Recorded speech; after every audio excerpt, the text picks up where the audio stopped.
Metronome. Let's not spam.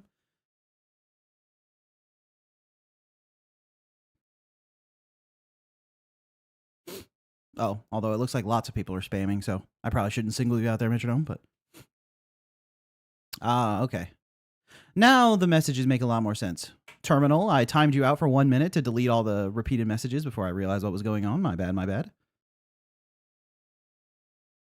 Monarch, I'm sorry, this was my fault. No worries, no worries. Started in the morning starter voice chat. Oh, I see, I see. Oh, you were grinding experience. Chat spam is out of control today. Yeah. That was my first thought when I turned on. I was like, oh, there's someone in chat spamming. I should time them out for 1 minute. So, oh, there's 2 shovels. 1 sec.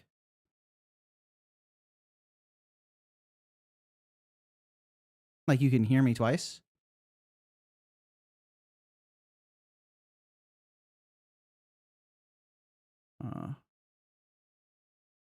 I wonder if I have my stream open. It's muted here. It's muted here.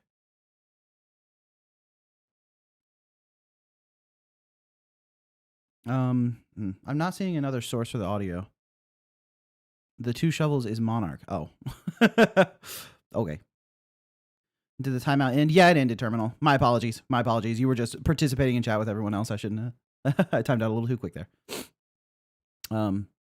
Sorry about it. I will stop. No worries. No worries. Monarch is being evil. Classic Monarch. Monarch must be streaming it into the VC jumped out of. Oh, I see. I see. That's why there's 2 shovels. Not on my end. Okay, let me post my announcement that the stream is live. Like I do.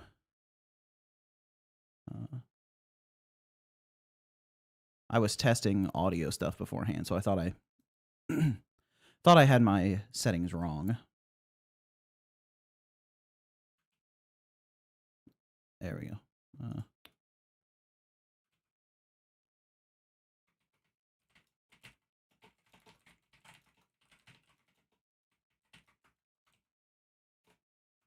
Looks good. All right, now closing Discord. Monarch loves you so much, he wants us to hear you twice. That's a classic W for Monarch. Is Isadora's Edge expected to release this year? No. It would be nice if I could even get the demo out this year, so we'll see how that goes. Is Silksong expected to release this year? I don't think so. What's up, Bubba? Yeah, MLK do catch up. Luna, how you doing, Luna? Today we shovel in. Welcome in, Keegan. We got approved for Steam, by the way. You can start making the page. Is that sick? That's sick. Excited to see what you put together. My tip video is really thank you. Hey, no problem, DJ Chamber. Glad they can help. Claire got approved for Steam first. Well, that's a flex right there. Vari quaking in her boots. Last time I was threatened with a ban, but it's okay. I will still watch. What did I even threaten to ban you for? I don't remember. With facts and logic. Classic. How you doing, Luna? How's Lumina coming?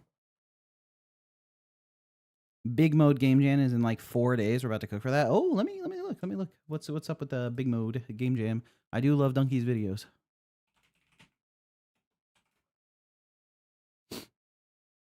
Oh, jams. Big Mode was. Oh yeah, Big Mode Game Jam is at like the start of the year. Been well, mostly recovered from being sick, so you're feeling motivated. Nice, nice. Can I make the name for your game? You're out of ideas. Well, Claire, like what kind of game is it? What is it about? That kind of stuff. Moderator said I would get banned. I don't know why. Been watching his shit since I was a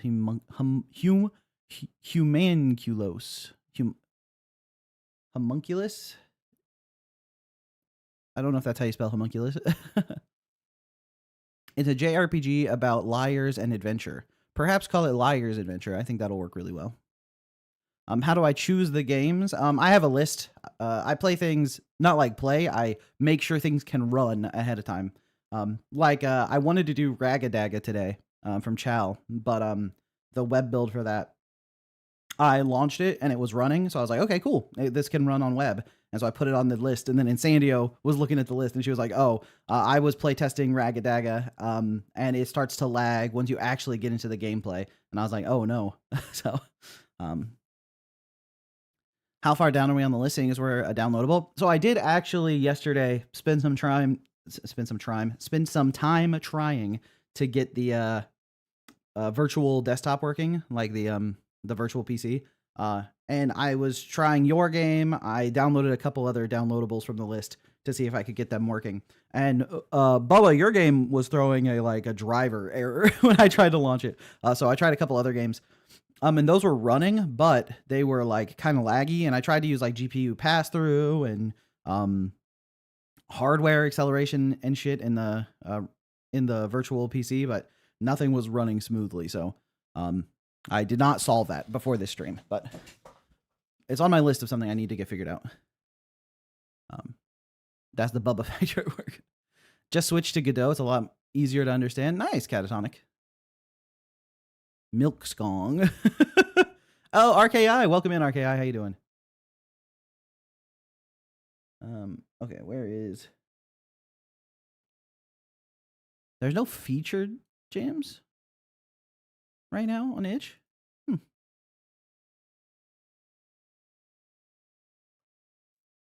Waiting till downloadables are good to go or until you get a demo up on Steam. Nice, yeah. If the demo's available on Steam, then I can download it. Not a problem, but... Shovel, you endorse and sponsor the playtest of IDCal of Inner Demon's Calamity in like a week. Shovel, you sound unwell. Yeah, I feel like I'm getting a little sick, unfortunately. Face reveal win. Hold on. All right. I was pretty nervous about this, but I'm going to do a face reveal. If I had like a picture of an anime girl just like ready to go, that would have been a good bit. Unfortunately, I didn't have one. I need Insandio's model. Oh, that would have been a great time to switch to Insandio's model.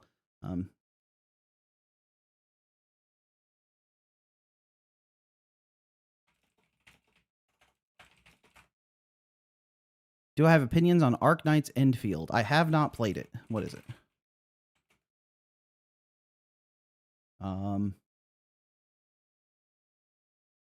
Is it a gacha? The first image I'm looking at is giving gacha. Looks pretty. Okay, yeah, here's a Big Mode Game Jam. Don't know why it took me so long to find this. A new gacha game, yeah? Nice.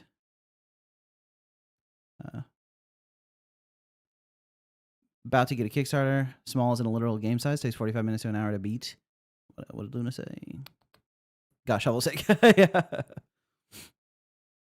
Oh yeah. Inner Demon's Calamity. I will certainly play it on stream once it's ready, IDT.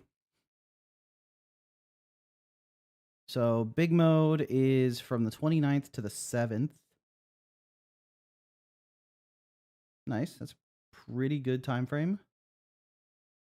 A little bit weird to go from 29th to the 7th, right? Like 30th to the 8th makes so much more sense to me, but what do I know? I guess it's the 7th at 9. Yeah. That's one thing that I'm definitely going to do for Shovel Jam 2 is there's a setting on itch that makes it so you can't alter your game once submissions end. And I'm definitely disabling that. Shovel Jam 1, you couldn't make changes to your game after it was uploaded, but Shovel Jam 2, never mind. But I'll talk more about that once it's time. Damn, that's very chill. W.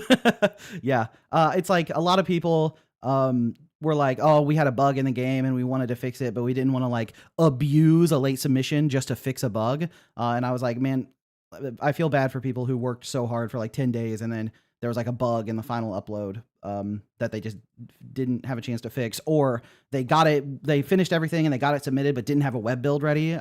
And then they realize like, oh, I should have just made a web build, and they spend the next day getting it web build working, but they can't actually change it. So those are the kind of things I want to support. What made you want to change that? Honestly, just seeing how people talked about it. It's like, I wanted it to feel fair, but and so like I wanted it to like end on end on the specific day and not have people like making changes well into the judging, especially because then the judging can be out of date. You know, if you like are fixing something and someone already reviewed your game, it's like I didn't want people like, oh, can you go review it again now that I fixed the thing you're upset about or whatever. But I think that it's better to encourage people to like be able to fix stuff and be able to get their web build working. And like if they're playtesting their game once they've submitted and they realize like, oh shit, I forgot to like enable this thing. I would rather people just be able to fix that without needing to worry about the whole like late submission process and stuff. So that almost happened to us. The last hour was hellish. Yeah. Also, I spent a long time managing late submission stuff in the first jam. Me and Insandio both, like hours and hours of managing that. And I think that's time that would be better spent doing something else. And it would be better for all the participants too. So that's one of the things that I've been thinking about because I've started started reaching out for potential sponsors for Shovel Jam 2. But am I blind or did you grow a beard so fast? I just haven't shaved is really all there is to it. I need to though. Started planning a minimum viable product for your following incremental idea. Nice, nice. I mean, that idea is heat. Reminder that my game was a late submission. Yeah, exactly. I think that's the kind of thing that would be good to support. Oh yeah. Also, +1 on Bubba. Hope you're feeling better, Monarch. Need to shave my neck beard before I start looking like a gremlin. True. Also, I sleep with like an air mask, so because otherwise I don't sleep. 3 weeks later and you look like Kratos. Yeah. So once I let my beard get a little bit too long, I leak air from my mask, so I don't sleep properly. So, are you playing games from the jam or people suggest games? So there's a channel in the Discord called Showcase Saturday is just the name of the channel. And if you post a game there, then I will check it to see if it can go on the list. Glorious CPAP aided sleep. Yeah. I have my CPAP machine because I have really bad sleep apnea. When I went to do the sleep study, apparently I was waking up more than 100 times per hour. So I was like, well, more than 100 times per hour. That's just not sleeping, huh? In like 7th grade, I had a weird month of sudden sleep apnea and then it went away. Ah, nice.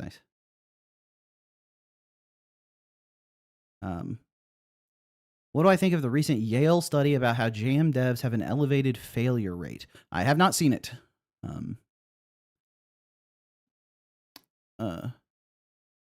Let me go see Yale Game Jam study.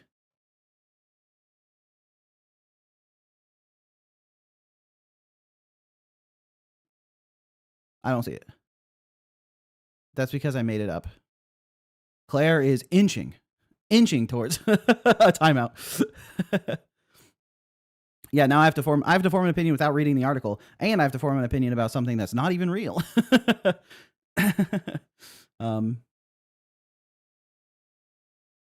Timer out. Currently laying under the house thawing water lines, Lamau. At least this will make it go quicker. Oof, brutal. Yeah, the cold front is wild. It's like, it was funny too because it was actually starting to get pretty warm over here, and I was like, oh, nice. And then all of a sudden, just really cold. But yeah, good luck with that. Thawing water lines like that is not fun. Trying to get a web build of my game ready for you, but I do some weird stuff with the audio filters that breaks on web, so maybe in the future. I see, yeah. Claire's in the Morning Starter voice chat, hatching the most evil plans ever. Got to -15 last night. Oof. Brutal. Did I read that Yeet article about how all game devs eventually perish? No, let me look that up real fast. Yeet article about game devs perishing. I see a Reddit thread about a Disco Elysium dev. No, a Disco Elysium spin-off studio, Summer Eternal, says they think the game industry is finished, but I see. Nope, nothing about that. Um,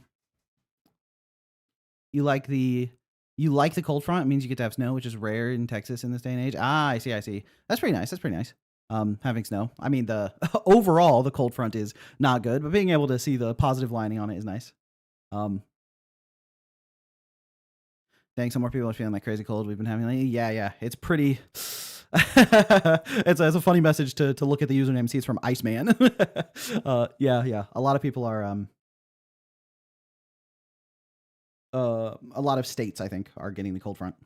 Is what I saw. So, did I read that one AI generated article about a Balatro port for calculator made by the niche game dev RKI 3000? Really? There was an AI generated article about your calculator Balatro port? That's crazy.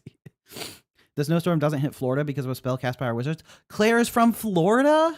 Oh, that makes things make so much more sense to me. Internally, like a bunch of things just click together. Luna, it's shockingly nice where I'm at. So sad there's no snow, but the positive is not dealing with the snow. Nice. Yeah, it's like I'm originally from Indiana. So so we had pretty bad like blizzards and snow and stuff. I remember walking to the bus stop in like a thick blizzard weather. So coming up to Seattle where it's much rarer is nice. Whenever we get snow in Seattle, it's like you go outside, there's like a light powder. It's like, oh, look at the beautiful snow, and then it's gone like the next day. But Shovel, did you hear about how I added 1 trillion skills to my skill tree? I saw the mock-up of the skill tree, like the video you sent. It looks so good. Really clean. I know your focus was on like the heartbeat stuff, but I really love how the cursor goes from a circle to like a heart shape and like it pulses between circle and heart shape. I think that is such a nice detail. Did you read that one study claiming that I need to make a real Steam game this year, or it might be Jover for me? Yeah, I think I was the author of that study, actually, Monarch. You're from Victoria, so one of the few spots in Canada where it's not too bad weather-wise. Ah, I see. Can't wait for the snow. Yeah, it was having the holidays without any snow in Seattle this year was a little bit sad, but dude, what are you talking about? The cursor doesn't do that. Oh, IDT. Irony pilled, silk posting. Irony pilled, irony poisoned, I think. I have so much snow, I don't know what to do. You're a Minnesotan. Nice. Is snow extremely common in Minnesota? Gonna be snowstorm, no internet. Oof. But yeah, some interesting submissions from the last week too. There was a game called. Let me find. Oh, that's not. Here we go. Nope. I know how to use my computer. The cursor kind of goes bum bum bum. Oh yeah, I love the effect. It goes so like everything feels so themed together accurately. It's really nice. Monarch, did you read the study by Sokolovna about how Morning Starter will have to cost more than GTA 6 because each copy needs its own Dyson sphere? That sounds about right, I think. We need more Arizona representation in media aside from alien abductions. I don't see as much. Yeah, I feel like when you see the word or Arizona in media, the initial thought is the iced tea. Got like 3 centimeters of snow that immediately turned to ice. Brutal. Yeah. The snow is actually really not that bad. It's mostly the ice that's the issue. It is funny though, coming from Indiana, where it's like you get pretty big blizzards and the roads get pretty bad when it's snowy, to Seattle, where like there is basically no ice on the road. It doesn't really get that bad. But driving after snow, seeing how extremely cautious are being compared to the relative ease of driving on that amount of ice, it's like it's just because people are familiar with it, but it does make me laugh internally. Guys, in general questions, is my mock-up cooked? Will I be a failure like Vari? Well, first off, Vari, not a failure. Yeah, got to make that clear. But let's see, in general questions. There are 4 individuals, all named name. Ultimate's 100 out of 100. A bunch of turns, they're fighting against a dragon. You can either flee or inspect, but those are the same button. So don't inspect if you don't want to run away.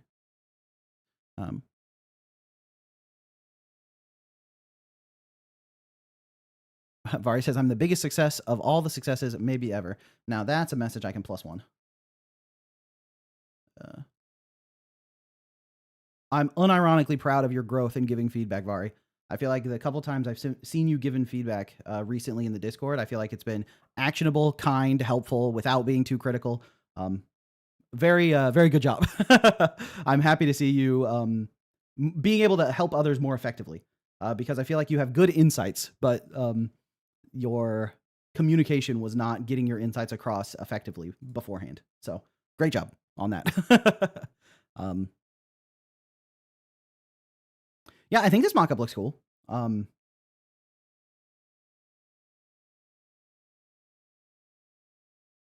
hope you all like the paint.net placeholders. So keep going. I think the most growth in the server has been by Light, the guy with the card game. True, Light's improvement is wild. Seeing his new cards, I was like, wow, holy. It took like a couple iterations, but he got there. He got there for sure. He has like figured out his art style on the cards, and like now they're very appealing. Like the Electro Saber card where he's like hovering the sword, like it's sick. And he still obviously has some work to do with like the UI and overall like screen design for the game, but the card art went from, you know, garbage to like really, really good. And garbage, I mean AI. I'm not calling his art garbage. It was AI generated. So the card art went from AI generated garbage to really cool art that he made. So Monarchy was my idea. Yeah, I mean, I think that's the benefit of having people in the server giving actionable, helpful, kind feedback, is it lets people like unlock their potential, you know? Without Monarch in there helping Light out, who knows like how it would have gone for him. Like maybe he still could have gotten to this point, but might not have happened so rapidly. So yeah, full points to Light. Really, really great work. We don't do politeness here. We do politeness here, Claire. That's, I feel Claire trying so hard. Claire, we do politeness here. That is a key tenet. Me taking all the credit as always. I mean, you do deserve credit for helping, you know? I think helping people out is good and deserves to be praised. Like the same way I praised Vari for being able to help people out in the Discord effectively, I give the same praise to you, Monarch. Claire gonna send me down the path? No. Haha, Shuffle said dude. Thanks, Bubba. Monarch be buffing other people's games before working on Morningstarter. Yeah, he definitely be doing the first half of that sentence. Discord's actually an unbelievable source of help and motivation. Even just browsing in my pastime is amazing. Hey, I'm glad to hear that. I'm glad to hear that, Luna. Yeah, I definitely checking the Discord is a better like like ADHD tick, you know, much better than opening Reddit or Twitter or something. Because when I open the Discord, I'm distracted. I look at it and I see other people doing stuff. I'm like, all right, back to the game. Can Monarch buff my game? You need everyone to cry at the playtest.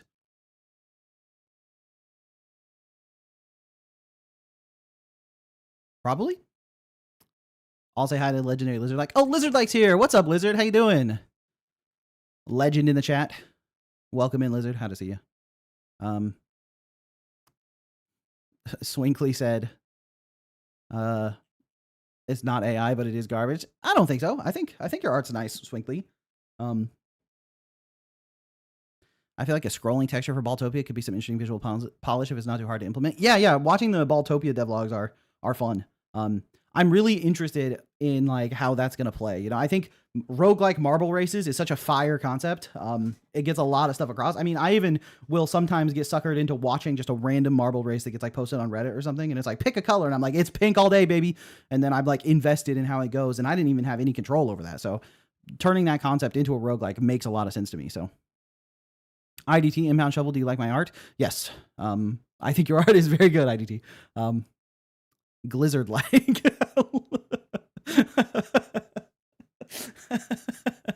I got me. Shovel, do I like your art? I don't know. Hopefully. I hate that Vari sounds like that she can just do everything. It's not fair. That message following Vari saying I'm a total gremlin is very funny to me. Scrolling texture for the balls, I mean. I think I see what you're saying. Shout out Aiden Rose for being a massive inspiration for my music. He's the free time dude. Yeah, Aiden Rose is great. His music is all very moving. He had the one piece that he posted recently that he was like, what's like the the image you get from listening to this. And that was really fun. I thought that was a great piece. And then he said he had a really long one, so he was like, "Don't listen to it if you have stuff to do." So haven't listened to that one yet. I'll have to make some time. XNOR YT, hello. Claire is being cyberbullied. You hate it when that happens.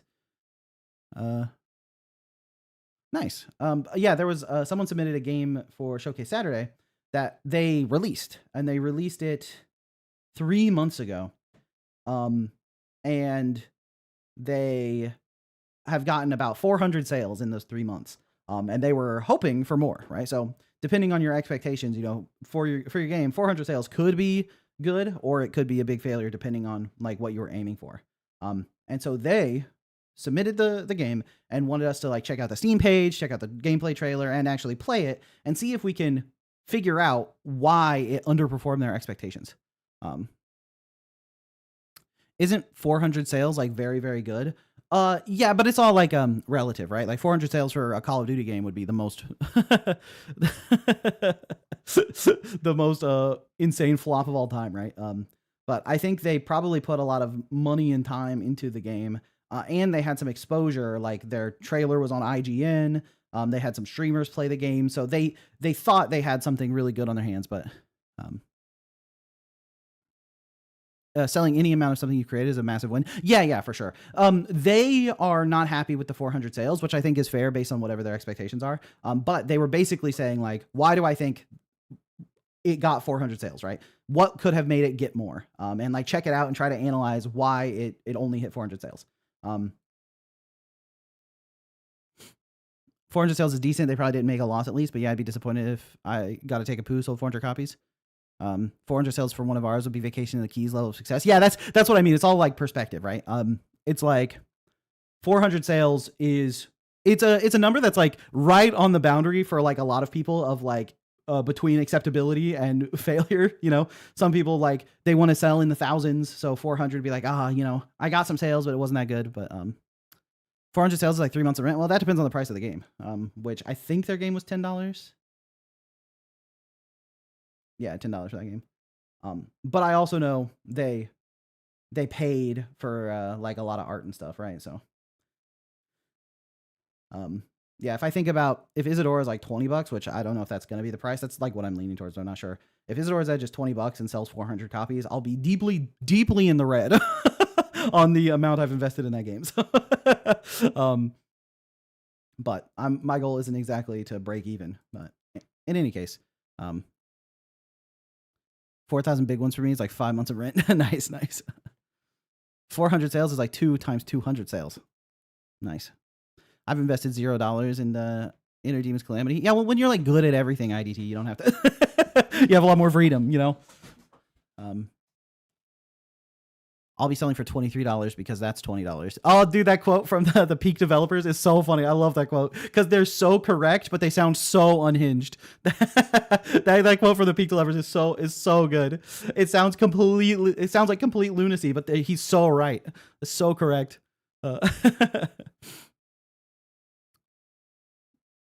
Yeah, $12 is $10. $10 is $10. Surprisingly, though, $7.99, that's $5. You've only invested at maybe like $300. Nice. That's good. Should I sell for $7? Yeah, I think like $7.99 or $6.99 is a great price. I think for Morning Starter, I think that's a good price. Also, it depends on how much content. Like if you work on Morning Starter for the next 4 years and it has 1,000 levels, then maybe it should be a little bit more. But yeah, essentially they wanted us to analyze, and it's cool that we have the performance of it. They told me exactly how many sales they got. They have 400 sales and 29 reviews. So having that context is really nice. I've invested $0 and 432 tiers. Nice. IDT will be $15. Shovel, did or did I not watch the whole fail compilation from last week? I watched the whole thing. I'm not going to lie to you. I watched the whole video.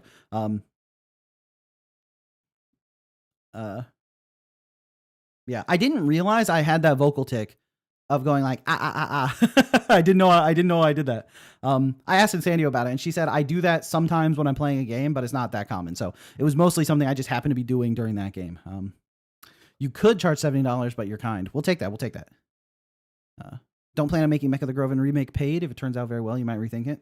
Nice. Yeah, I think like there's a lot of benefit to making games free, especially if you don't desperately need the money, you know. Muffin, what's up, Muffin? How you doing? You've heard it for sure. My yeah. Pick up. Sometimes you pick up habits.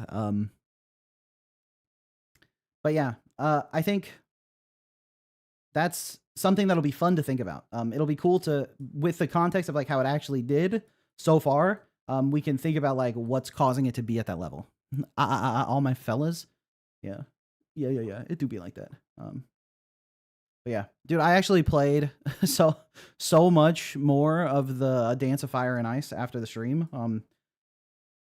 Including like, you know, double speed some of the levels. That like my wrist was like aching so bad I like could barely type. I was like, I gotta stop playing this. I can't continue playing this game actually. My dad works at Morning Core. Nice. Muffin gonna be chilling and gaming during the stream. Hell yeah, brother. Playing League, I have to assume. Did you know every single copy of Morningstarter will cost, what number is this? Okay, thousands, millions, 1 billion. Did I read that number correctly? $1 billion because they need to manufacture a whole Dyson Sphere for each one. It's true. You work for Sokolovna. Nice. Clack. Gotta hustle to finish a Terraria before the update, so you can't stick around. Also, it's just my birthday, so yeah. Happy birthday, Clack. Can we get some happy birthdays in chat for Clack? Every copy of Morningstarter is personalized. It better be. How do I incorporate more story into my platformer? That's a great question. Because there's a lot of ways to incorporate story that like work really well, and a lot of ways to incorporate story that falls flat on their face. I'd say, depending on what your current context, it also really depends on the game, right? It's hard to say that without like seeing the gameplay. And then IDT says add 30 minutes of cutscenes, which funnily enough, like it could work. 30 minutes of cutscenes could be the way you get your story across, but like you have to meter them out very well and know when to use them. I'd say one thing that I see a lot, one mistake I see a lot, is people forget that the person playing the game is already playing the game, right? Which means they currently want to play the game. And when someone already wants to play your game, telling them why they want to play the game doesn't work. And that's a mistake I see all the time, where people essentially are using their story to try to communicate why you should want to play the game. You know, the princess got kidnapped over here. Your dad got taken by a bunch of bunnies, and the bunnies are going to eat his toes. And if you want your dad to keep his toes, you need to go do the thing, right? It's like people already want to play the game. So trying to convince them to continue wanting to play the game doesn't really work that well. So you need to present the story in a way that encourages them to be curious and encourages them to want to find out more without telling them they want to find out more. Give them the option to get into the story. I'd say that's like a good thing for like a platformer, making it so that they can choose to engage with the story if they want to, and then make it appealing, make it intriguing so that they want to engage with the story, right? The best way to get your player to care about what's going on in the story is to dangle the threads in front of them enticingly and then have them pull the thread themselves.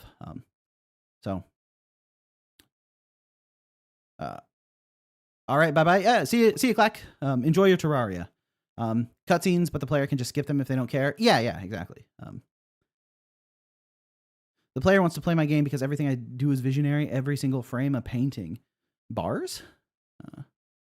That's a YouTube channel, right? Every frame a painting. Generally, they know the basics, so showing the basics again without a lot of extra details can make it seem tedious. True.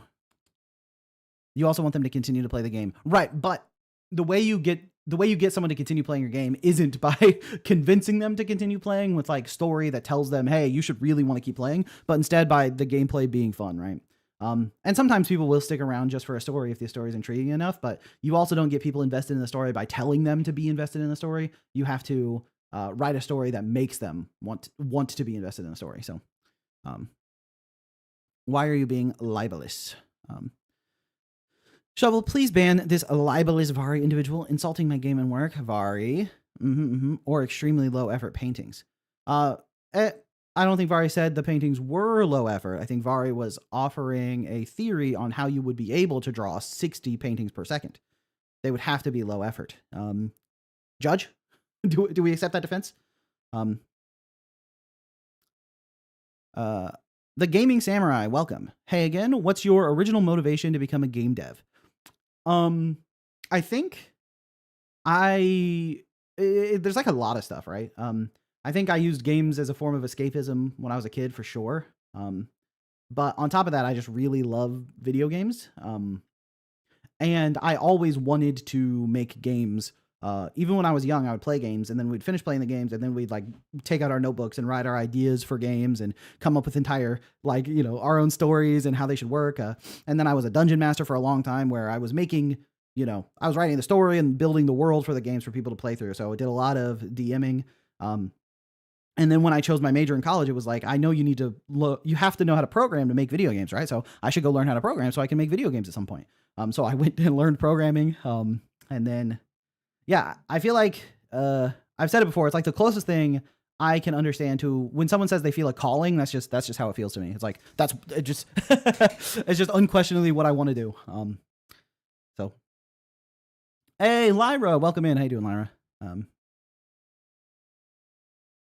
To be fair, it would be really hard to get a random person looking through Steam to convince someone to play a game about actual factual nuclear fusion, except extremely flashy UX. Yeah. I think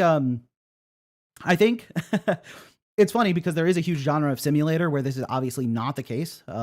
But I think realism and like accuracy in your game isn't actually as convincing as a lot of people think it is. I think that's one mistake that gets made a lot, is like, when a mechanic gets introduced or added or designed or whatever, people will criticize the mechanic on whether or not it's realistic, but I don't think realism is actually a good metric for whether or not something is a good mechanic. Now, this, like I said, it doesn't hold at all for simulator games. I think simulator games, the entire appeal is on how extremely realistic it is. So if something just doesn't make any sense, then it doesn't work as a simulator.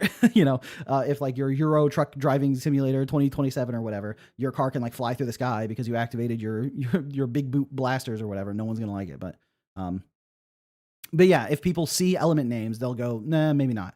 Yeah. It's like, they aren't going to see the elements fusing together accurately and be like, this looks like a really, really realistic depiction of elemental convergence or whatever. So, Shovel, when was the moment you realized, oh, I'm famous? I don't think I'm famous. So I haven't had that moment yet. But I do think it's cool to be a part of the game dev YouTube scene. I think that's fun. Finally got around to making a new music track and posted it in the Discord. It took me 37 minutes and it was very fun.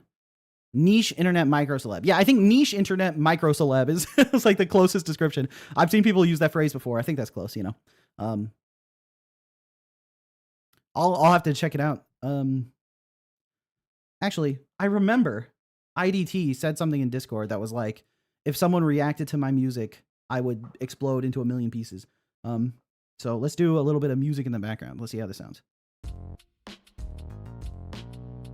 Can y'all hear? This is Brass Ball Billy by Big Bubba Boy.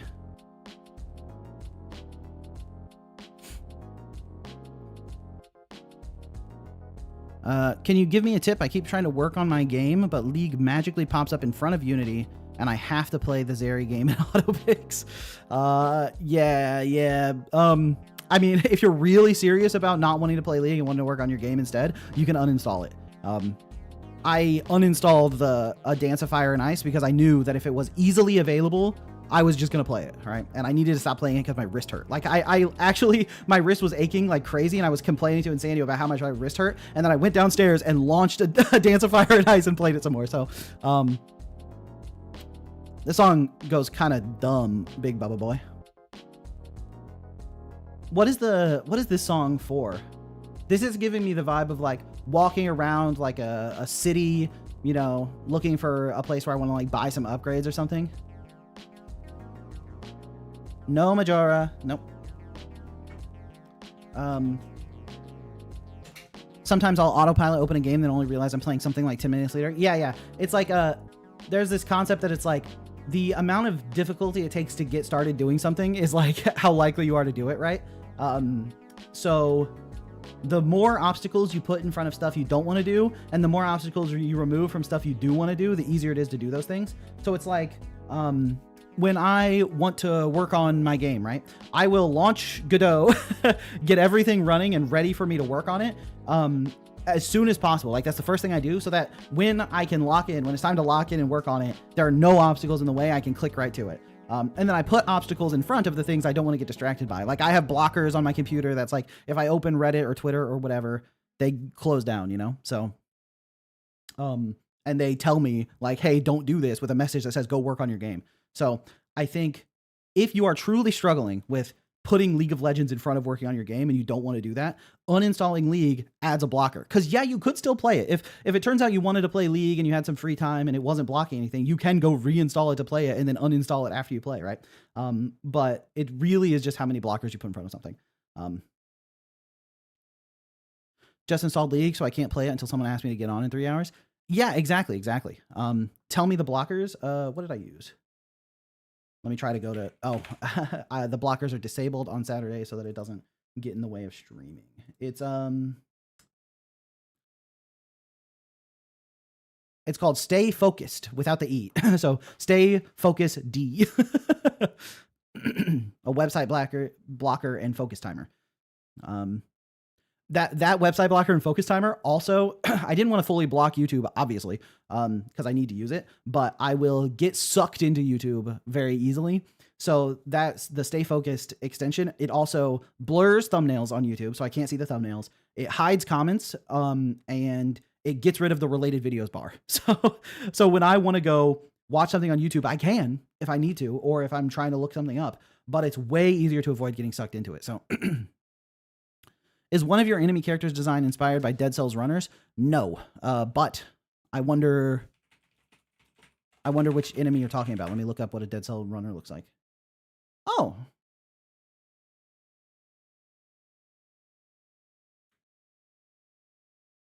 Ah, I see. He does sort of look like the agent. My guess is that me and Dead Cells were both inspired by similar Mega Man enemies, because mine were heavily based on Mega Man, and that sort of looks like it too. Do you think you need to play the kind of game you develop? I would like to play dev idle game, but watch a few, but not playing it. Need is a funny word. I think it's extremely beneficial to play the kind of games you're developing.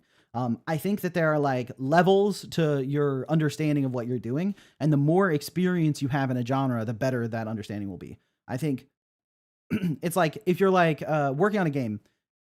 Imagine there are two developers. One has never touched a video game in their life, and one has played like thousands of games and has all kinds of experience in different genres.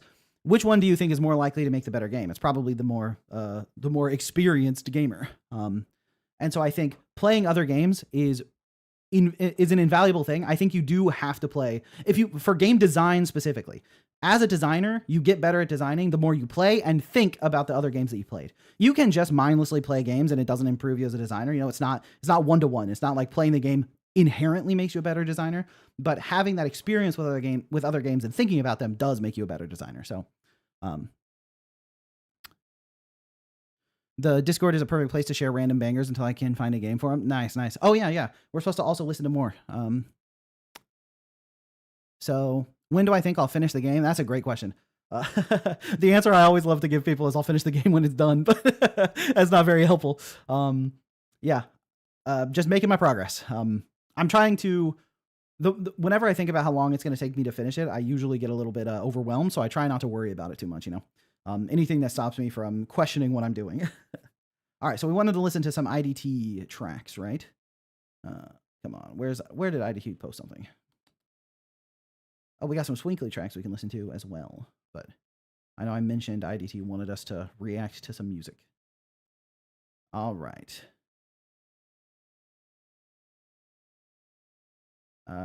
IDT said, I ran out of ideas, actually. Nice. Rev Idol was fun until it wasn't. A game made by a viewer of mine made a Backrooms FPS. Just wanted to share. I hope you try it. Oh, nice. That's cool. Right. I had something I wanted to look at. Let's go. I love when songs kick into high gear, you know?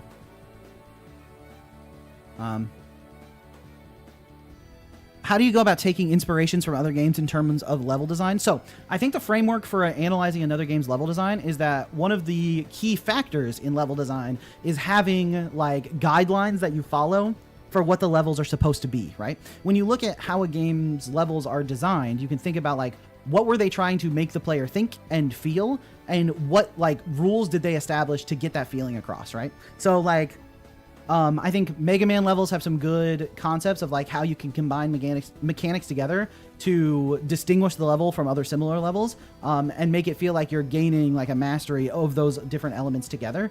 And so you can see how they laid out the structure of their levels, where it's like you introduce these mechanics one at a time, then you introduce them combined together, and then you introduce them like inverted. I think the inverted mechanic is one that I always find very interesting, where it's like the mechanic is usually used to threaten you in X way, but what if that mechanic instead was used as a benefit in like this other way, right? So instead of, you know, lifting you, a good example is a platform that lifts up automatically can be used to reach other platforms, right? So that's like a beneficial one.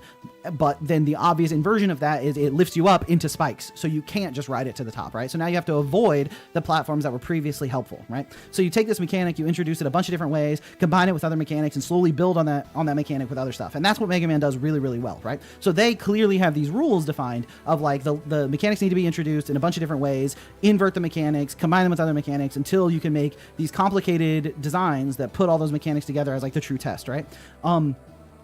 And I think learning from that is how do you craft the guideline set and the rule set for your own game to build on that, you know? It's like, because Hollow Knight, their level design isn't necessarily about combining mechanics together because they're not linear, right? So you don't just like keep building and building and building. You want a game world that's like fun to explore. And so they have their own rules about how things need to connect together, and there needs to be like nice and satisfying paths so that once you've gotten through one difficult area, you've unlocked a shortcut that lets you move around more quickly.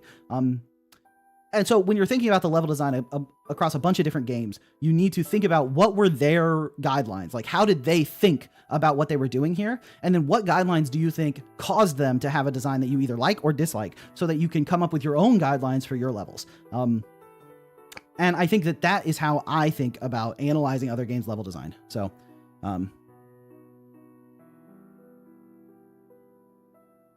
this is a cutscene song for sure. Yeah, I mean, that song was a banger. I really liked how it built up. I feel like there was a nice, it felt like it would be good for like a boss fight too, potentially. Like, it starts out, I can imagine a very like tragic backstory for this boss or something, you know, where they have like a sad thing going on during like the cutscene that plays before they launch up. Probably not the Honey Badger Bear song if I had to guess, but then it kicks into high gear, which to me is like, you know, the signal of time to fight, right? Like right here. Nice. I feel like this is where the boss fight really kicks into high gear. But last time stating this as to not spam, but you should check out One Turn Kill. I think it's a very good roguelike deck builder. Let me open it up because I think I've seen that name before. One Turn Kill. Right, I saw this on Steam. Did I add it to my wishlist? I might have. Oh, the art is so cute.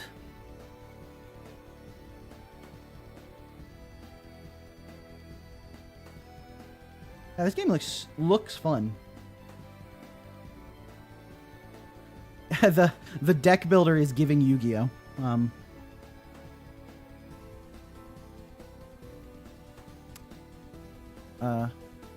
Can we hear some Isadora's Edge music, please? Sure. I played one song before. I can play a little snippet of that as well. My go-to play a little bit of Isadora music song. Come on to the music.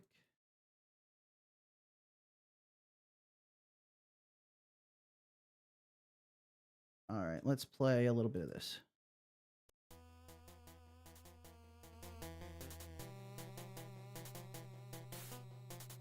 I love this song.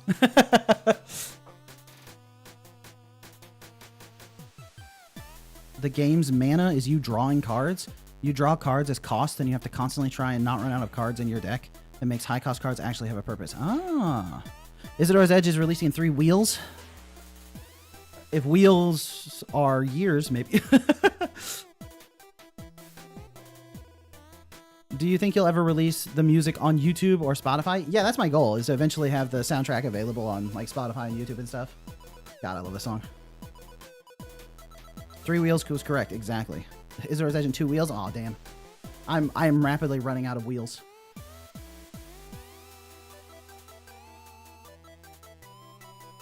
Shovel, I'm making a game for a jam right now. Could you please give some feedback from the one level that exists? Oh, that is a good thing to do because you have a time constraint. Need to make more chiptune? Yeah, I love chiptune music, especially alongside pixel art.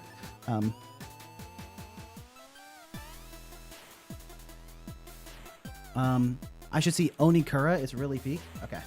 Gonna pause the song. All right. We have more music from the Discord. IDT says they may be at their peak. Let's see. Oh, nice. Is Isadora secretly evil? Shh. But no. But maybe, but no. But, or? Did you know that Julius Caesar died 1,500 wheels ago? Damn. This song is kind of peak.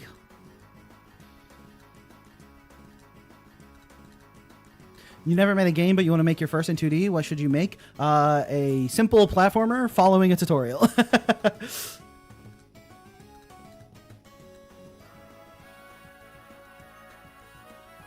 Used to do lots of chiptune, but then I evolved. Nice. I'm going to ad-lib some lyrics to the song and force you to listen to them.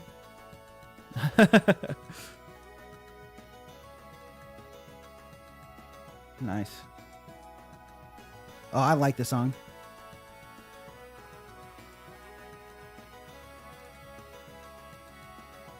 Hello. How does one even approach the problem of trying to make an engaging game in a genre that is oversaturated and rich in history? Good question. I think having a lot of experience in the genre helps so that you know what's been done and what is appealing. And I think making an engaging game requires you to have strong opinions on what makes that type of game engaging. So, figure out what you think is going to make that game, that genre of game engaging, and then do that.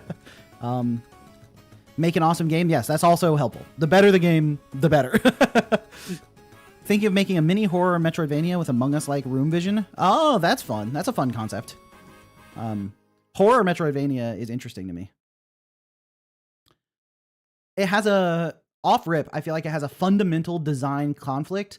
It almost strikes me as one of the cursed problems of game design that you might run into, where Metroidvanias really have a lot of... One of the main design pillars of Metroidvanias is exploration. You want the player to want to explore.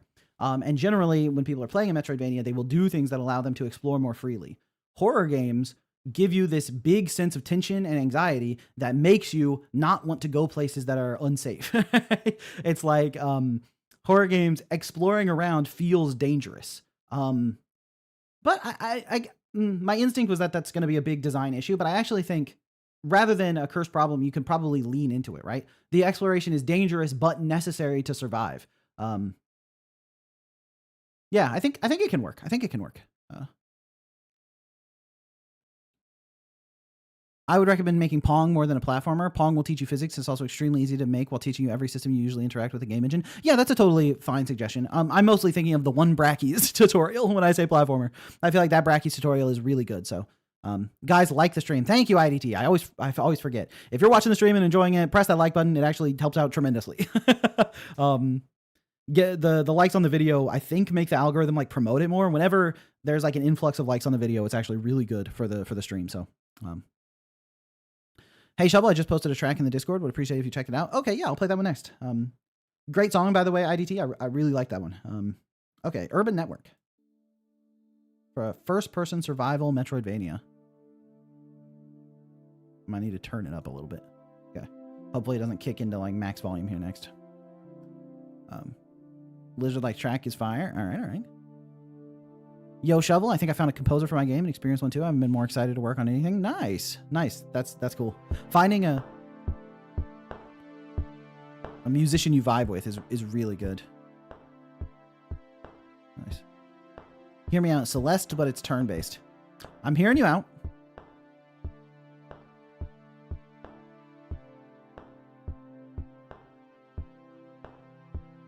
So, like, your turns are choosing platforming mechanics. Like, you can, like, use a jump on your turn. Something like that. Can you speak up? Is the music too loud? An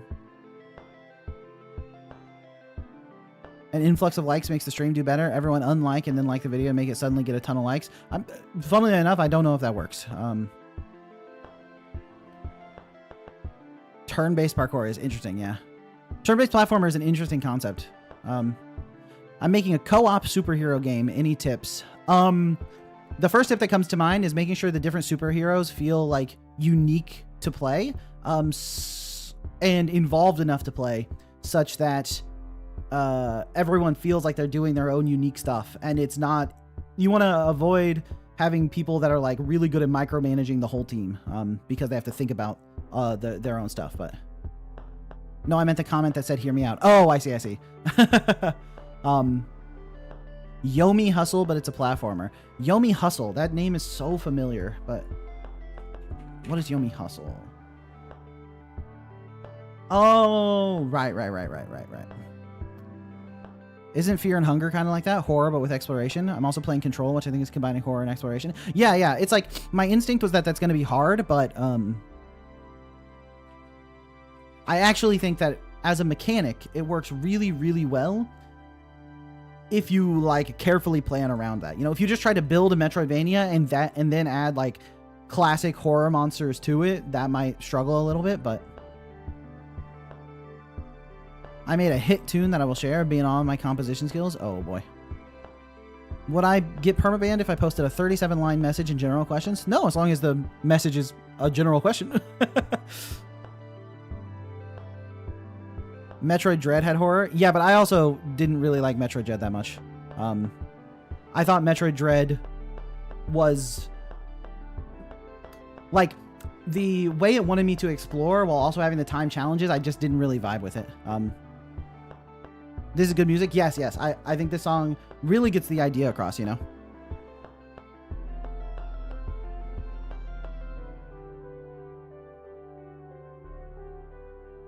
When am I going to release the Kickstarter? Hopefully this year. I want to release the Kickstarter after I make the demo so that people have a chance to play the demo and know the game that they're kickstarting, right? It's like, because you've seen it, but you haven't had a chance to play it. And so I would feel a little bit disingenuous if I asked for people to back it without them being able to try it. So that's what I'm...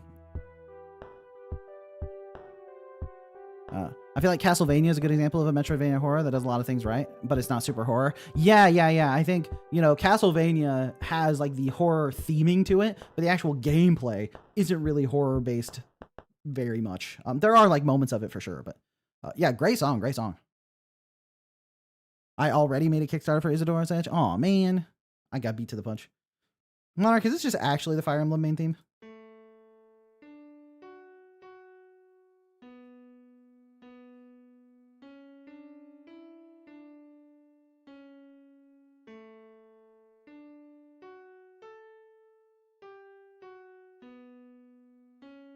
He's cooking.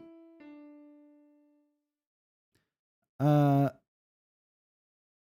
I'm thinking, imagine the level changes each turn. Your turn can lead to progress or dead ends, death, like learning a boss pattern, but the boss is each level. Yeah, something like that could be cool. Like making the horror actually like the changing elements of the map, and you need to like learn both like how the map is currently laid out and like what are the rules of how the structure works. Like, I know there's like the backrooms games, and I don't fully understand the concept of the backrooms. It seems like it's just like an infinite maze of like liminal space horror or something. But having that kind of embodied area where like the enemy, the horror monster is the area you're in, and you need to learn its rules the same way you have to learn the rules of any horror monster you're trying to deal with. And so the exploration is also learning the rules of how the monster works. I think something like that could work. Hello, Shovel in chat. My short Steam description is clear enough.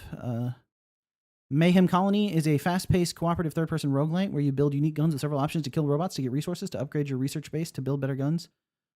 I didn't know YouTube had a word limit. I think that the idea is across, but you're doing a lot of the like addendums to it where it's like you do this to do this to do this to do this to do this.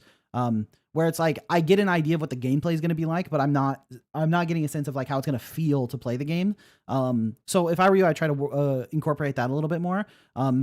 It's like rather than, you know, you get unique guns with several options to kill robots, to get resource, to upgrade your research base. It's like, you know, where you get to build your own unique weaponry, all kinds of different robot slaying options, upgrade your research, you know, that sort of stuff. Like rather than do this to do this to do this, you like give it a little bit more flavor. Okay, we got the Area 1 track from IGTAP. That is a copyrighted song, Vari. I recognize it from the first couple notes, but okay.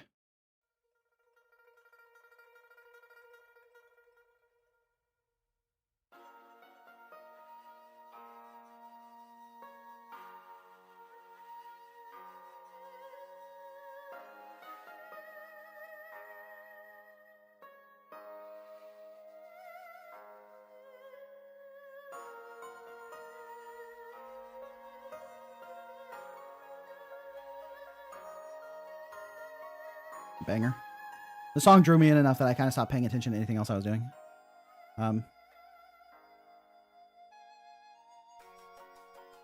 If I want to make a Kickstarter but I'm outside the supported countries, what should I do? There might be other platforms. Like, I don't know, like, is there like Indiegogo, I think is another crowdfunding platform. So maybe try to find a crowdfunding platform that is supported. That would be my instinct. Do we need to sub to the Patreon to join the Discord? No, the Inbound Shovel like games channel Discord is open to anyone. There is an Isadora's Edge server for people who are subscribed on the Patreon and channel members, but Showcase Saturday is available to anyone. You don't have to, it's not pay to win, you know?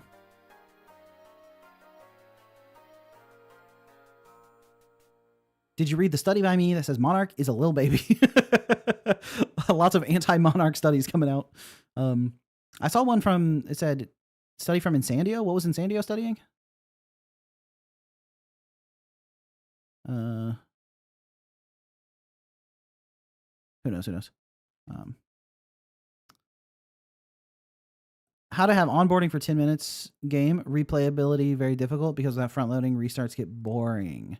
Probably you just need to make that onboarding process very like really deliberately designed so that people get onboarded, but it doesn't get repeated. You might even like strip elements away that are like tutorialized when they get into like later runs and stuff. The study was that games with blue-haired protagonists are more likely to flop. That's unfortunate news for me, but I appreciate Insandio doing the research. Monarch is the oldest person ever. Went from a baby to the oldest person ever, so I couldn't trust the study. I see. I'm starting to think maybe the studies you guys are talking about in Discord aren't particularly factual.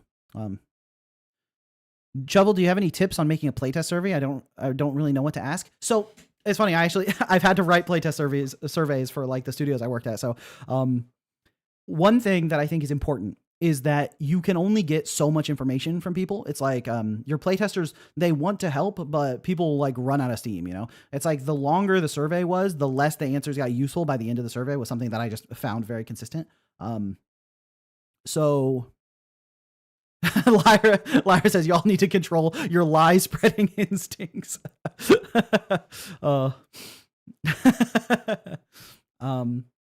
Peace out, Shovel. Love the stream, everyone. Hope the game peaks. Hey, thanks to Gaming Samurai. Blue hair is the best hair color ever, though. Genuinely, in my opinion, has totally not been poisoned by fire. Yeah. So, what you want to do with your feedback survey is what are the questions you desperately want answered? Like, what is the information you really want? And so thinking about like, what is the purpose of this playtest? Like one thing that I did when I was writing my surveys was like, what are the changes we did recently? And what do I want to know about those changes? And also keeping in mind that the questions you ask will prompt people to think about things in a specific way, right? It's like one thing that happens, like screen shake is a good example. When you point out screen shake to someone, they notice it more. So it feels bigger than it does when you don't point it out to them, right? So if you ask someone, how was the screen shake? Your answers are going to move a little bit towards too much just because people are now noticing it. That's just a trend. It's like once you point out something to people, they notice it more. And that causes them to change their opinion. So being careful not to color the opinion of the information you actually want, and really focusing the questions you're asking to get the information you're looking for. You always want to have like an open feedback section where it's like, and then here are any feedback you wanted to share with me.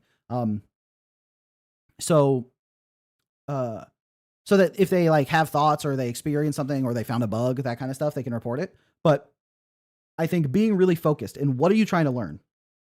Because you're a developer, right? You've been playing your game. You have concepts of your game that like, I want it to be like this. I'm trying to get the player to feel like this, right? You should be thinking about that with your design. Like, what are you trying to get the player to feel like? What are the experience you want them to have? Then what are questions you can ask that either confirm or challenge your design there, right? Did they feel the thing you're trying to get them to feel? Did they have the experience you're trying to get them to have? If they did it work? Like, did they like it? And if they didn't have that experience, why not, right? It's so easy to frame Insandio for something she never said, isn't it? Insandio, more Insandio slander in chat. Was there another survey? You guys got to stop spreading lies, especially about other people. Would it make more sense to ask it like, how were the visual effects? Like, if that's the thing you're trying to test against, you know? It's like, if you want to know if the visual effects are landing, you can ask that question. But that's another instance of like coloring the data, right? Where if you ask them how were the visual effects, they're now going to be focused on the visual effects in a way that like that colors their opinion about what they're answering. I saw someone said write a survey for your survey to see if the survey was actually getting the information they wanted. Now you're cooking. And then obviously you need a survey about that survey to make sure it's getting the point across. But yeah, how was the first survey? Please, after each question, ask about how good that question was. It's like, so I asked you about that level and like what you were feeling when you played it. On a scale from 0 to 10, how good was that question? Did it make you feel valued and like I was respecting your opinion? Yeah, how likely are you to recommend the survey to a friend? Yeah. Yeah. And then the other thing to think about when you're writing your survey is you want the data points you're getting to be actionable, right? So like, if you're writing a question that's going to get you some data that you can't actually use, it's not like a particularly great question, right? It's like the visual effects one is a good idea. It's like, if you made this really nice visual effect and you think it looks awesome, are you going to use the data that says that the visual effect doesn't look good, right? Or are you going to commit to it, you know? So I like the stream. It's that simple. Thank you, S Scribbles. Can we all follow S Scribbles pattern and like the stream? Really good advice. Thank you. I think I'll try to make multiple choice questions for the things I want to know. Movement, general features, add some general feedback questions at the end. Yeah. And then the other thing is like watching people play the game is much more valuable than like a written response. Like obviously written feedback is more valuable than no feedback by like orders of magnitude, right? But watching people play the game also can like inform directly how you see it. So a survey by Insandio states that anime coded games will somehow always get bought regardless of gameplay. I have found 0 counterexamples prove Insandio wrong. You guys got to stop spreading lies about Insandio. But I do think anime coded games do tend to get purchased pretty well. But I think that it also might be a bit of an observational bias, right? Where I think Monarch, you like anime style, so you see those games more. So I would recommend asking, what did you find the most frustrating part of gameplay? Yeah, like that's a good kind of question where it's like, if your goal is like, I don't want the gameplay to have like frustrating experiences or whatever, then like you can ask that question. But for example, if Silksong was doing a playtest of BioWater, and they asked, what's the most frustrating part? That's not going to be that useful because the answer is going to be the, BioWater. But if they want to figure out which aspect of BioWater was the most frustrating, like they know that people are frustrated with BioWater, right? So if they ask, what's the most frustrating part? People are going to say BioWater. But if they ask like, did you find I don't know what they're called, the big guys that spit the like poison or whatever? Did you find these enemies annoying to deal with, right? And people say no or yes, then that data can help them point to what the frustrating parts of BioWater are. And then they can decide, is that what we want? Do we want that experience to be frustrating? Do we want people annoyed at dealing with those big guys? Or maybe the big guys aren't frustrating and there's another issue somewhere else. And do we actually want to change any of that, right? So that's what I mean with like, think about what is the information you specifically want. Do you just want to know which area is the most frustrating, or do you want to know which enemy is the most frustrating, or which platforming obstacle is the most frustrating? It's like, that's what you need to think about. If you are just starting from zero as having family members that normally don't play games, good playtesting. Yeah, totally. Because I mean, maybe not every game, but having your game appeal to a casual audience of people who don't play that many games is totally fine. Like if it's fun for someone who doesn't have any experience with games, and it's fun for more experienced gamers once you playtest with them, then it's got like, you know, the cross market appeal. So, I got my mom to play IgTap and she was so hooked. That's a great sign. That's a great sign.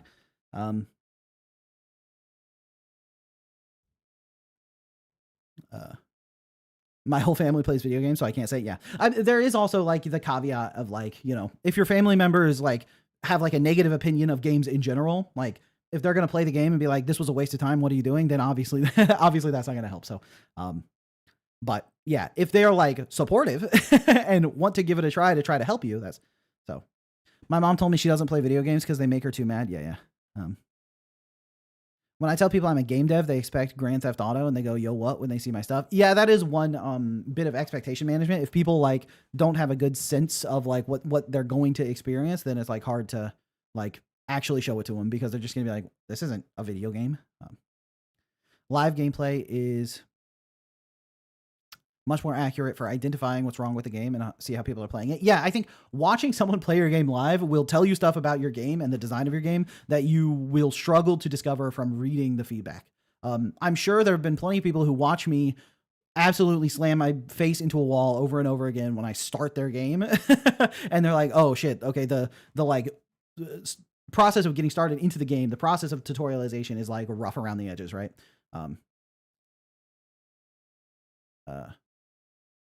Everyone plays a game differently. Yes, but you're trying to give your player an intended experience, right? As the designer, as the developer, there's something you want your player to do, right? There's something you want them to feel, something you want them to experience, right? And so seeing people not have the experience you want should be very illuminating. Can't wait until I finally make it and can tell people I make games. I mean, IDT, you're already making games, right? I think you submitted to the jam too, right? I mean, you already can tell people you make games. But I do think there's like the phenomenon, right? That it's like when you tell people what you're doing, it makes you less likely to do it. Like if you get the rewards, like the reward circuitry in your brain, if you get the rewards for telling people what you did rather than showing them what you did, it can overwrite the need for getting to the point where you show them what you did. So, yeah, but that being said, I can understand not wanting to tell people so that you keep that internal motivation. But on the side, Vari's point of you clown, you are a real game dev is also a big +1. And then Claire says faker, faker. So I think she's calling you the GOAT. That's a huge compliment. Yeah, I mean, like they may do stuff you never thought about later. For example, features or just fixed bugs. Oh, right, yeah. Everyone's going to come at the game differently. They're going to like try to interact with it a little bit differently so you can find stuff you never even considered, right? Dude Shovel, that might be the exact reason beside illness that I can't get off my ass to develop my game. Yeah, Monarch, I think a piece of advice for you would actually be to post less updates. Like keep a little bit closer to your chest. Make yourself get a little bit further along with your changes before you're willing to share them. Because then you have to get further before you can share them. And I know you love sharing your changes, so that might motivate you a little bit more to get to that point. So, Faker, what was that? Faker with the huge outplay. Look at the cleanse, look at the moves. Faker, what was that? If you made a box move on screen, you're a game dev. Everything else is just a matter of experience. Yes, exactly. I think anyone who spends any time developing games is a game dev. Now, their level, their experience, those are different. But I already wait till I have something new to show. Right? Should I keep working on my game on weekends? Yeah, if you want to. Faker the GOAT, 100%. Oh my God, that means I'm a game dev. Yes, I think so. But I think from my whole attitude, probably everyone knows that I'm the gates wide open, come on in type of person. So, when is the showcase part of the Saturday starting? Once everyone has a chance to trickle in and I finish answering questions. Work on my game 7 to 11, 7 days a week. That's a brutal schedule, but I mean, I'm right there with you. Although I spend my working time sometimes making like YouTube videos or shorts or stuff too. So, That would happen to me when I was an RPG Maker dev. I like sharing my work more than finishing it, and then boom, abandon project after project. Yeah, I know it's like ridiculously hypocritical. Like I'm one to talk, constantly sharing my updates with devlogs and stuff. But so, but yeah, it's like what I do is I really love sending my little clips of updates and stuff I did to Insandio in particular, and also to the rest of the development Discord. But I won't let myself send those updates to her until I have something that I think is like good, right? That way I force myself to get it to a state where it's good before I show it to her. So I love working on my game. Nice, IDT. Same. Do I plan to change anything for the next game jam? Yeah, we're going to change quite a bit of stuff. Nothing that people like. It's like we did the survey, and so I know what people were happy with, but I talked about, the letting people change their game after submission, like not disabling changing the page. But yeah, still a work in progress. So should I make publicly stuff for my game? Literally no one knows about it. Should I consider making videos like you? If you want to. Making videos like devlog series is not a requirement, but if you're curious about it and want to give it a try and want to see if you like it, or you really want to do it, like you're super excited about it, I think both of those are good reasons to do it. So, would it be bad if the level design of a 2D platformer wasn't good, but the game has so many other things around platforming, like complex combat, unlocking new stuff, and a few seconds long mini games? I think that question's a little bit loaded, because if there are a bunch of other things like complex combat, unlocking new things, and like little mini games that you interact with in the level, then those things become a part of the level design, right? Because if you have like these complex levels that you have to platform through, and also complex combat, and also mini games, they might be overwhelming. So part of the level design there might be keep it simple enough that they can enjoy the other things. So it's mostly does the design work as a whole, rather than is there a problem specifically with the level design. But would I suggest to double down on marketing after a game release that didn't sell well? I don't know if I should start a new project or insist to not have any regret. It's Florian. So Florian submitted the Fire Hero game that we're going to look at, the one I told you about earlier. That's like they want to see if the game has potential or why didn't it meet their expectations, and see if we can give any feedback.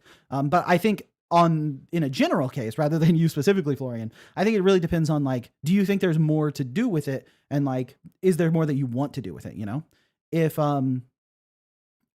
if there's like ideas you want to explore, you have ideas that you can make it more successful, or you think that you just need to hit your target audience, then there can be reasons to continue with the project. But if you're like kind of done with it and you think if you said what you want to do, like if you made an art piece that you're happy with, it's like, I've finished the thing I'm making and I want to move on. So, we absolutely need wildcards for Shovel Jam 2. Yeah, wildcards are like kind of like the additional challenges type thing, right? Fire Hero looks so fire. I need a hero. Shovel Jam 2 will be my first and last jam, 100% win rate. But what if you lose? Damn. He kind of like destroyed your whole argument there with facts and logic. So, Claire said that she'd win though. Damn, counterpoint. Fire Hero was the game that didn't sell as expected. Yeah. So that's the one we're going to talk about. Well, I didn't know you're going to review it. Thank you so much. I just arrived. Yeah, no problem. I found your email very compelling. So I think that it'll be a really nice case study for everyone to see a game like that looks good, and like what are the things that are causing it to not really meet your expectations. And then also play the gameplay and see how it all lines up. So screw the experience and fun. Game jams are about winning and crushing the competition. Yeah, that's the mindset.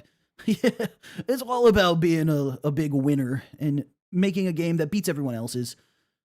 Artistic expression is for chumps. One main game and 4 prototypes, so not that bad. Nice. The Fire Hero cover art looks so cool, but the capsule art is less appealing. Let me see.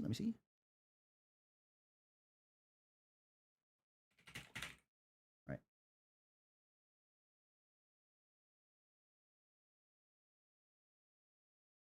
Is the cover art in the library? Let me see. True, actually. Good point, Lyra. Lyra doing my job for me. Florian Epic Writer confirmed. True. The email, very compelling. So How many months until Shovel Jam 2026, by the way? Right now, I'm still thinking like July, August timeline. But I'm still also looking for a sponsor because running the jam last year was very expensive and it ended up being. So getting a sponsor so that I can run it this year without the big overhead would be nice. So I would like to aim for July and August. That's what I'm going to pitch to if I find a sponsor for it. And then if they have some need for me to move it, then I might. But game jams are about banging your head against your keyboard until a game held together by strings, sweat, and a singular global script comes out. Nice.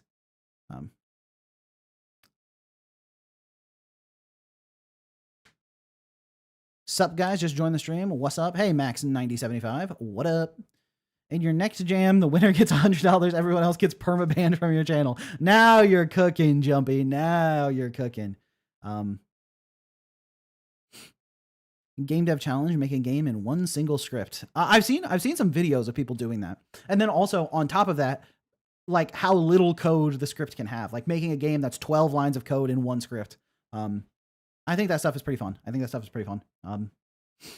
Also, I think the Sebastian Log, right, had the like chess bot challenge where it's like you have like a certain amount of tokens in one script. How would you even do that? It's a fun challenge to think about. It also will probably help make you better at programming. I have to assume, like optimizing stuff down so that you're not like doing things redundantly. But I doom scroll jams, don't judge me. And there's a Pizza Doggy and Craftfix sponsoring every jam ever. So probs, watch out if you get contacted by them. Just seems a bit sus. Okay, Pizza Doggy and Craftfix. Okay, I've never heard of Pizza Doggy in my life. So, if I remove all the spacing in my scripts, it'll go from 100 to like 20. I like my spaces. Yeah, also, like, I would struggle if it's a character count as opposed to a token count because I give my variables extremely long names. And I've been trying to write a script for a short that's like, by the way, give your variables long names. People have a tendency to try to make their variable name short because it looks nicer, but it's when you get back to code you wrote a year ago in your project and the variable names are not long and descriptive, it's hard to tell what's going on. So, verbose variable gang. Yes, I think verbose variable names are very, very good. What do you think about a link between game jams and crunch culture? That's an interesting question. My instinct is that they're probably not that related, but I could be convinced that I'm wrong about that. I haven't really thought about it that much. I love when my variables are like 5 words. Yes. I give my variable names very, like I was working on some camera stuff and my variable name was like current camera's focal point with look ahead, so that if I'm going back and looking at my script, I know exactly what that variable represents. So, var supercalifragilisticexpialidocious. Exactly. Func, destroy level and save data in slot into result. Yes. Those are what I like to see. I'm also trying to write a script about, mutations, side effects in code where you name it like destroy level and then you build in the save data. That's actually such a great example for that script. Hold on. I need to go. Going to my Google Doc for my game dev secrets real fast.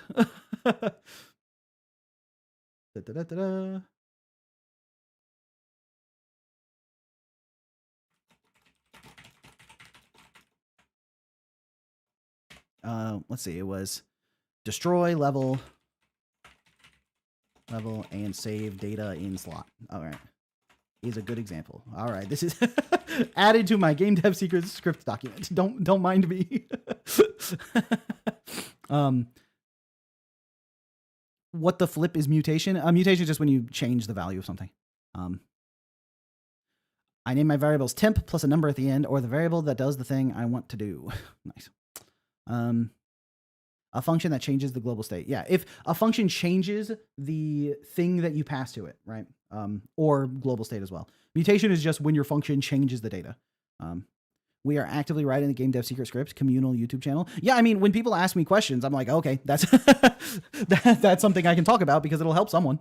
And then also when I see good examples of stuff that I can talk about, I'll make a note of it. It just so happened that I got the good example here live on streams. I love giving random names to my variables like twimp, peewee, and other things to make my code incomprehensible. That's exactly what I'm talking about. I was working on a Minecraft data pack and named a tag start checking for revive. Then after we are done checking, we can then begin to start the reviving process to then not be sad and pathetic lonely guy anymore. Unsafe, unchecked get level. Let's go. Yeah, I think having variable names that are clear is good. Majora, get down, bud. Majora, get down. Thank you. All my variable names are in Korean. If you speak Korean, then it makes sense to me. But real ones get tree current scene. Yeah, for varying definitions of real ones. So what do you mean the function smelly belly isn't good enough for the settings class? Yeah. The more you can avoid that, the better. I used to do it too. I had this habit of, I really like to give my variables fun names because it made coding a little bit more fun for me. But then I had to deal with going back and looking at stuff that I named stupidly. And the more I experience that, the more I move towards the very pragmatic naming conventions. Like the function in Isadora's camera that was called "Please drop kick my dad," and when I got back to it like 2 years later, I was like, "What the hell is this doing?" So the "Please drop kick my dad" function has been removed and renamed.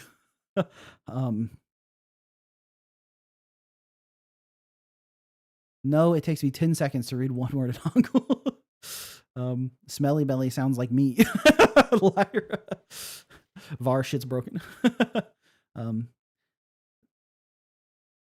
That's literally my character arc. I want to name my stuff stupid shit, but then I get drop kicked by my future self. Yeah, that's exactly how it is. It's like when I'm writing the code, I'm like, dude, wouldn't it be funny if I gave this a goofy name? But then I look at it in the future, I'm like, why did I do this? This isn't funny. I'm the only person that sees this, and I don't like it. What am I doing? Name variables after random memes. Hell yeah. The most fun I have naming variables is when I'm implementing something from maths where I have to interpret what the variable represents in the equation, like opposite angle of elbow joint over C. All of my functions are descriptive, but half their supposed functionality is actually spread across 10 unrelated nodes that try doing stuff within 0.3 seconds of the original function. Hold on, let me read that again. My functions are descriptive, but half of their supposed functionality is actually spread across 10 unrelated nodes that try doing stuff within 0.3 I mean, I would not 100% recommend doing it that way, but I wrote a function called fix stupid input data bug because there's a Unity feature where instantiated input maps are actually clone the global one for some reason. Dude, dude, I remember that issue. Oh, it's been a long time. It's been a long time. In RPG Maker, custom scripts are limited to 12 lines of code, so you have to compress all your JavaScript into 12 lines to do anything. That is brutal.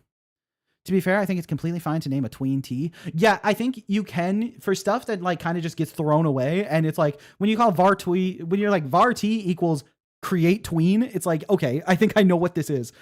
Especially because then the methods you're calling in are like, you know, interpolate property or whatever. Or I guess now it's called like tween property. But like when you see those methods being called on it, you know what it is. So the variable name isn't that important. But I do still name my tweens like, you know, horizontal look ahead tween like that. I name it stuff like that just so I can read it.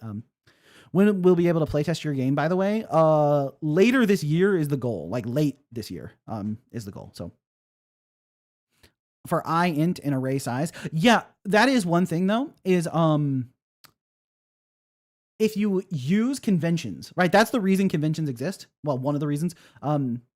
If you use conventions, you can read them because you're always doing it the same way, right? When you use I, J, and K for your loop like increments, whenever you see I, J, or K, you know that that's what it is, right? Similarly, if you always call tweens T, when you see a T, you know that's tween, right?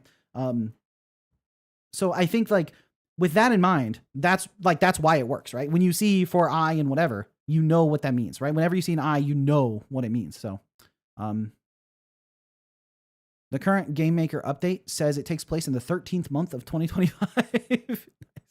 Nice. I use IJKV in sometimes varying and random order. Well, I'm not sure if the random order is good, but I think as long as it's in there, it's fine. Super excited to play a shovel. Hey, thank you. I appreciate that.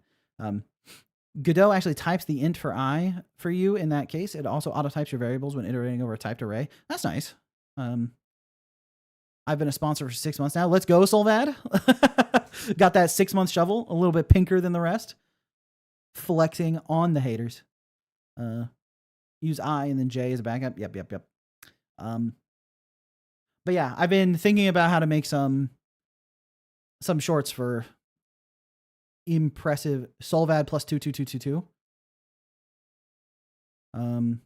Hit some plus twos for Solvad. My coding teacher in school was obsessed with using loop and looper as the variables for loops. Oh my gosh. You saying they would say var loop in like range 5 or whatever? Oh my goodness. Oh, I hate that. Oh, I really don't like that. So, did you know you can iterate over a vector 2 in Godot? Really? And it'll just do the X and then the Y? What is the purpose of that?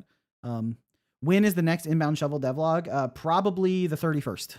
Or maybe the 30th. What's Friday? Friday is the 30th. Probably the 30th. That is monumentally dumb. Yeah, I really don't see the benefit. Don't ask me why I possess this knowledge. I found a thing with Turbo Warp where if you add the exclamation mark at the start of a variable, it would move to the top of the list. So in one project, I have variables with exclamation mark and at the start. Naming a variable with an exclamation mark at the start might be one of the most cursed things I've ever heard. Because exclamation mark is the not operator, man. You can't name a variable with exclamation mark at the start. That is unbelievably cursed, bro. How long did it take to create your first shorts on YouTube, and how much time does it take now? I find it to be a nightmare to do a proper one. So I spend too long on my shorts, for sure. You could probably make them faster than I do. But some scripts I end up spending like a full day, like really polishing the script and getting all the assets and filming stuff. And like, I also will make like supporting visuals in game where I have stuff displaying on screen and moving around to try to help make my point. So I will spend like a full day of work, like, 10 to 14 hours of work scripting and refining and getting assets. And then I send it over to my editor who spends a couple hours editing it. So we spend quite a bit of time on the shorts. My initial shorts were were a little faster. I think the first 4 game dev secrets I made took me about 3 days, about 2.5 basically, to make those 4. And then I did it again. So I think over 5 days I made like 8 shorts. But then for the more recent shorts, I put even more time into writing and refining the script and getting the assets, but I'm trying to speed up the process because bang, my beloved. Yeah, exactly. Please don't start your variables with an exclamation mark. That makes my tummy hurt. I actually feel the exact same way, Baxter. You would find this insane, but in languages that don't have a not, I use triple exclamation mark instead because a lone exclamation mark is too small for my eyes. Oh, you use like not.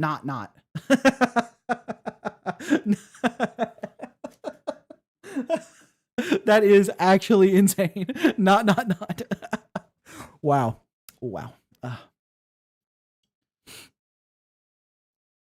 Improv videos are not super fun to watch. Yeah, they just don't hit as hard. A lot of the times, I mean, some people can improv off the dome like a genius, Come on, I have a valid reason. I think it makes sense. Not being it actually in some ways makes the code more readable because when you see triple exclamation mark, it means the same thing, but is easier. And once you know that, you see it. But it is also wild. Northern Lion, yes, liar. Like Northern Lion can improv off the dome at an unbelievable skill level. So, but I can't. It's valid, strange, but valid. Yeah, it makes sense. I see why he does it. But also, if I was looking at code without the reason behind it, if I was looking at some code that was triple exclamation marking, I would be like, what the hell is this? When I first learned Godot, I didn't understand why I got an error when doing if A equals B. And I figured out that A does not equal B didn't give an error. So my early Godot code was all inversed. That's so funny. Oh, that's good. I mean, honestly, it does build up like the good practice of early exiting, right? I feel like early exiting in code is actually a really, really nice pattern. It makes the code more readable. So I feel like you might have been doing a lot of early exits in your early code by complete accident. I find when I'm writing code, I end up using, not equals checks more often than equals, so early return is a top 10 pattern. Yeah, early return is fantastic. But yeah, it is funny to imagine never using like equals. It's always does not equal. So early return is top 3 patterns. Yeah, I think early return is so good. My early Godot code didn't use export. I was hard coding no references. That's funny. That is funny, man. It is, yeah. It's interesting coming from a computer science background and moving into game development. It's like I never had any of those like early code misunderstandings, but it's very fun to hear about them. So, what pixel art engine do you use for creating your designs? Well, I work with a pixel artist. I work with 2 pixel artists actually. And one uses Sprite and one uses Photoshop. But I prefer Sprite over the 2. But any tool that can make pixel art gets the job done. But I'm in my current project. If you want to see how hard it is to read exclamation points as not, I literally in my head, like, and out loud said in my current project and read the exclamation mark as a not. So exclamation mark means a main variable that I'm using, at means settings, and nothing means a variable I don't care about.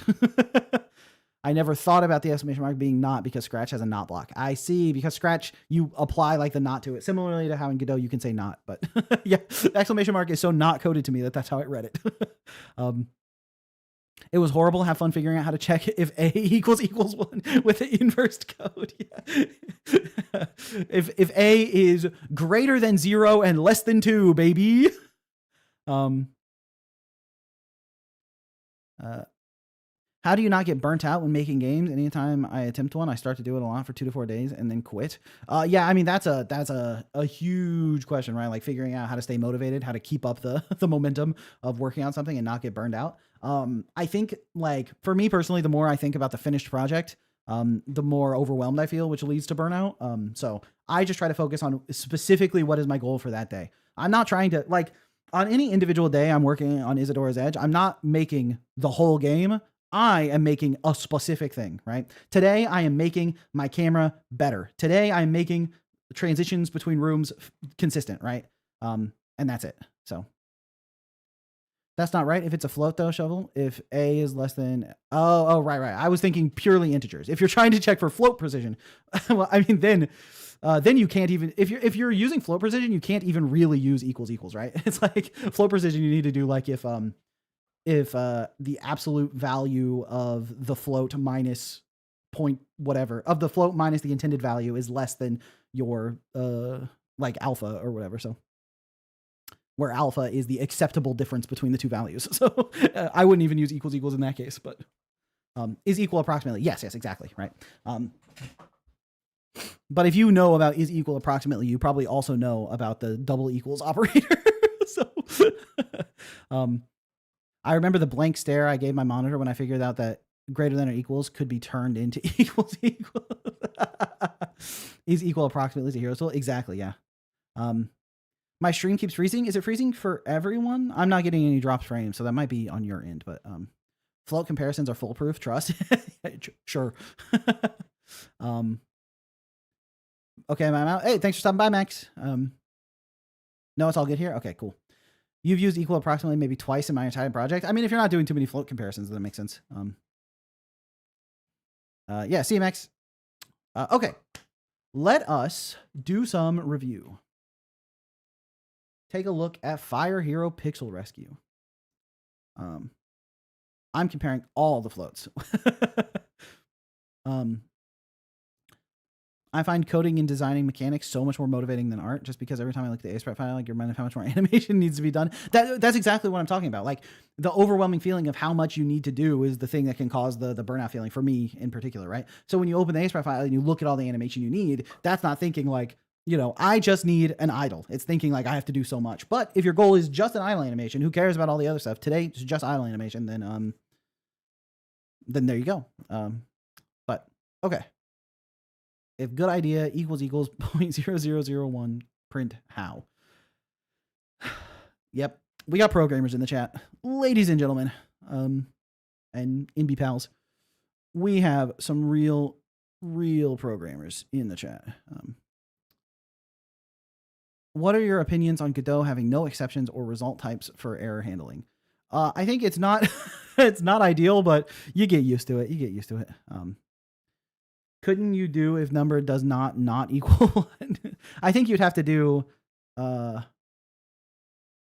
you might have to do is not number not equal 1. I don't know if you can do not equal, but maybe you can actually. Not 100% sure. I have never tried the syntax on that. Sometimes I will dedicate my whole day to doing animation and get like 2 sprites done. I mean, 2 sprites done is a step forward, right?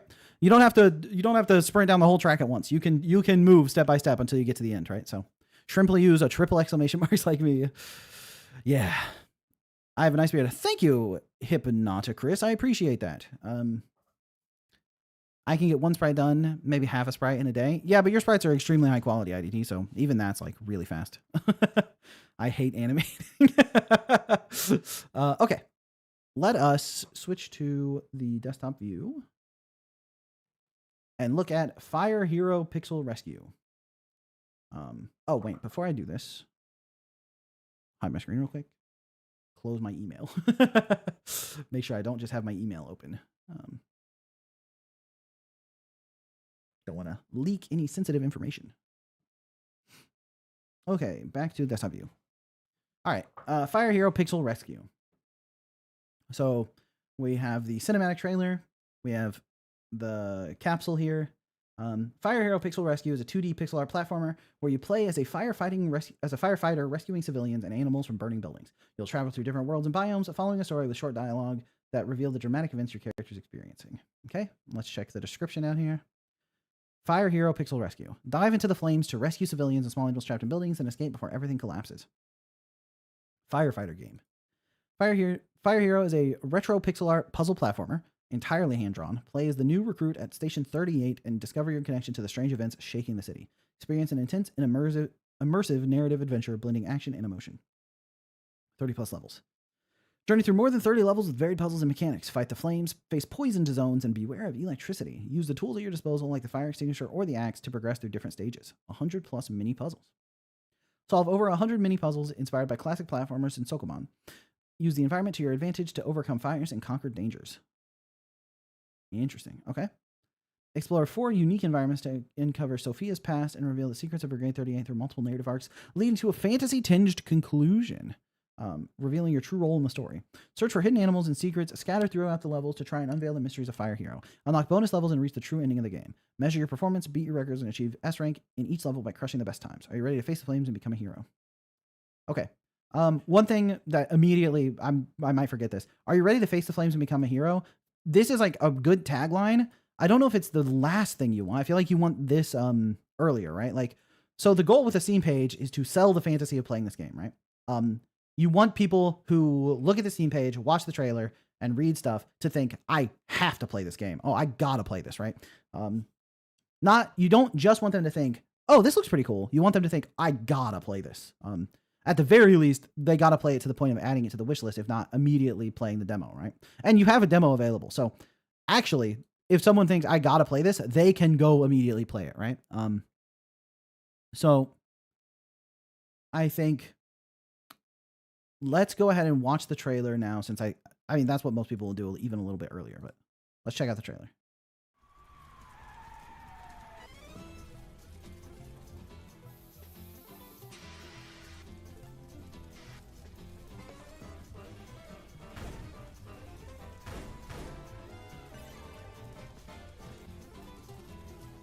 Okay.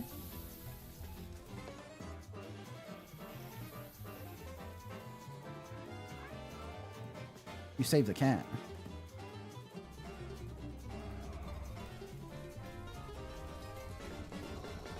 Okay, what's that guy doing?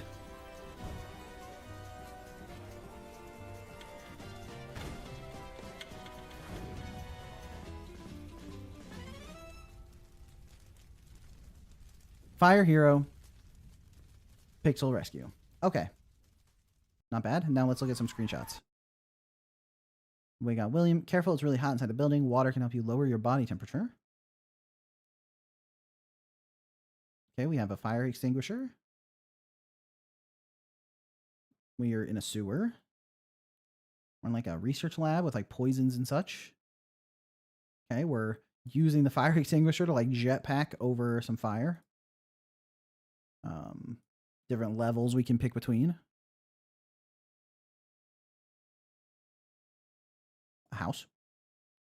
Is this my house? Okay. Is this the Sophia we read about earlier? Oh, we have to drive to the fire. things are being destroyed. It looks like I'm carrying someone to safety. They're asking for help. Oh, I skipped over a screenshot. Civilian rescued. C rank. You have a timer. This is giving Sonic. All right, they want help. The water is rising. That looks dangerous. You saved a cat. I do love saving cats. Okay.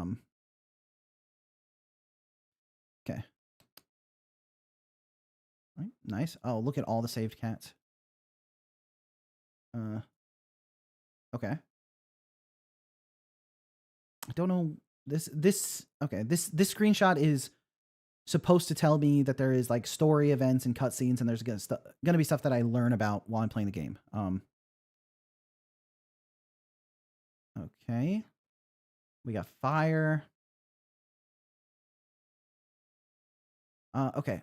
It's like I'm losing the plot a little bit because a lot of these images are giving me similar vibes, right? It's like I really like this screenshot, which gives the point across of like you can use the fire extinguisher to like fly over the flames. And then this one is like the extinguisher can be used to put out flames. But like at this point, yeah, I don't know what this screenshot is trying to tell me that I haven't already learned, right? I guess that I can get fire or I can get water in through my own means, something like that. And then I can flood the area with water, something like that. Okay, this is giving some interesting concepts of like the fire is the only thing giving light off because like the electricity has been cut or something. That's nice. This seems to go in line with this screenshot where it's like getting the point across that there's like more story elements or something. So, and then is this, I don't know what's going on with this character. Okay. So I think we have a good sense of what's going on. And I think, yeah, it's tough. It's tough. Okay. We really have to think about this game because I think it's obvious to anyone watching that it like looks good. Like the trailer is like nicely edited. There's like lots of cool scenes. It looks like there's lots of content. You get to save people. There's like details of a story. There's this really compelling like fire monster here. Like the fire monster to me, let me turn this down a little bit. The fire monster to me is like the most compelling part of the trailer because I'm like, what's going on? Like the rest of the trailer is leading me to believe this is a very like the fantasy of the game is very standard of like you are a firefighter trying to put out fires, right? But like then this comes out and it's like okay, so what's going on here? Like this is a very compelling shot, right? And there's also the other shots of like story stuff. So I feel like maybe there's some stuff going on, and then there's like, you know, poison water coming up, so you can't really use it. And then the timer comes in to show that you have like a limited amount of time to save everyone before the fire comes over. Then you have this like nice capsule, like it finishes strong. It's like, I think it's obvious that it looks good, but there's something holding it back to go from like one dev, one artist. You're the dev. Got it. Nice. There's something holding it back to go from this looks really good to I gotta play this, right? So what is it missing that takes it to the I gotta play this point, right? And it's like, I think right now you have to think about what's the fantasy of the game. Like what's the appeal? What is it that you're trying to tell the player? This is what you're going to get to feel when you play the game, right? And it seems like clearly it's about being a hero that saves people from fire, like being a hero that rescues people from fire, and also pixel. Would it be insane to say that maybe dropping the pixel hero part of the name would be good? Yeah. I was going to touch on the title a little bit later because I do think Fire Hero Pixel Rescue is not a good title. I think that this feels very bland. Scroll down to the more like this section. I think the game has a tagging issue. Yeah, we can touch on that too. More like this is Celeste isn't bad because it's a pixel art platformer, but it doesn't have a puzzle to it. And a little to the left is not a puzzle platformer. And then these are both Metroidvanias, right? Like, so I think one thing you have to do for sure is make sure that your tags cause, because the more like this suggestion comes directly from the tags, right? The tags you give your game, where are the tags at? The tags you give your game define what appear down here, or at least strongly influence it. So you can play with your tags until you're getting recommended games that actually you want to link to this. So you need this to be linked from other puzzle platformers. And more so than being a pixel art game, being a puzzle platformer is the thing that like really connects them together. So, Animal Well kind of fits there, but Rain World, Celeste, and a little to the left are out of place. Yeah, because Celeste isn't a puzzle platformer. This is like a precision platformer. It says right there in the tags. So you don't want this to give people the wrong concept. But obviously I haven't played the game yet, so maybe the game is supposed to be appealing to precision platformers. But if it's supposed to be appealing to precision platform players, then the trailer isn't getting that point across. The trailer makes it feel very much like you're solving puzzles and just trying to navigate through a dangerous environment to save people. It doesn't feel like there's going to be too much precision going on. And I think that probably there isn't that much precision going on. It's mostly about the puzzle platforming elements, but the tags need to align that. But that being said, I think right now the appeal that you're trying to go for, the fantasy you're trying to sell, is that you are navigating dangerous environments that you are specially equipped to handle because you're a firefighter, and using your skill at navigating those environments to save people, right? That's the fantasy you're trying to sell. And I think there's a shot in here that gets the idea across pretty well, but it happens kind of late, which is dangerous. Where is it? Yeah, here. Someone crying for help. Then there's a rescue button. And then there's a you saved the cat, right? Right here. You jump up, there's a rescue button. And honestly, that rescue button maybe flashes even a little bit too fast. You might need to like let the rescue stay on screen for a touch longer so that people have a chance to understand what's happening here. And then you saved the cat. Like, give people a chance to really like process this. And then you have a screenshot later that shows you in an area with a bunch of saved cats. I think you probably want to have a cut where you save the cat and then you could show a couple different, like very different environments that you save a cat from. Like you have a second one here, make one in the poison area, make one in whatever. So you see that you're saving a lot of cats and then show yourself playing with all the cats you saved, because that's giving the player the fantasy of saving all these creatures. Like you get to go and save all these poor little kitties from fire and then look at all the kitties you saved. Once you save them all, you get to go here. It makes the player want to save the cats, right? Like that's the kind of thing that I think you need to sell here, is the actual fantasy of navigating through these like dangerous, fiery areas to save the cats. Now, saving people is a major aspect of this. And I think like you can see that with a lot of the things that the trailer is touching on, right? Where it's like you're carrying people out. This is about navigating a difficult, dangerous environment. Then you're carrying someone to safety, navigating a dangerous environment, trying to save someone, saving a cat. There's story stuff going on. There's a driving segment. This crazy fire demon thing that kind of hits out of nowhere. Then someone to save, saving someone. But there's a timer. You got to get them out before everything collapses, right? It's like, so I think you're trying to lean into the rescuing people fantasy, but you've done a lot of showing what you do when you play the game, but you haven't conveyed how it feels to save the people, right? It's like, and I think that like the screenshot you have here shows that you understand how to give people that feeling, right? This being able to go through a room filled with all the cats you've saved from fires, will get that across, right? That'll help people understand like, oh, you get to save people and you get to feel good about saving them. And I think there's probably some ways to get that feeling across with saving the people as well. But you also need to make sure that you're like,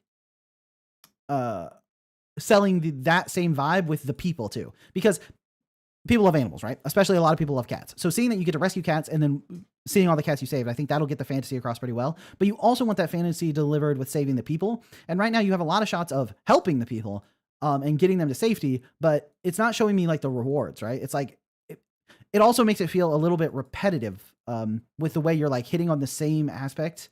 But even then, these are all like minor complaints of the repetitiveness, because I actually think the pacing here is pretty good. Mute this. The pacing is pretty good, where it's like, as you're saving people over and over again, there's different environments you're saving from, and then you get to see the timer come in to indicate that there's a time constraint on it. So I think all of those things work together in a way that's like effective, but based on the underperformance, maybe not effective enough. Again, I also think this shot right here is very evocative. It's like, what is going on? And I think you might need this a little earlier, because it adds some color to the scenes where you're like exploring the narrative stuff. I think maybe you need to lean in. I don't know what the narrative of the game is, obviously, right? I haven't played it yet. But if you're trying to like, if this scene is to indicate that there's like narrative stuff happening, I think it cuts a little bit before you get to see the interesting payoff here. It's like you're running through the beach here, which is showing off a different area of the game. But like she shows up on the side here and there's like a little bit of a mysterious air to it, but then it cuts before I get closer to it or before she says something mysterious. And then there's like this guy, but this guy piques my intrigue, but it piques my intrigue kind of late into the trailer. Whereas I feel like you want the intrigue peaked a little bit earlier. But that all being said is about like delivering the fantasy of what is the appeal, right? There's like an intriguing story. And if you play this game, you get to find out what's going on. And there's this crazy fire demon thing. And there's like a lady on the pier with like some mystery going on. So that's all going to help. But then, also delivering on the fantasy of what does it feel like to save people? And what does it feel like to save cats as well? And what does it feel like to actually navigate these dangerous areas? Like, this shot, you push a bookcase down and then you push another bookcase down. These are also like the same kind of interaction, which is good. You're showing people that how you interact with the game, but like that's not scratching any like fantasy or appeal itch in my head. You know, it's like, this doesn't make me think like, oh, I get to navigate these dangerous environments. It feels very like standard puzzle platformer, push a block to access another area. But you have areas in here like, or at least like screenshots where you're using this fire extinguisher to navigate around fire. Probably lean into this. If someone has already watched 30 seconds of the trailer, they've already had their interest piqued. Yeah, I think that's another good point. It's like at this point into the trailer, when you hit this really cool scene with the fire demon, this is very intriguing, but it's hard. It's going to be hard to get someone to this point if they've already watched the beginning here and been like, oh, this is a generic puzzle platformer. It's not my thing. And then exit out. They never even get this super appealing, like intriguing fire demon thing. Like this happening earlier might get them to watch later, which could help convince them to play the game. But that being said, this shot here of using the fire extinguisher to navigate around this like dangerous fire, that's a cool shot. And then let me watch for the trailer. Okay, we're navigating around fire. We're using a block to block poison. We use the fire extinguisher as a jetpack to cross over a gap. But I think some of these elements you might want to tie together for just a really appealing, like a visual representation of what it feels like to try to navigate through a dangerous fire environment. Like you have the shots where there's like the fiery explosions, right? I don't know what shot that is. This one has like this inferno, like this tower of fire that you have to like time around, which is very cool. And then you have using the jetpack, using the fire extinguisher as a jetpack, which is very cool. And then you have the explosions here of the building like exploding. I think you can combine all that together as a whole package where it's like you're using the jetpack to fly through these exploding bursts of fire while you're timing it properly for an inferno going through to really sell the fantasy of trying to dodge all this dangerous fire using the tools you have, right? Make sure everything's happening in a way that like makes the player go, oh shit, that looks cool. I really would have to be like the most insanely sick firefighter of all time to navigate through that. So, I get that it's trying to show multiple environments, types of puzzles, and examples of rooms. It's also cutting between them too fast for me to really understand anything about what's happening on screen. Yeah, that's another thing that's happening here is you have a lot of concepts and you're like touching on each one very quickly, but none of the concepts feel like strong enough on their own to deserve this quick cut. I like this one, like showing that like, oh, things are unstable and they might explode. And you have to deal with new issues while they're happening. And that like little explosion is cool, but it's so fast that like you don't get a sense. Like, I think actually one thing that can be a little bit illustrative here is Silksong has a great trailer. One thing that's unfair is that Silksong did not need a good trailer. Silksong would have gotten 5 million sales if it was uploaded without a video trailer at all, right? So, but look at how slowly they pace this, if I remember correctly.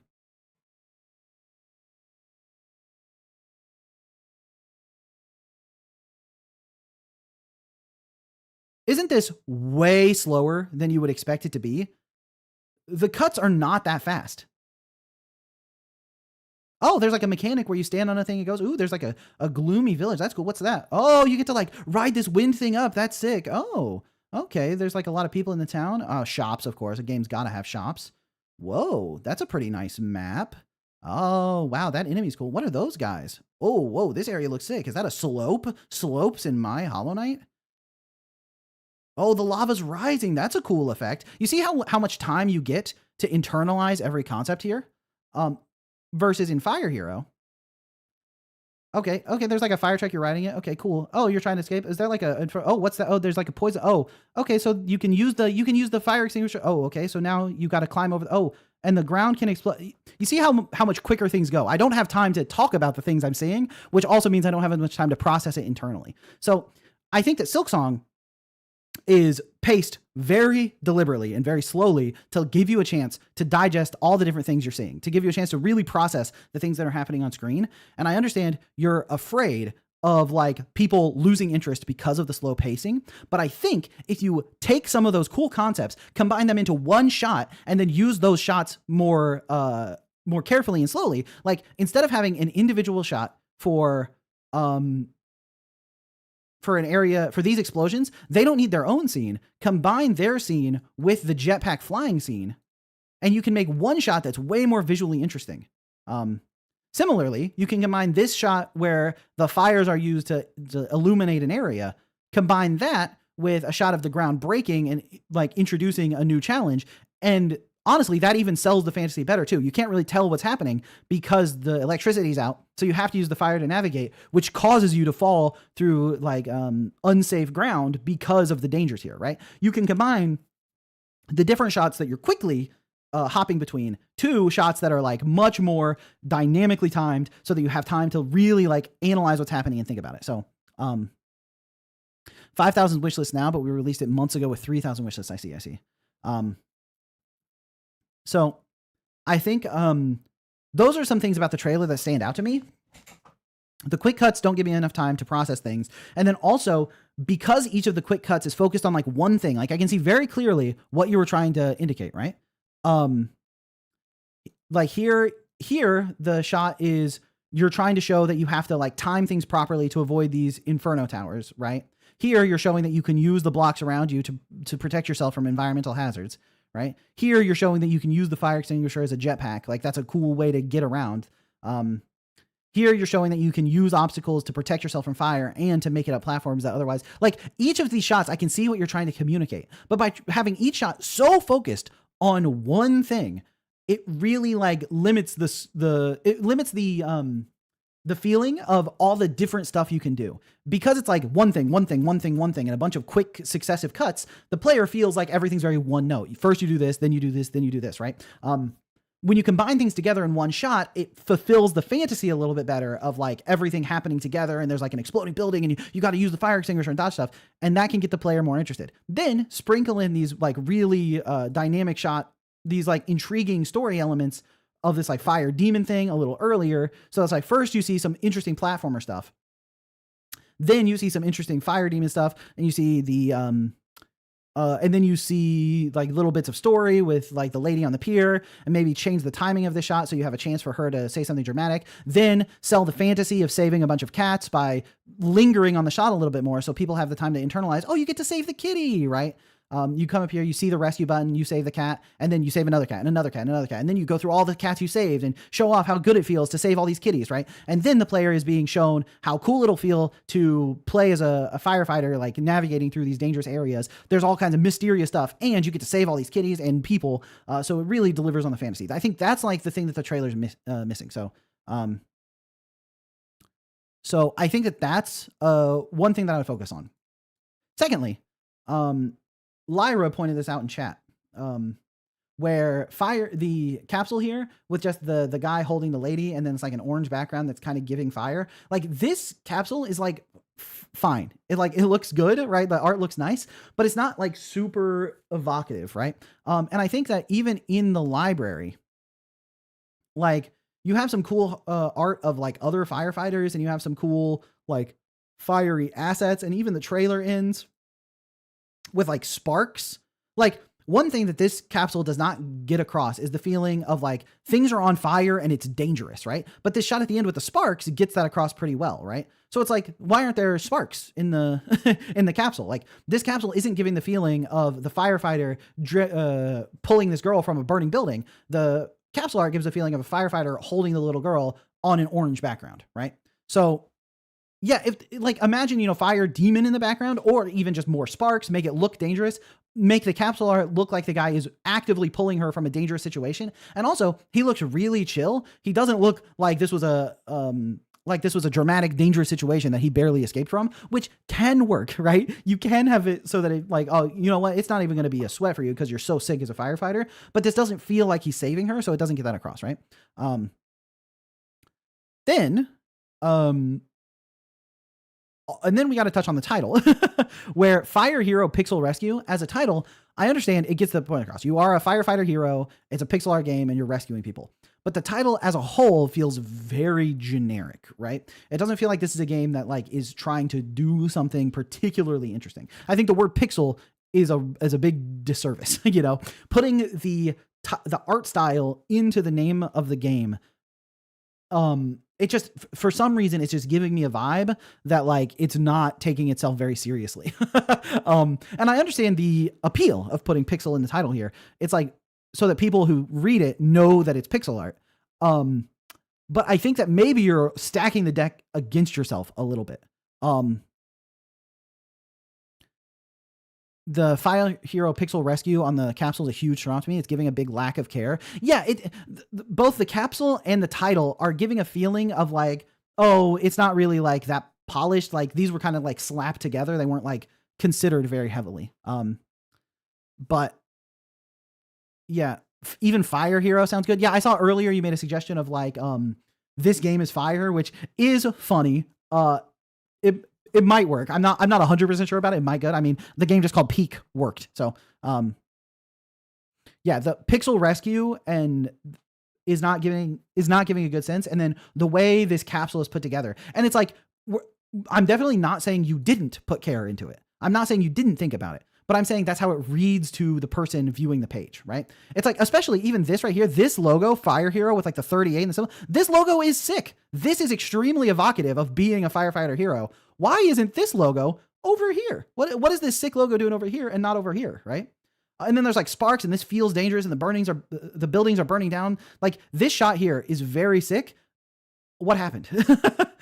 Like, I think you need to lean into the things that make your game stand out a little bit more. This Fire Hero feels very generic and Pixel Rescue is not doing you a big favor, you know?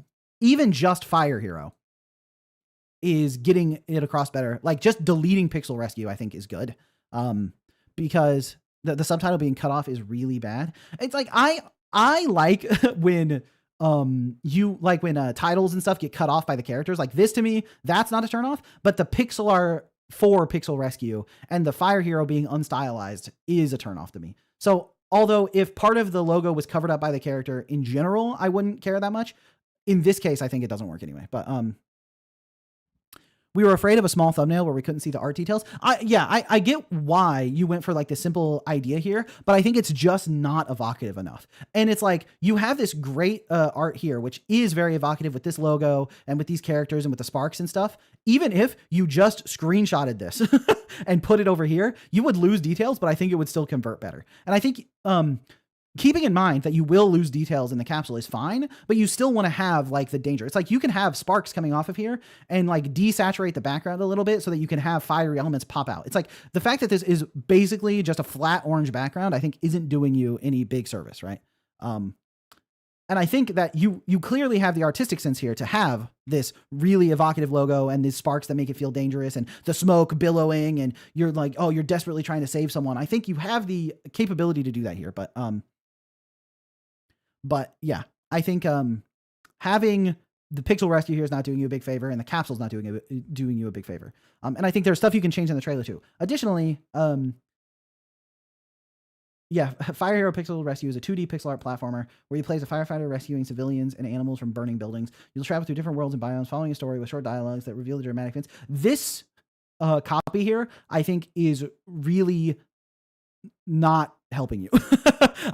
I'm trying to avoid saying that it's just bad, but it's really not appealing.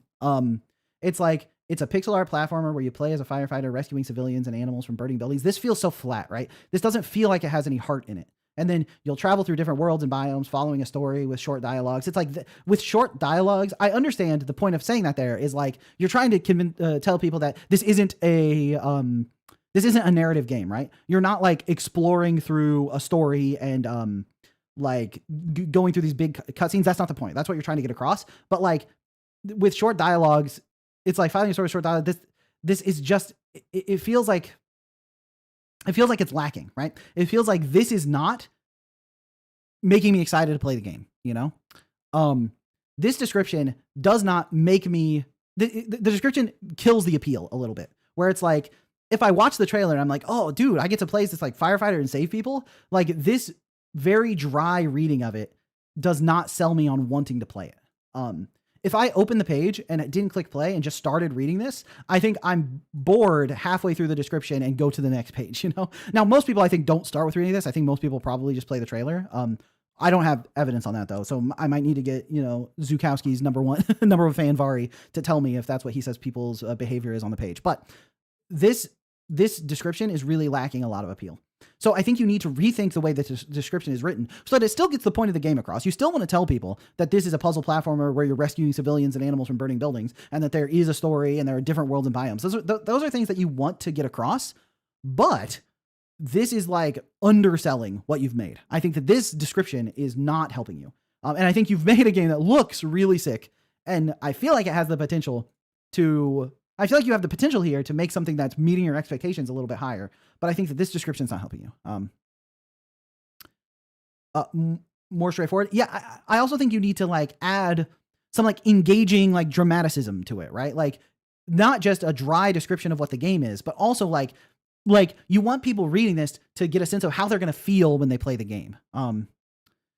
Yes, the animation show put it great. The description is currently just describing the game as if it were a product, as if like I'm telling someone in the simplest terms what the game is, but it should be selling it. This should be convincing someone that this game is going to make you feel awesome and you want to play it, right? So,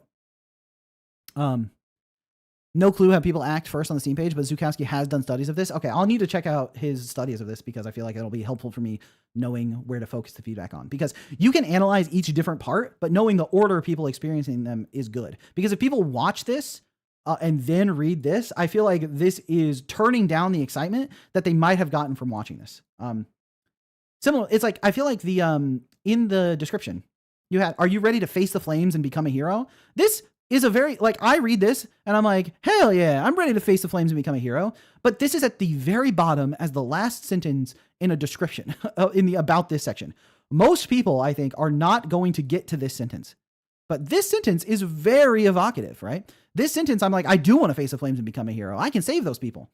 It's like, I don't know if it should be the first thing here. It's like, are you ready to face the flames and become a hero? Maybe that's the first thing in this description. Maybe not. I would need to go like do some research, but make it more evocative. Make me want to face the flames and save people. Oh, okay, said something. You submit a game Steam page on the Discord. Oh, right. Okay. Okay is giving practical, helpful advice on how to get into the showcase Saturday. But yeah, the best description would be, now this is a story all about, okay, Monarch being Monarch. Okay. But yeah, I think you have really good art assets and a really good sense for how to make things look dangerous here. So you can improve the capsule and then improve the description here to make it more evocative, more engaging, and sell the appeal a little bit higher. Then you could potentially rework the trailer to make it more appealing as well. And then I think, honestly, this stuff down here is not too bad. I think firefighter game is maybe a little bit too on the nose. Like it feels... It's so accurate. There's something about firefighter game that is a little bit unappealing to me, and I don't know why. But I think the description is okay. If you've already sold people with the rest of the presentation on the top here, that'll help. And then Vari pointed out, we already touched it on a little bit. You want to make sure that you use the user-defined tags to get the proper recommendations down here, so that people who are scrolling, like if someone if someone loved Mega Man 11, right? And they scroll down to see more like this, and they see your game, is it in the right spot, right? Because you want people who will like your game to be the ones who play it. Firefighter game is a massive fumble. Yeah, I find something very unappealing about firefighter game. It's like you've almost summarized the game so accurately by calling it firefighter game that like it like again kills my excitement. It's like I'm like, oh, I do want to save people, and then it's like, this is firefighter game, and I'm like, yeah, I guess it is just a firefighter game, huh?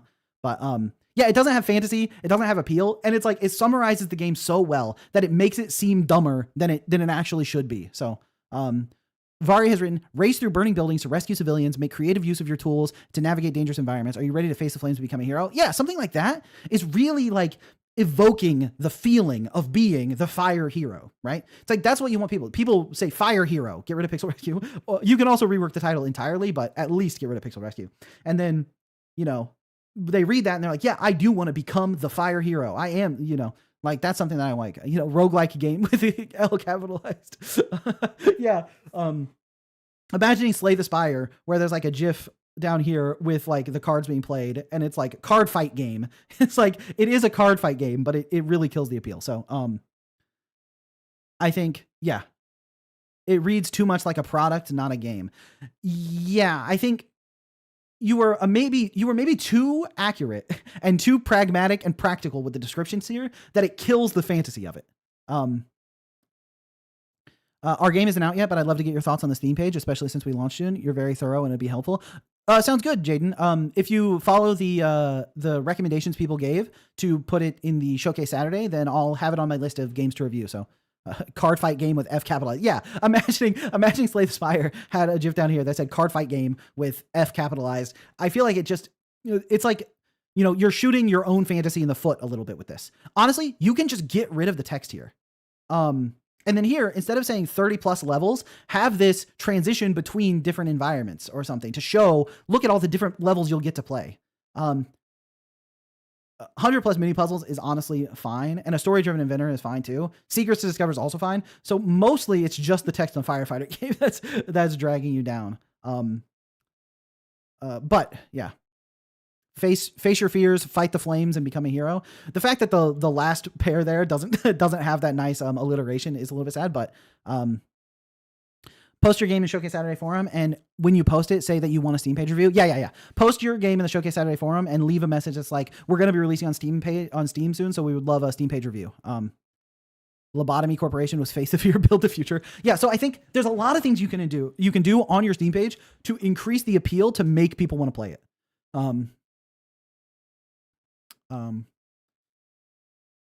So I think that works. I think that all can increase the appeal to get people to play the game. But then you want to get people to play the game. Is the game fun? I think that's the next thing for us to discover, right? So I think we have kind of beaten to death all the different things on the Steam page that might help you. Oh, and then the other thing that I wanted to say before I forget is that users can suggest tags and add tags to your game too. So people who play your game can try to very helpfully go add some tags they think that describe it well, which can change the recommendations down here. And so people who are trying to describe your game accurately could actually cause it to be recommended where it shouldn't be recommended. So you do need to keep an eye on the user defined tags here. So, I think Fire Rescue Pixel Hero is a better name. I think that also doesn't work. I think it's not evocative. It's not making me feel anything. It's like the name is almost a microcosm of the thing the rest of the page is doing, where like you're building up this fantasy for me and then tearing it down. Like, oh, I want to save people, and then I see his firefighter game, or ooh, this has a nice fantasy, and then it's like described very dryly. Fire Hero, sick. Pixel Rescue, okay. It's like the game does a lot of stepping on its own feet in terms of the way it's trying to market itself here, I think. So, I think it sounds like a mobile game and just Fire Hero is better. Yeah, I think so far, my favorite suggestion on the naming is to just drop Pixel Rescue entirely, just call it Fire Hero, especially in the trailer. You have this awesome logo for Fire Hero. Make it so this guy is saving. You can have him to the left or right or centerpiece, and then, you know, have like the world falling apart behind him with sparks and smoke or whatever. And then across the bottom, it just says Fire Hero. I think that would be pretty convincing to me. I'd be like, I do want to be a Fire Hero. Look at me saving people. So I think that would be cool. Yeah, just Fire Hero is probably better. But okay, now let's play this game and see if we can provide gameplay suggestions as well, so that if we convince people to play the game, how will it do? By Ravenlore Studios. Sick logo. All right. Very, I need to turn it up a little bit.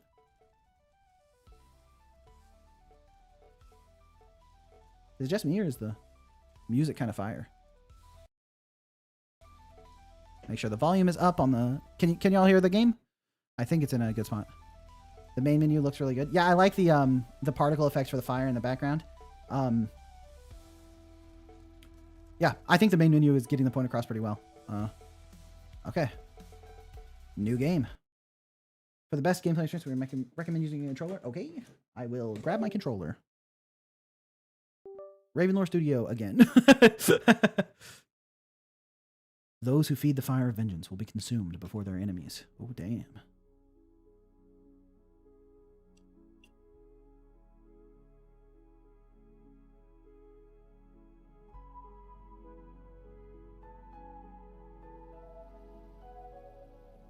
Nice. I'm just wearing my firefighter costume at all times. Uh-oh. Hold A. Oh, holding A jumps for longer. I can't pull the camera back. Oh, I can, but there's a big dead zone there. That's not bad. X? It's locked. Oh, okay. It's not the Switch controller buttons. Oh, damn. Nice reflection. The reflection is causing mixels, but... Oh, you've come.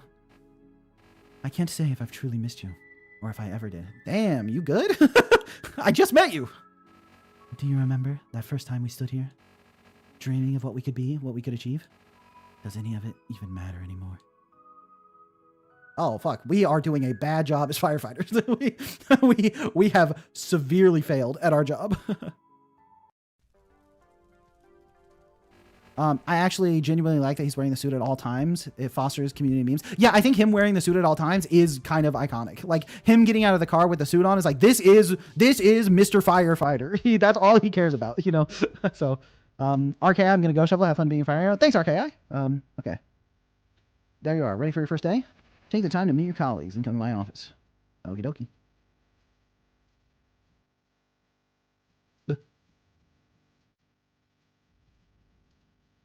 Enter the fire station. I feel like the dead zone might be a little bit too large. But minor nitpick there. Dang. Hey, there's Sophia! She hates me. Oh. Might be a little bit of bug of landing on top of the fire truck here. Hey, it's the first time I've seen you around. Sorry, we got a problem in the basement. Maybe you can help us? We need to move the crates I left down there. Okay. Get out of here. Nice.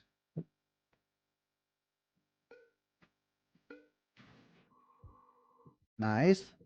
Little, what is that, low pass filter when I'm underwater? Love to see it. Wait, did I do it? Or... Okay, I can't talk to him again to see the dialogue.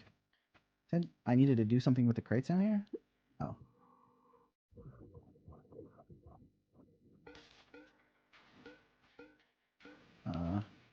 I'm not sure what I'm supposed to do here.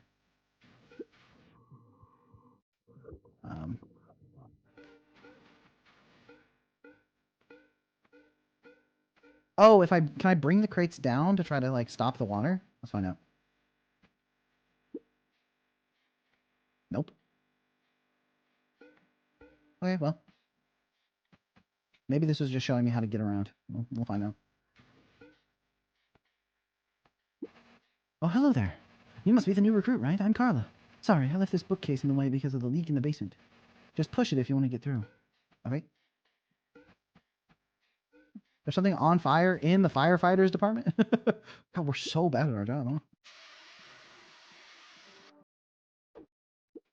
Okay, talk to my mans. Amazing, some fresh blood. Sorry, you can't pass through here. I need to clear out these butane tanks first. Try going over the top if you want to get to the chief's office. I see you've already mastered the fire extinguishers. I hear some people use them to glide. Something about jumping twice, I think. Anyway, I want to do it. Oh. Nice. Let's go. Okay. Said I have to go around? Oh. What is this thing?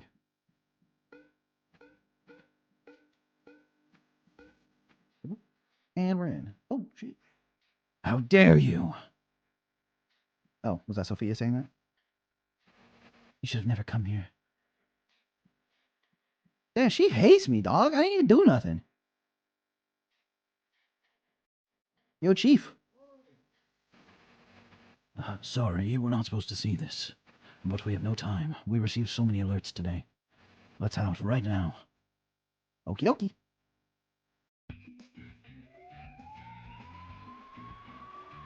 We're on our way.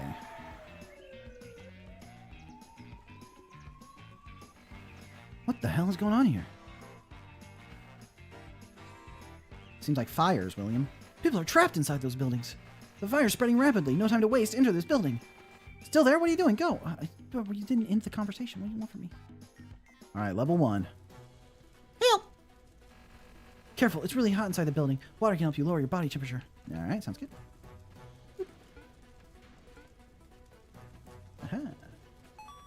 I got the coin. They're calling me the best ever do it. Uh-oh.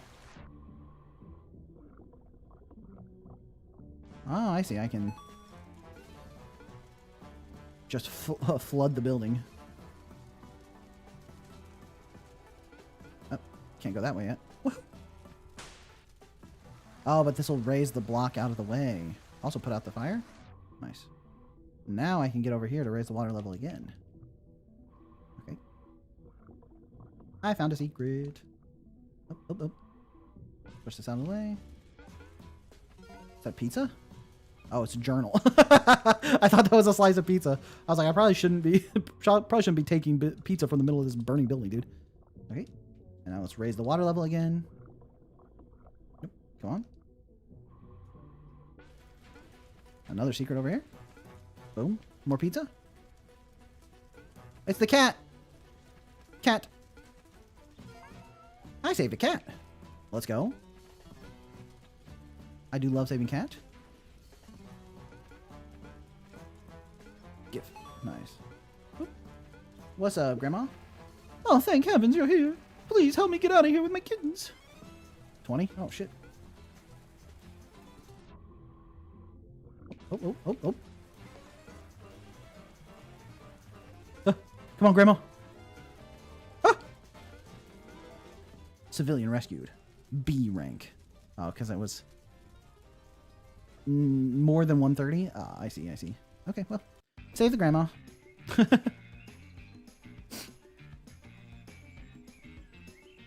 Nice. Can I... Wow, what a fire. Nice work, rookie. We're just going to ignore the fact that I flooded that building. Don't worry about it. Thank you for your help. With everything that's happened, my cats must have wandered off into the city. If you happen to see them, could you bring them back? I've got a little place out west. Thank you, sweetheart. No problem, Grandma. Okay. Level 2. Help. Help! If you ever get stuck, remember that you can reset your current zone to its original state at any time. Put out the fire. It'd be nice if there was some kind of visual on, like, how much the fire extinguisher is actually putting out the flames, you know?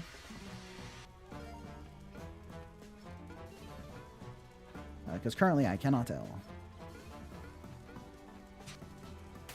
Alright. What's down here? Ah! I fall down. There's a coin down here. I like that. For gaming. Oh, I needed to go get this. Come on. Oh, it's blocked by garbage. Means I probably need to push it the other way, huh? Unfortunate. Do I have like a breath meter? I don't think so. Maybe my firefighter stuff has scuba. Nice. Uh-oh. Alright. We're gaming. These flames are the last bit of this fire extinguisher. Alright, get out of here, dork. It's fire extinguisher number 2's time. I kind of want All right, I got my coin. Oh. Put down the fire extinguisher, pick up the crate, get out of here, and go down.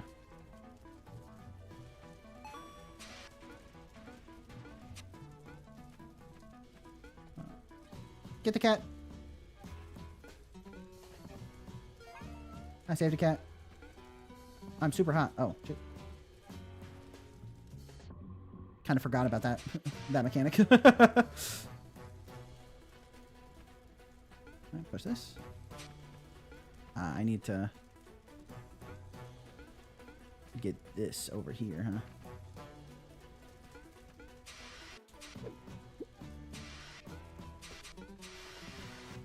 Nice, okay. This individual requires assistance. And I can't rescue her with a fire extinguisher. Oh, you're finally here. Let's get out of here.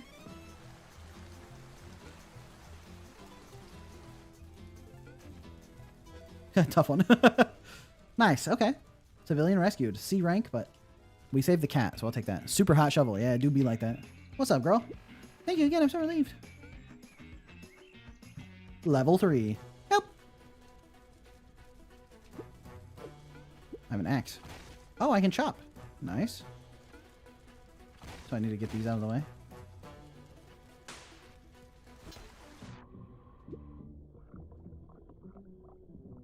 Nice. Okay, now we need to come get this guy. Come on. Come on. Come on. Come on, get in there. Come on. If we bump it enough times, we shall free it. Alright. Clearly the intended solution. Oh, my axe back. Crazy part, that doesn't even help. But now I can pick this up, right? Yeah, okay. And throw it over here. No. Nice. And we're saving the cat. Gaming! I'm not sure if that's 100% what I was supposed to do there, but it worked. Okay. Now I need to free these blocks, which I can pick them up. The picking them up, I can pick it up from in the water, but it's like very inconsistent on how that works. I need another one. There we go. Ah, okay. Alright. Go get my axe as well. I bring one with me. In case I need it. Come on. Come on, jump out of the water, bud. Thank you. Okay. I would like that. How do I get that? Maybe I need to go down here to... I can't break that. Nice. I'm glad that, okay, break that. Get my journal. Does this suck the water back in? I actually don't know. Okay, it does. Freedom! Do I want to break that? How do I get this coin? Ow. I've heated myself, but I can just stand in the water.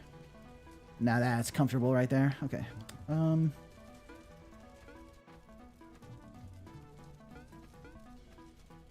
Is there... No, there's no way to bring that with me.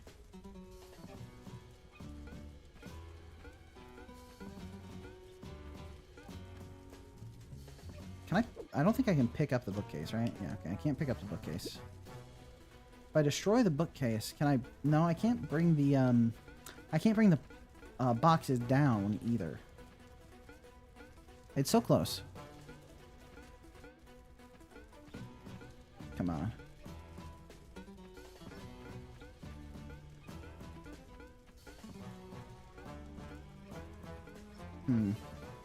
Yeah, I'm not sure, so... Oh, I didn't even see that fire extinguisher. Thank you, Lyra. I need the water back. Can I have the water back, please? No? Can I pick this up? No? I think I might have locked myself out of it. Since I didn't get that fire extinguisher. Unless there's a way to... Let me cool down real quick. Oh. Oh, I need the fire extinguisher, though. So did I just fully lock myself out? I think so, actually. So, level restart. Okay.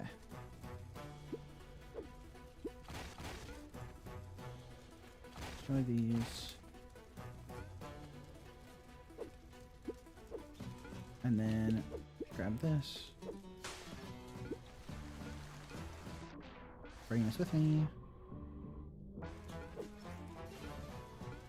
Come get the cat. Ah, can I bring this? I could have brought this if I was smarter about it. That's fine.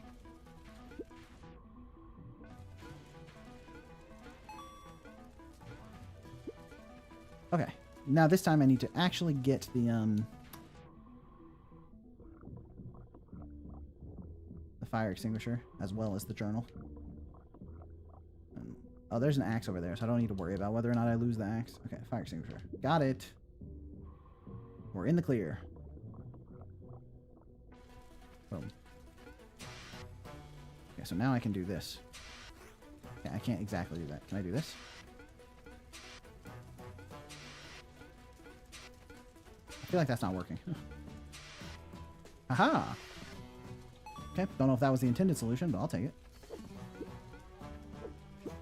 Boom. Now I got the fire extinguisher. Wow, now what? Now that I can float.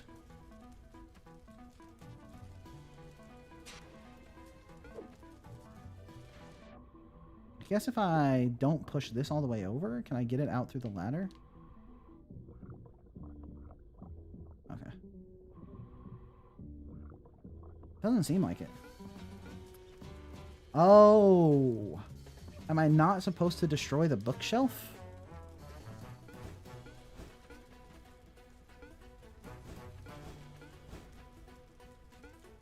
Ow. The extinguisher doesn't really give me extra height. Just lets me kind of float. So I can get here.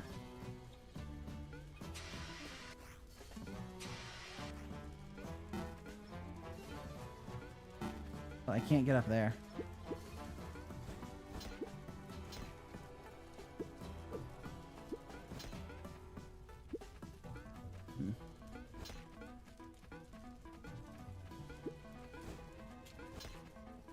Oh, almost died. Gotta be careful with that. Is that intended? Ow, I died. Happens to the best of us. Huh? Ah! Oh, those break, I see.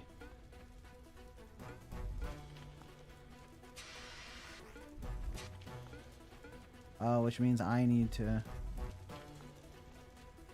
like float across, huh?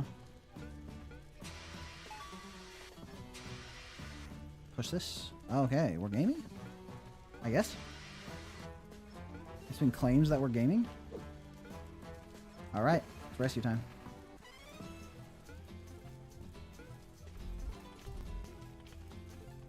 I just need to cool down real quick, don't mind me. Ow. We take those? Alright. Nice. Okay.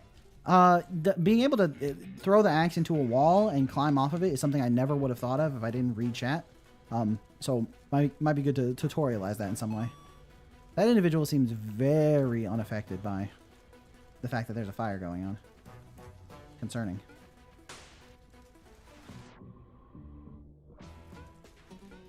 And now we can push this out of the way. And that gets us up here. Nice. Oh. Are they like an arsonist or something? I wonder if they're starting the fires, maybe. I walk on this? Nice. They are an arsonist. What the heck? That is not chill, bro.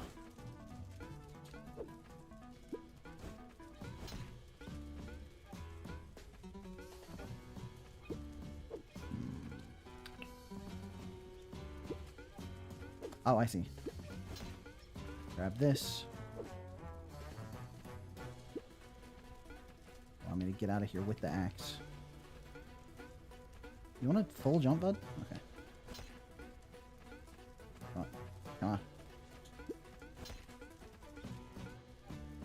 Cat. Nice. Saved a cat.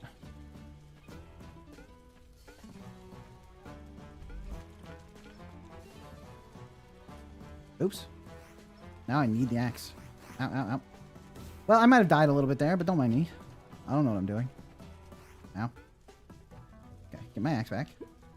Use the axe to get out of here. Use the crate to retrieve my axe. Oh, I see what I need to do. Then, come save the cat, obviously. Oh, the cat's still saved. Then I use this bookshelf to get up here while keeping the axe. Nice. Then I come over here, jump over this, clear my way through the boxes, and go murder the arsonist with my axe, right? You can see the pixel tile tear. Oh, actually my camera's hiding it so you can't see it. How do I get that? Oh, I need to use a fire extinguisher, but I gotta cool down first. Can I? No, I'm gonna die during this cutscene. Okay. I stopped getting heat. Oh. The water is not cooling my heat off. I'm so cooked, dude. Oh, okay. Now it is. Alright. Now to go do the hidden thing. Arsonist can wait for another day.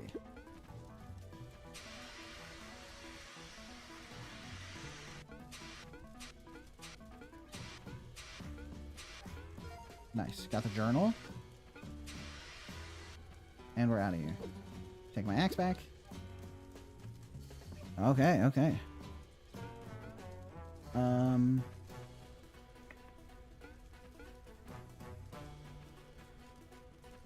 I would like to...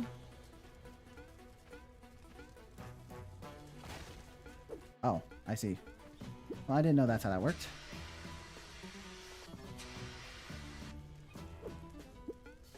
But luckily I have my axe.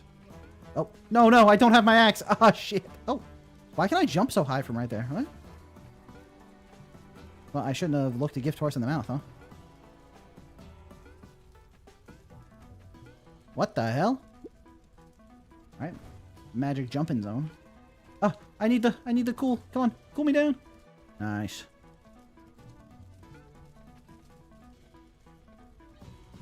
Nice. All right. Let's destroy this arsonist. Stop following me.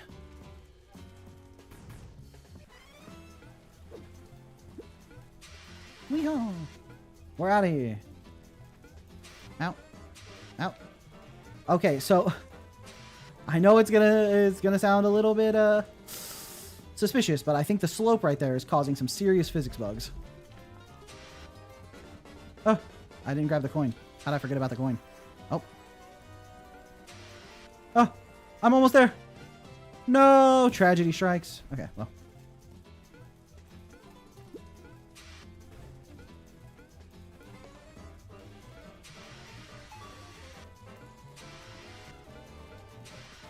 Take this opportunity to cool down a little bit. Nice. All right, made it through.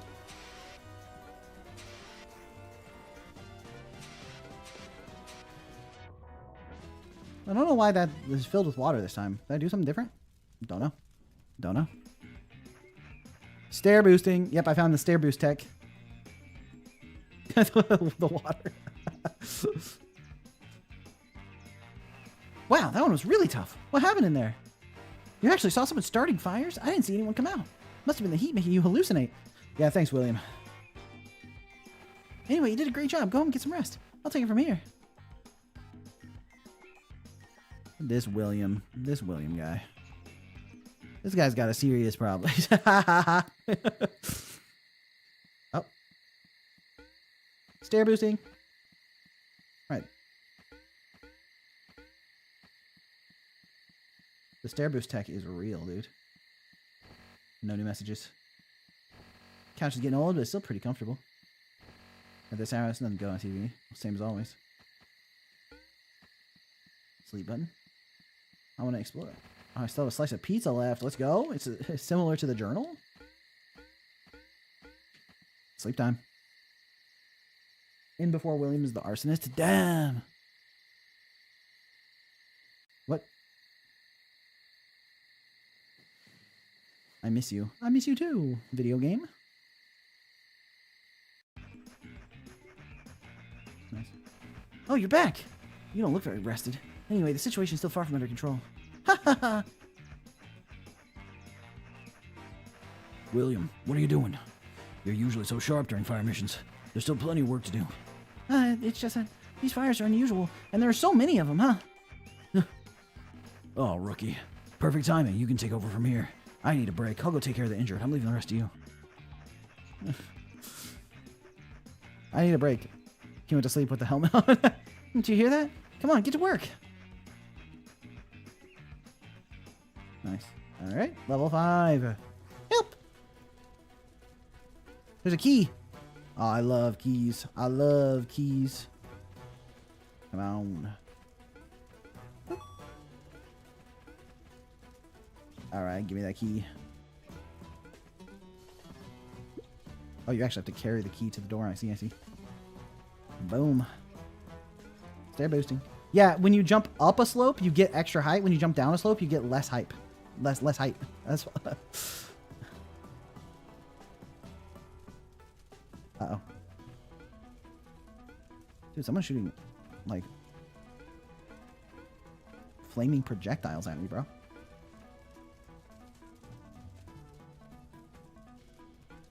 Ow. I require key. Where is the key? Oh, it's probably down there, huh? Don't mind me. Ow. Ow. Oh, no. It's not down there. Ow. It's super hot. I think I can make it to that water. No problem.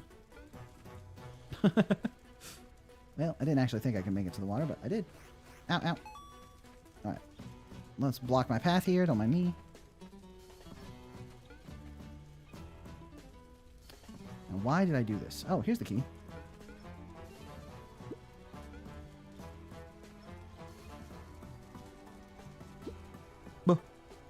Do I need to use, like, a block to push it out?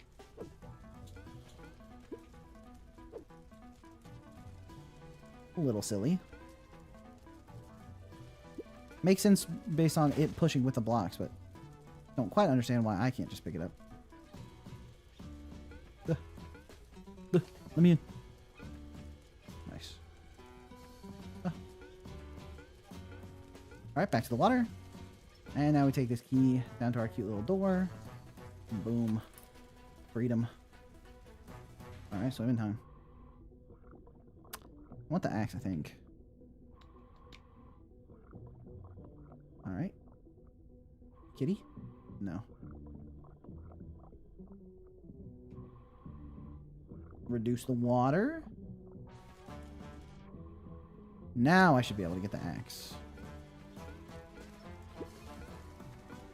Which helps me somehow.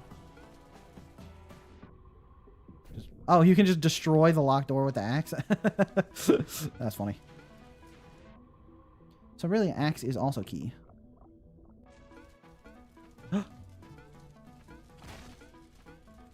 Rescue the kitty! Nice. Alright, up we go.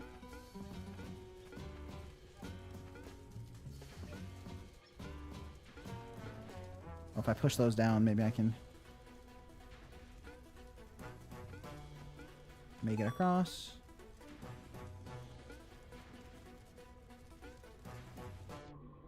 Okay, go underneath those so I don't have to push them around. Now, how do I... feel like I need another... Oh, nope, I can just catch it. Get out from here? What about my sun bath? You don't understand sarcasm, do you? Yeah, it's the perfect time for jokes. What is this, a chandelier? Ah, nice. I shall quickly use Ralph as a shield from those waves of flame. Oh. Oh, yeah. Ledge boosting over the flames. Hidden speedrun tech. I'll just take a couple ticks of fire damage. Doesn't matter too much. Nice, nice, nice, nice.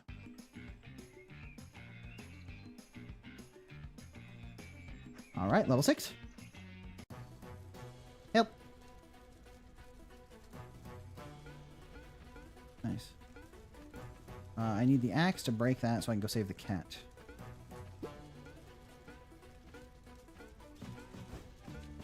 Nice. Okay. Oh, this is the, like, Inferno stage. Okay. Wait for the Inferno to pass. This Inferno effect is sick. I think you should use it more liberally.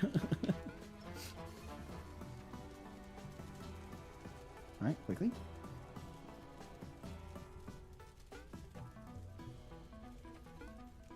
Nice. Save the cat. Oh, I'm super hot. Oh, quickly. Nice. Quick thinking.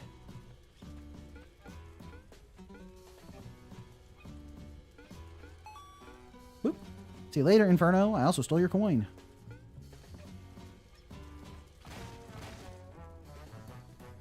I have the axe. Another Inferno.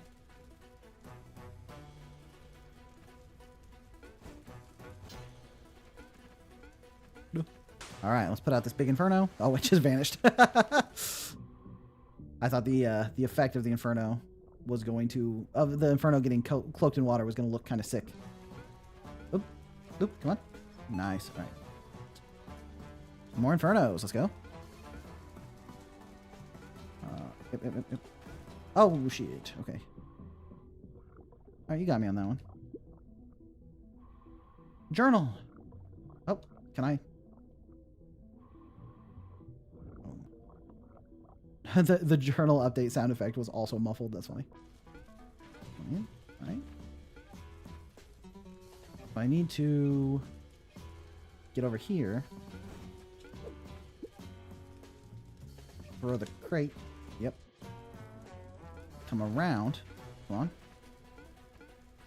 Nice. Okay, let's grab the axe. And we're gaming. Wrong button.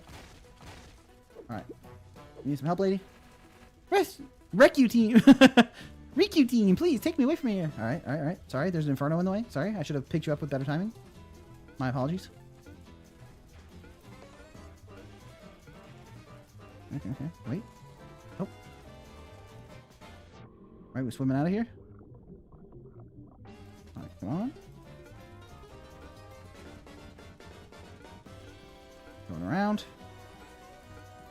And we're in the clear. 237. Oh, we got under the bronze time for a B on the first playthrough. We take those. I hate when the city's burning down and fire tornadoes spawn.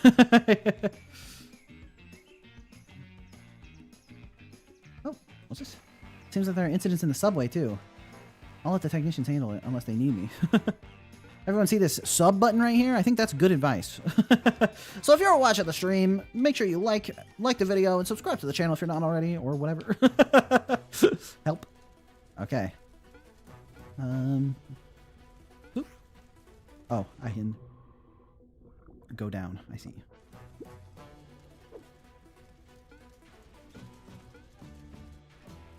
Is there an axe or something?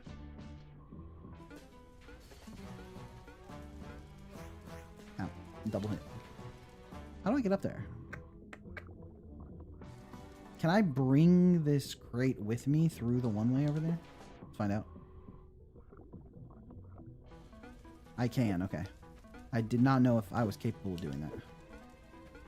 Which just barely gets me up here. Nice. Ow. Joke's on you, I wanted to go that way. Was there a secret over here for which pulling the hydrant would be helpful? Doesn't seem like it. Oh. Oh. Not my intended move, but I did get this coin, so that's kind of cool. Oh. No. No. No, my block. Okay. Close. Oh. Is there a cat in here? No, just a journal. Sad.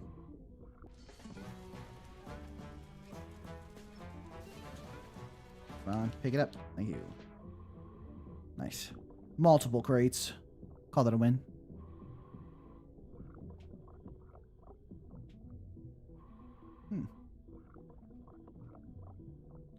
I think that hydrant down there will suck in the water, which I don't really want to do. Oh, no, there's a key over there. I do need to suck in the water. Okay. Now I can go get that key. No, I can't. I cooked myself even harder than I was cooked previously. Ow. Ow. Ow. Huh.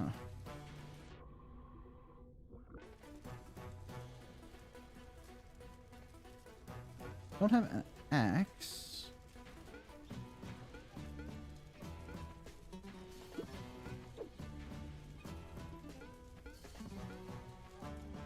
Is there any way?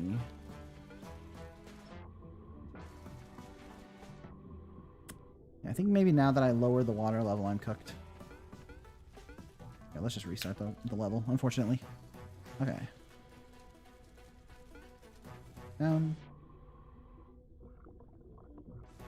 Grab the crate.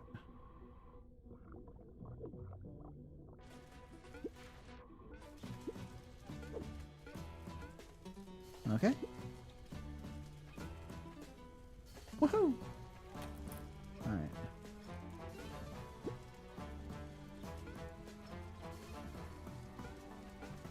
Okay. Whoop. Ow.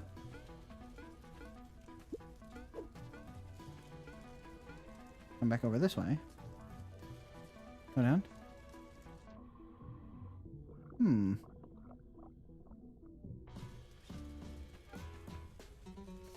What to do? What to do?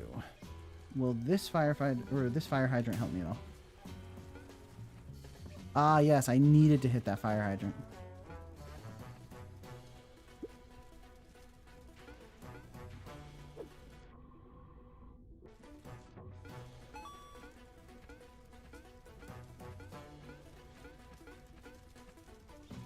All right. Now we take one of these. Come get this coin right here. Boom. Then we lower the water level one more time. And that gets us that key, which gets us through. All right. Boom. Ow.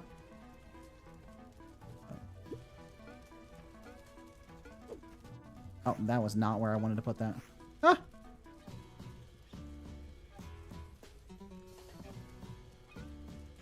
Can I even... I think because that throw didn't go underneath, I think I might have just cooked myself. No, okay. I see one way through. I see one answer. All right, check this out. Check this out.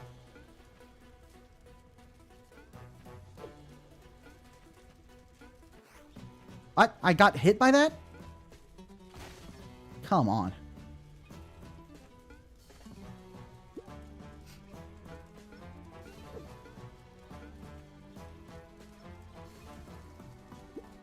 Okay. Let's cool off again. Wait for that to dissipate. Okay. Apparently the hitbox was still active. Okay, wait for that to dissipate. Jump over it. Okay. Didn't quite jump over it. All right. Okay. Motherfucker. Okay.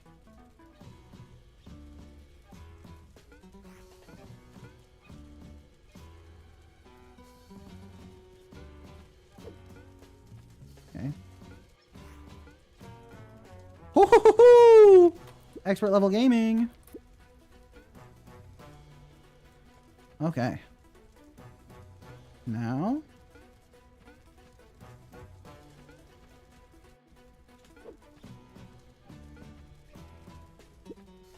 Oh my gosh. Could you just put the key? Does it not work? I don't... Okay. Alright. Need this fire extinguisher, that's clear.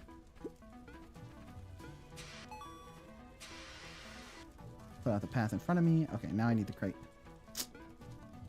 For one jump. Oop. Ow.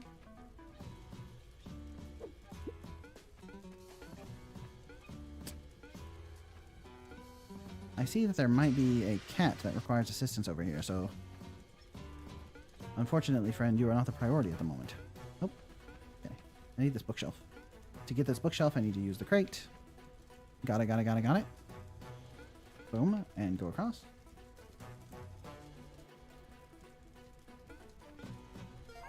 Nice. Got the cat. Now we can help the person.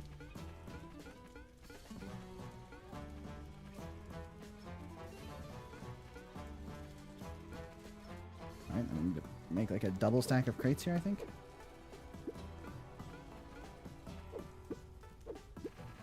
Why use a key when you can use an axe? Oh, sorry. Are you the firefighter here?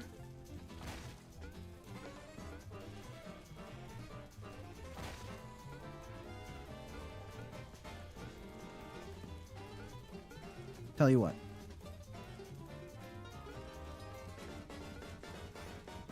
Oh. Alright, nice. Pretty easy escape. Hell yeah. Alright, and level 8.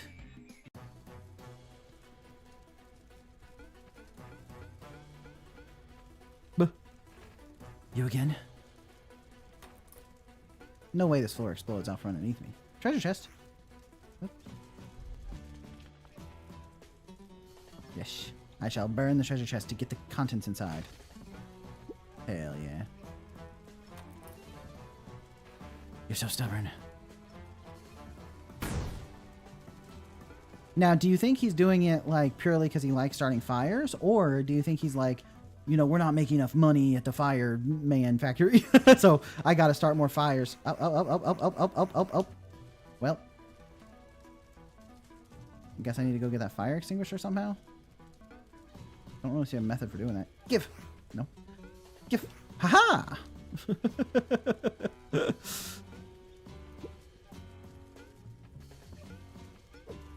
Oh. Perfectly executed gameplay, exactly the way the developer intended it. Oh. Oh, I can... Well. Boom. Boom. And we're in the clear. Boom. Do I need this once I'm down there? Because I can toss one down. That's why I have two. You know.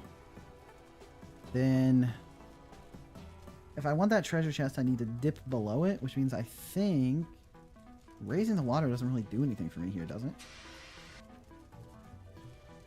If I raise the water, it's not like I can actually swim underneath the treasure chest. Oh, if I push it out of the way, I can drop. I actually don't even need to lower the...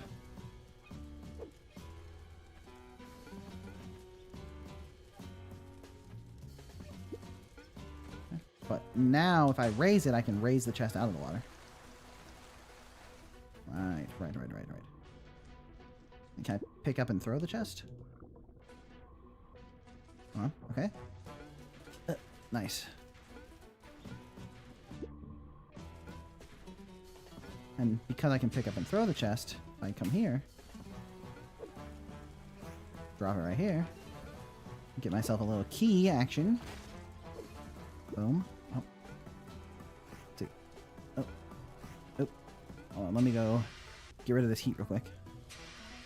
And before I do that, is there a cat up here? Yes, there is. Alright, we saw the cat. Ow. Alright, now that we saved the cat, let's go reduce the heat again, and then grab the key.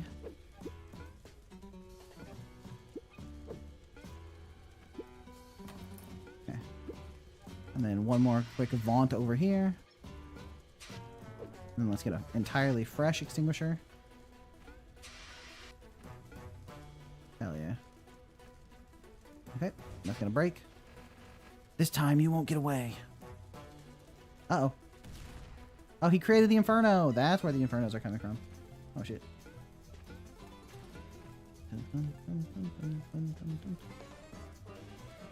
I would like that journal, please. Yo, why is jumping out of the water so finicky, dude? Okay. Ah! Can't hit me if I'm underwater. I only have 20 seconds to get out of here. I think I might be cooked. Well. I think I needed that, didn't I? The music restarted. Yeah, I think, oh,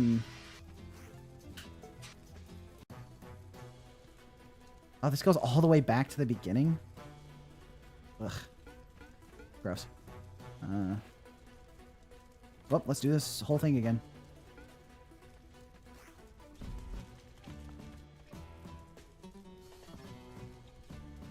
Alright. Boom.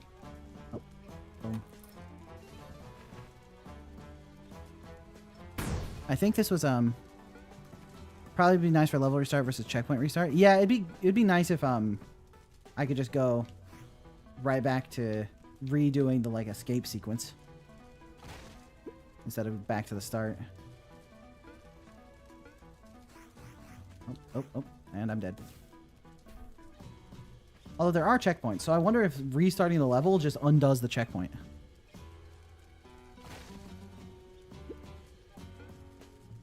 Nice. And I'm dead again. Okay, I'll do this the intended way.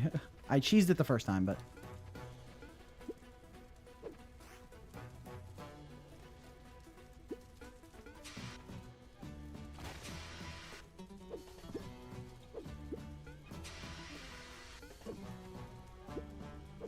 Okay. We did the intended solution. Boop, boop, boop, boop. Okay. Push this out.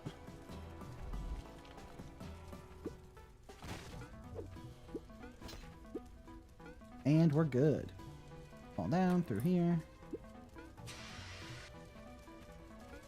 Come through here, drop. Boom.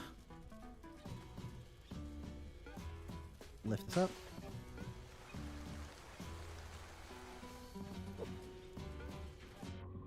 Pick this up. Oh, come on, pick it up. Pick it up. Thank you. Nice.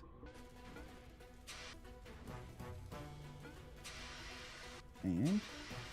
oh, no. Oops. Oops. I think, did I just die? There's no other way to break that?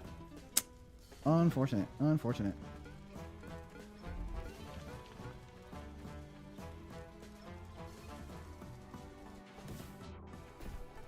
Okay, I saw in chat that I can press left bumper to restart.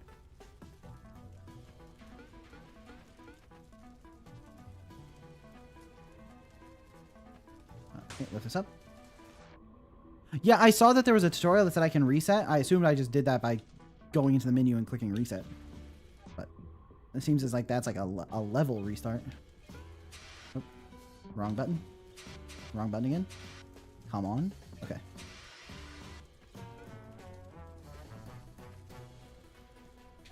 Nice. Okay. Get the cat. Oh, I already got the cat. Boom. Get the key, and we're in. This time you won't get away, says the mysterious man.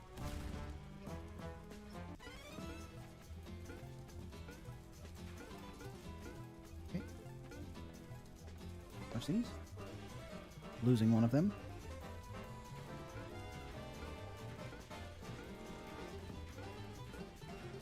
Is there a fire extinguisher?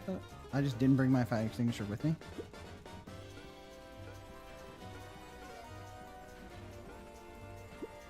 Like, can I even do the rest of it now?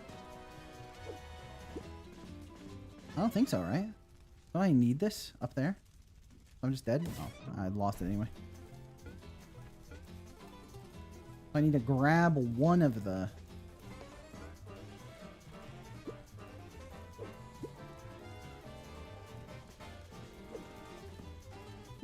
They're gonna...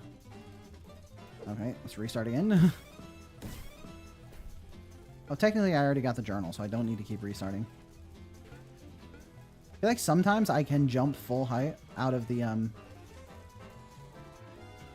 water, and sometimes I can't. I don't know.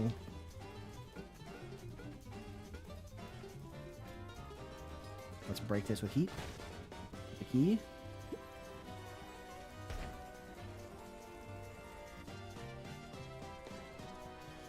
Oh, I see.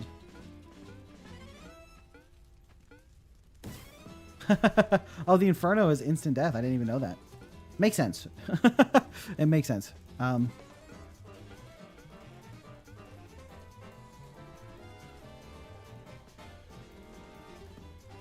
Okay.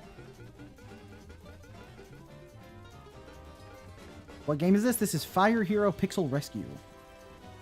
Okay. Give key. This breaks. I can't make it up there, right? I can leave the key up there. Then what?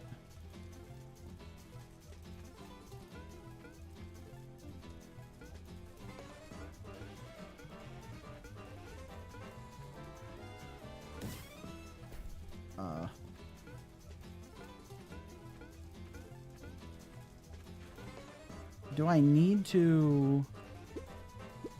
Well, hope not. I was going to say, do I need to leave one of these blocks behind so I can, like, continue holding that up? You know?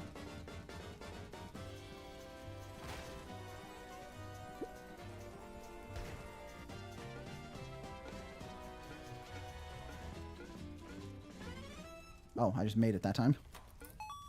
Okay.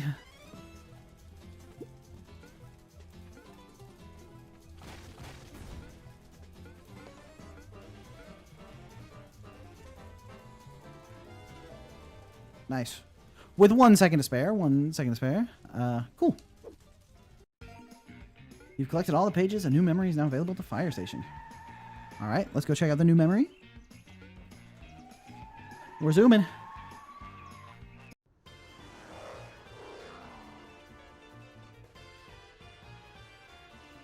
Dun, dun, dun, dun, dun, dun.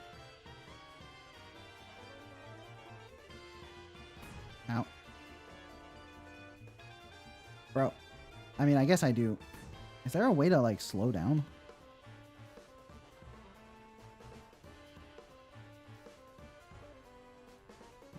How everyone drives. We're chasing after a mystery man. Nice, nice, nice. Arsonist caught. Let's go. Hey.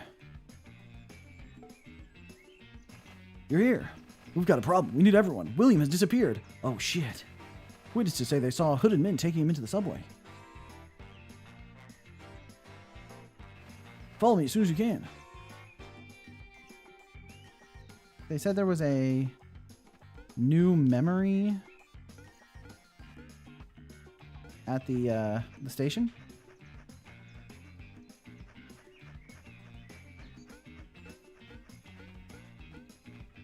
What's the new memory?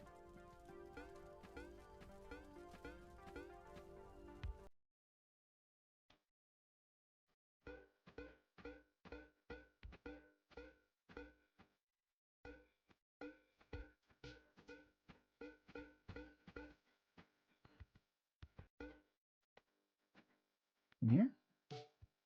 Nice. City memories. Oh. Oh, the memory is just the level? Oh, I see. Well, I thought that was a cutscene. I was like, I'm gonna go figure out what that cutscene is.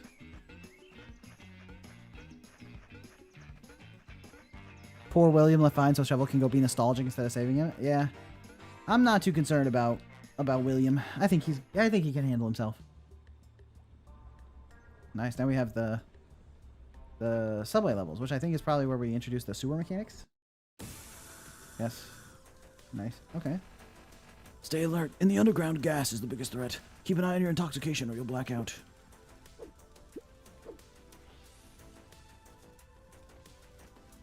Okay, okay.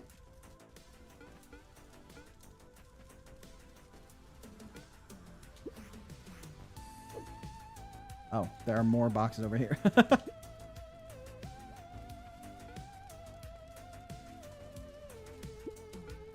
Ah.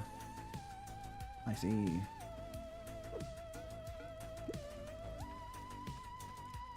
Oh, give my key back. Nice. Alright. I'm guessing I can't swim in the poison water, unfortunately. Much as I would like to.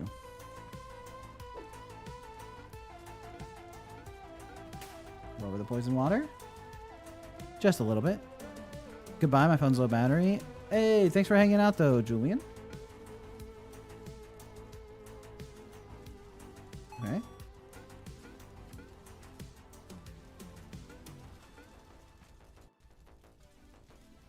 Nice.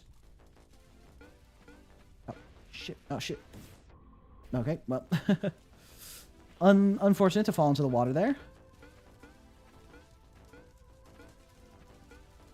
Okay. Grab my box. Drop it. Over here. Lower the water level. Wait for the platform.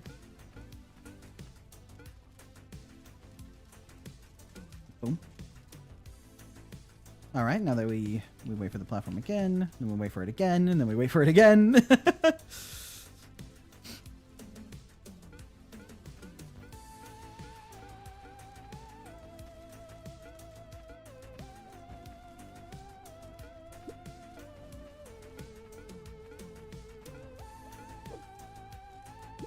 Get that key. And what do we do with the key? There must be... Oh. Oh.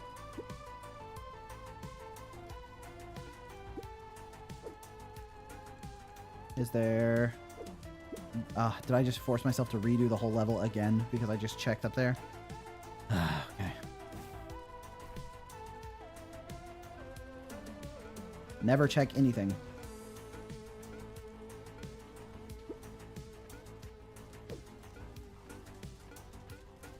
Right, yeah, there's a locked door over here. I knew it was here, but...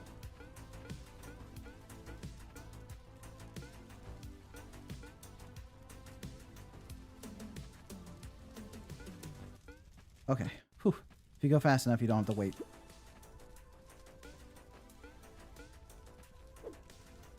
And we need this.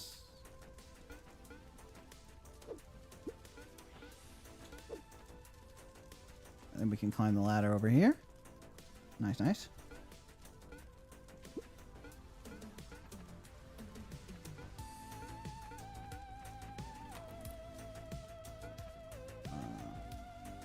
Axe down there, which I can go get. Cat. Nice.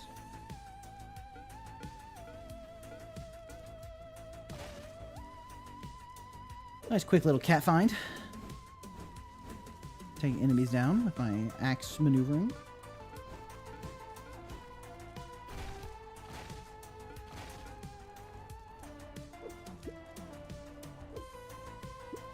Right. And then we throw that over there to block the poison. That way we can rescue the old master. Only the bravest warriors achieve such feats. Okay, let's get out of here. Oh shit. Oh, sorry, old man.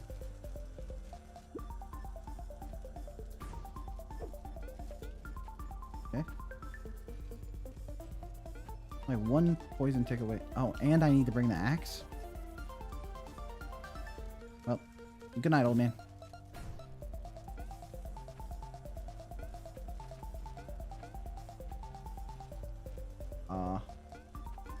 Okay, let me restart again. Okay, first, throw the old man.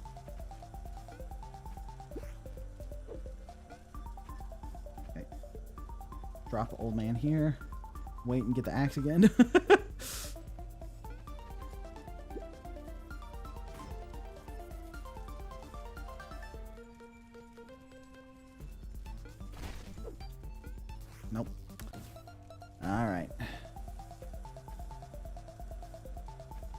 Oh, the axe. Oh my goodness, the axe pushed the block. Okay. Yeah, the axe caused the block to clip off of the elevator. Unlucky. Oh, this isn't even the way out. This is just a secret. Well, that explains a lot of things about how much...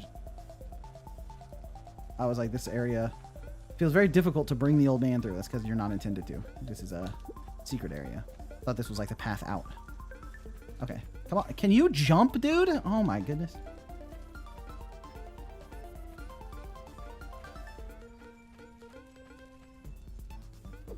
Thank you. Just give me the journal. Hang it. Okay. Now you wait here. I gotta go get this journal page, okay? Help! Hold your horses, old man.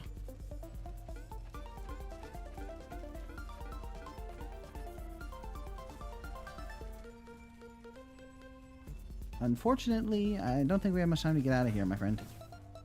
Okay, now we get out of here.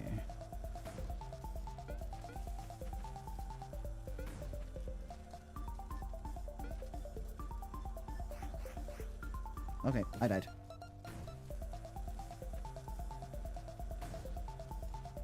Okie doke.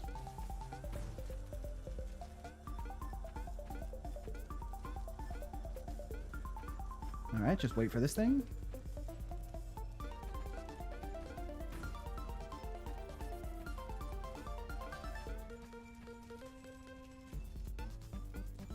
Well, we almost made it out. Alright, let's do it again.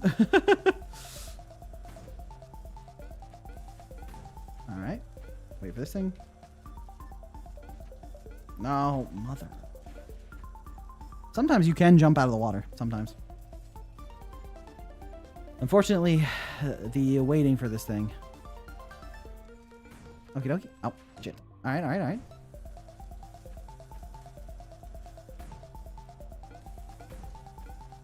Oh, mother. Alright, let's just send it again.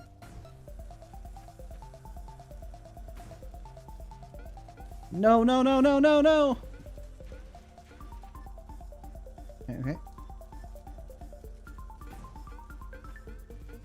Oop, oop, oop. Come on.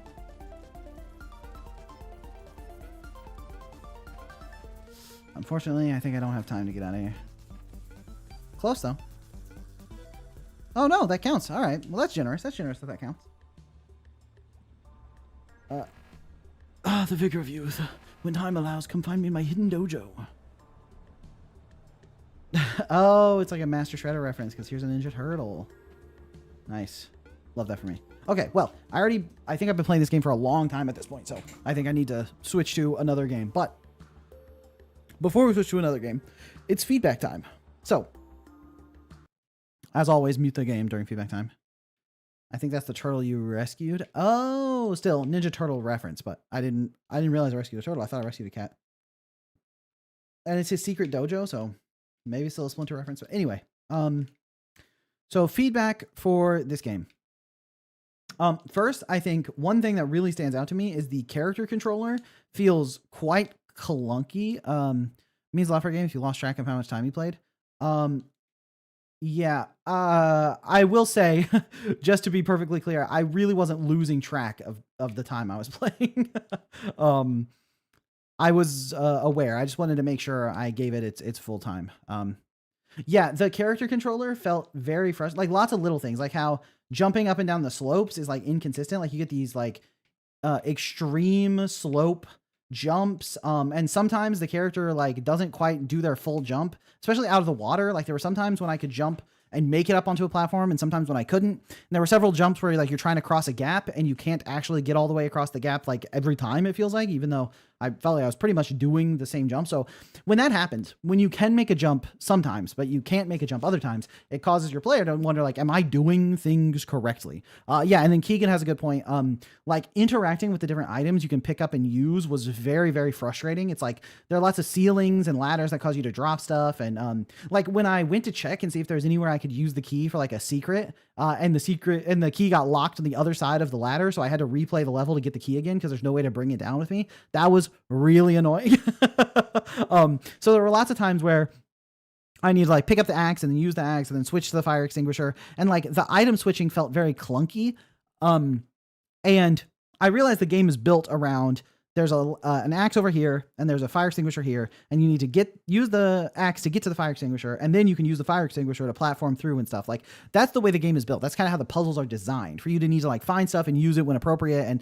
And like a lot of the gotchas in the puzzles are like, you need the axe to get out of this pit, but you need to bring the axe with you. So what do, right? Oh, you need to grab a crate, throw it in there. So you go back in there to get the axe and take it with you because you use the crate. Stuff like that is like the way the puzzles are designed. So you can't just give the player access to all their firefighter tools, but that does cause a bit of a like fantasy lapse where it's like I'm just like abandoning my axe and dropping fire extinguishers as I go because I can only hold one item at a time, which is very clunky in terms of like being able to actually use those items. So it's like a bit of a fantasy mismatch there where it's like, if I'm supposed to be the skilled firefighter, how come I'm just abandoning my tools whenever it seems appropriate to abandon them? And then how it's also very difficult to use the tools and they get caught on stuff and are awkward to move around. And in general, like picking up and throwing objects was also very clunky and awkward, where it's like when I'm picking up a crate and tossing it, it's like doesn't really behave the way I want it to all the time, you know?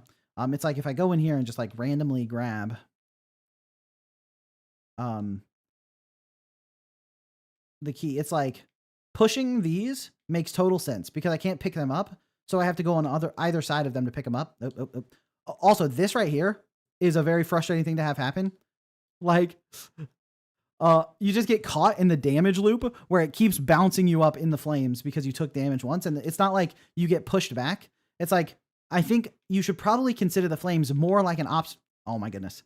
Okay. Like an obstacle that blocks your path. So it like pushes you back like that, but doesn't just like fully stop you. But like there were lots of times where like there was one time where the key actually just didn't open the door. I had to like throw it around and bring it back and stuff. And it's just like a lot of little things. Like here, this puzzle is designed around the fact that I can't push the key, but I can push a block which pushes the key, which just feels awkward.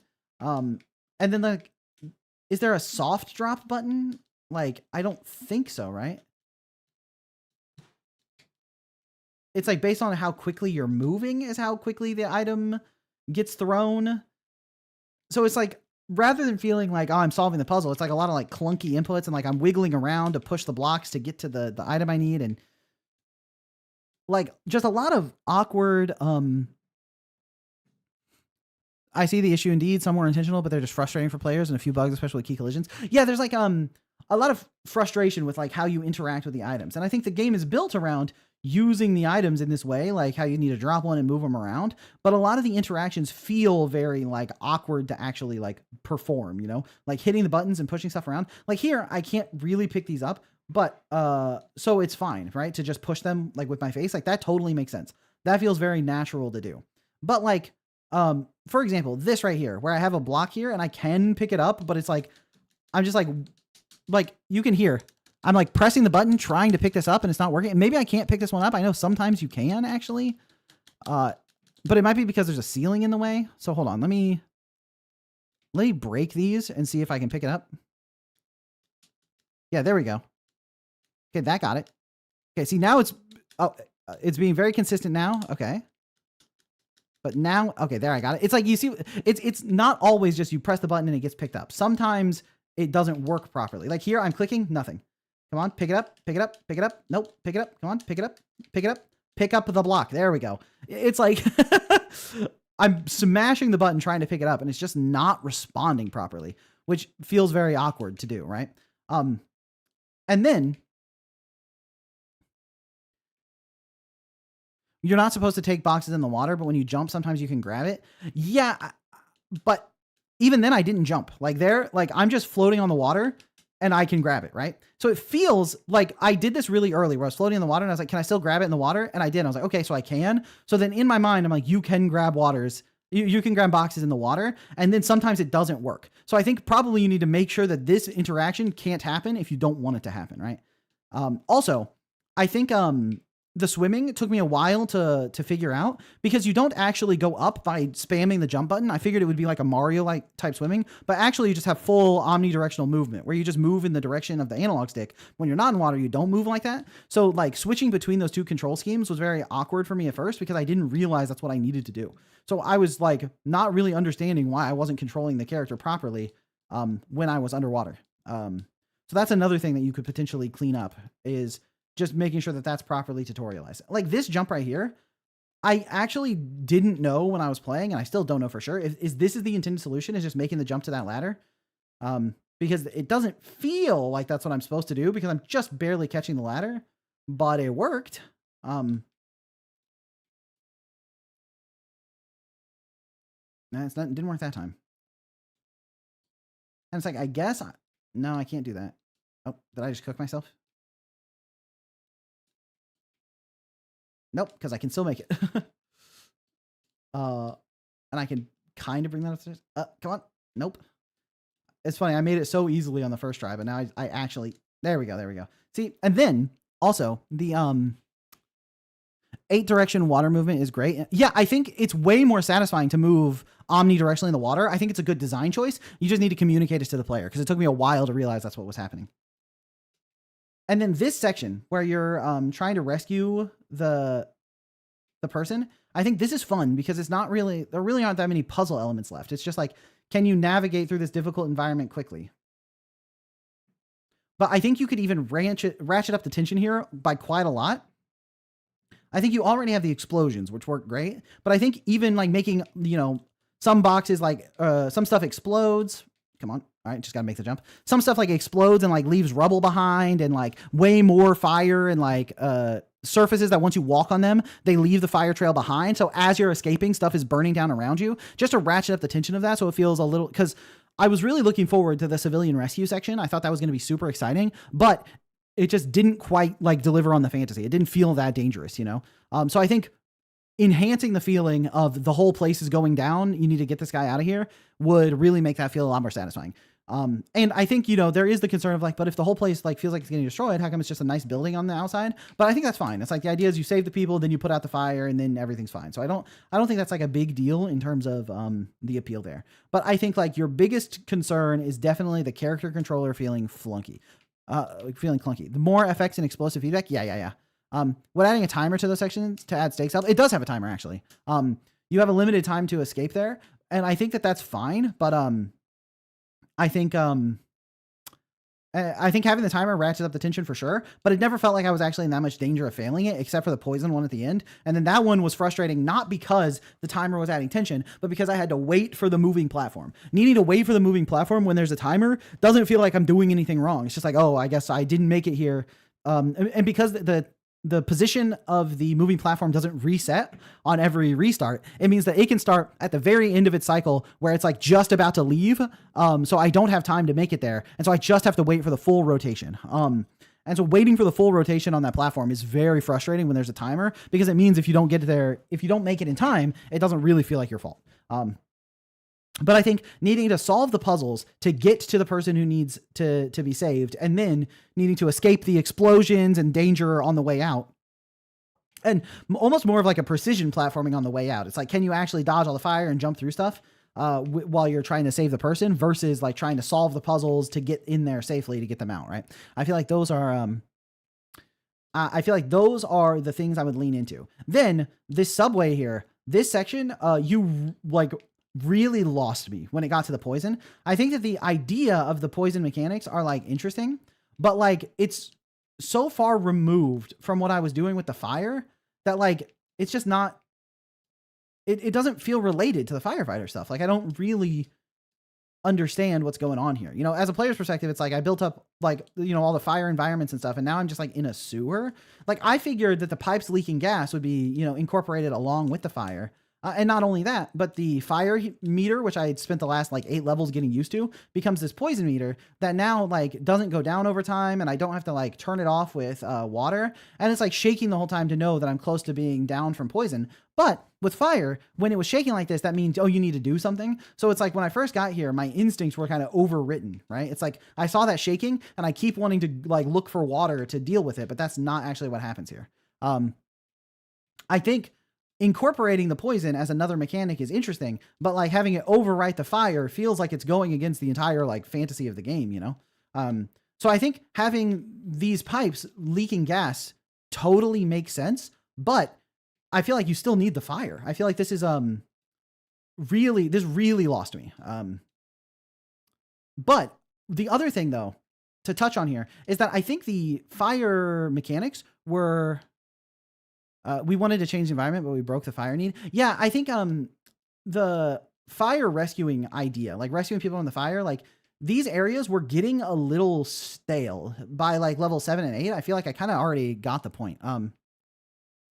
Maybe he was like everything being fire thing would get repetitive. Yeah, I think I see why it was done, because I feel like it was getting repetitive. When I play through this, at this point, I'm like, yeah, I get it, you know, fire, heat, all that stuff. But I think what you need to do is figure out more fire-based mechanics. And I think the poison works if it's in addition to the fire. Like things are getting more and more dangerous. Now, not only are there pipes leaking water, but there are like gas pipes leaking this like poison gas. And I think that sells the idea totally fine and can lead into this like destructive environment, you know? So I think that's something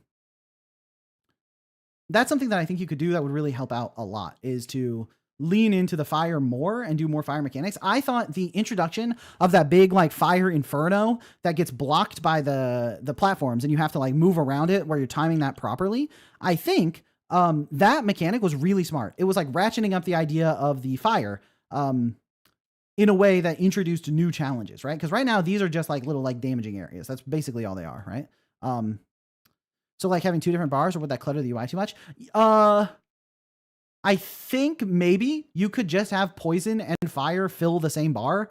And like when it's fire, if you're just taking damage from fire, the bar is just like yellow. And if you're just taking damage from poison, the bar is green. Or if you take damage from both, the fire can like swirl together or whatever. And then the same way you go to the water to cool down, you're also like washing the poison off of your suit or something. I think you can totally like sell the mechanic similarly, and it's just like another source of damage, but it just works a little bit differently. Where if you're standing in poison, it fills up and you need to wash it off rather than like getting knocked back by damage like this. But I think that there are also other ways you can make poison interact with the environment. Like the way that the fire breaks blocks, I thought was really interesting. I thought like needing to push the chest onto the fire so that it opens up and gives me the key was a really, really clever way to use fire in another new and interesting like concept. Similarly with the poison, having the poison infect the water, so now the water's not safe anymore, is a good subversion of what's going on.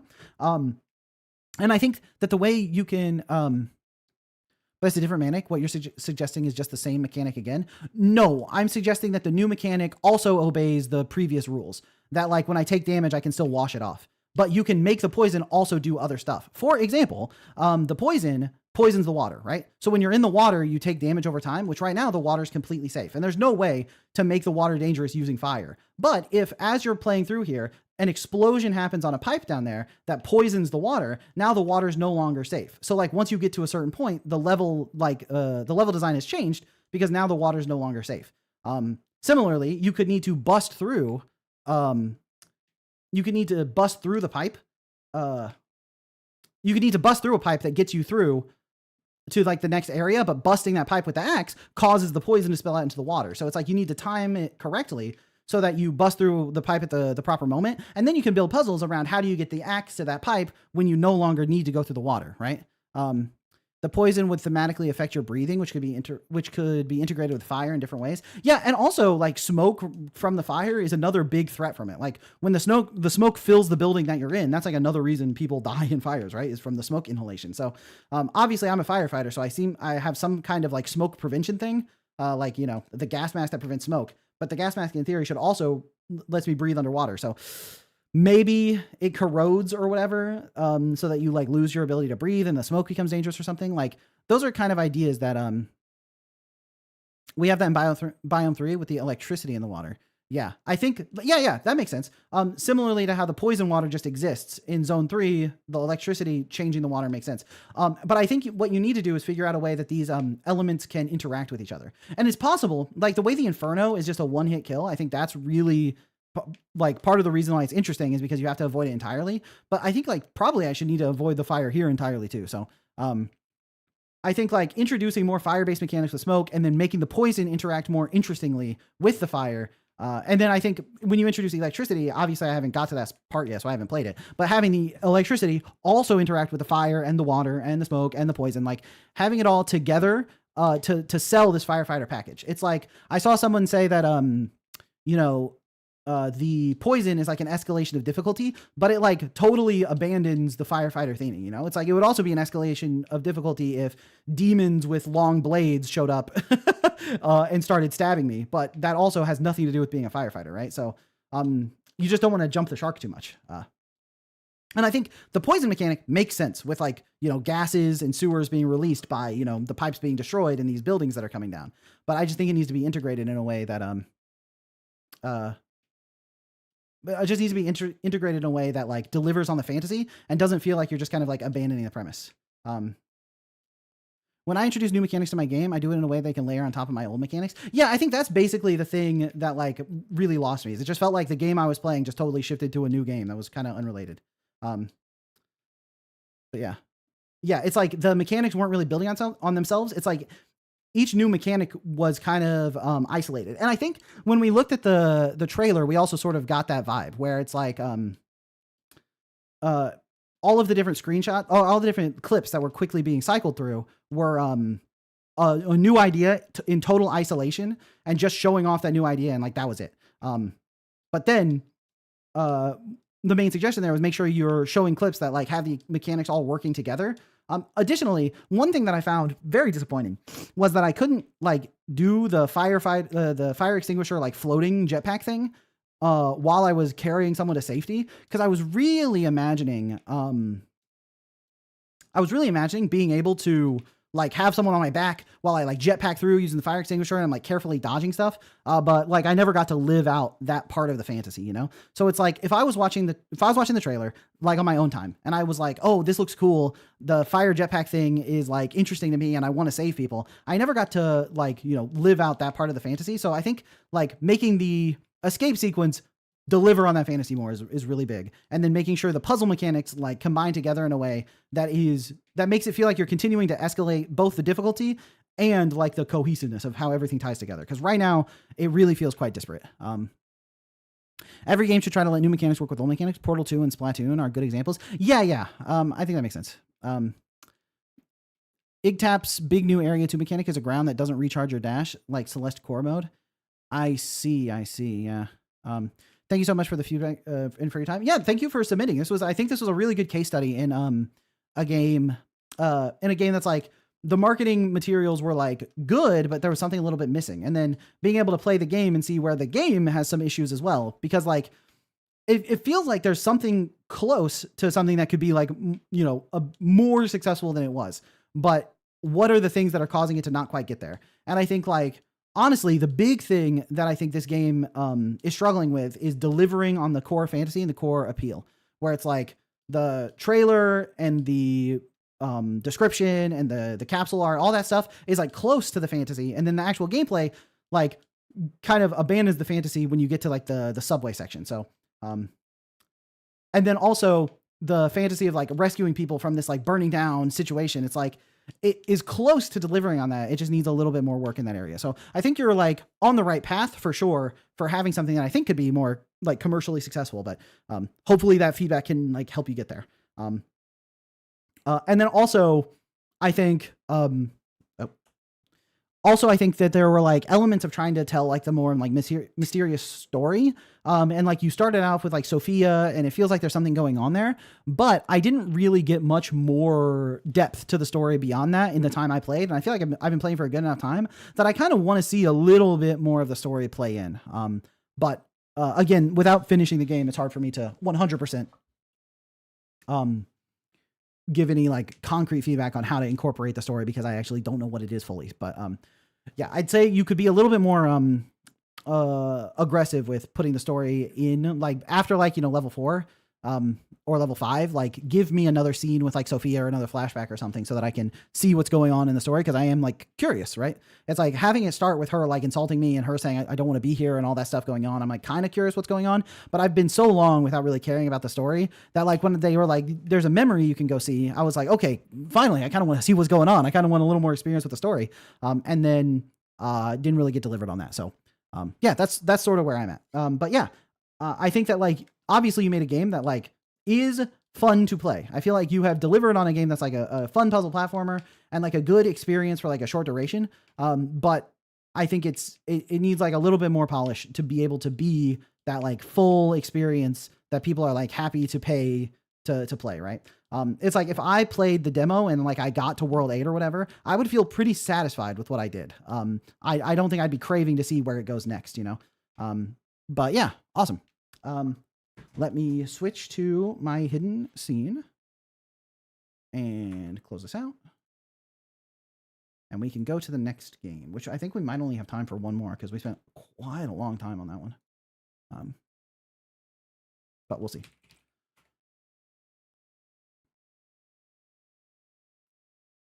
Yeah, the player doesn't receive fun things quickly enough. Yeah, it feels like you hit like the same level concepts, like the same like puzzle get to it, like puzzle platforming, use the axe, use this to get to the next area. It wasn't really escalating quickly enough. Okay. Next up, we have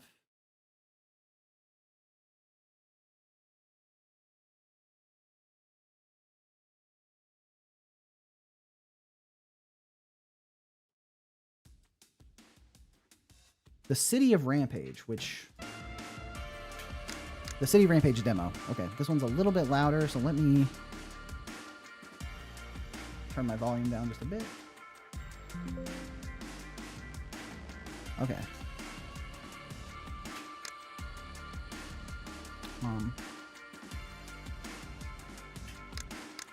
And then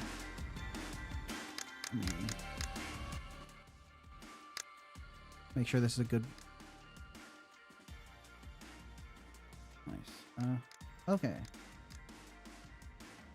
Wow, this is causing my OBS to lag really quite excessively.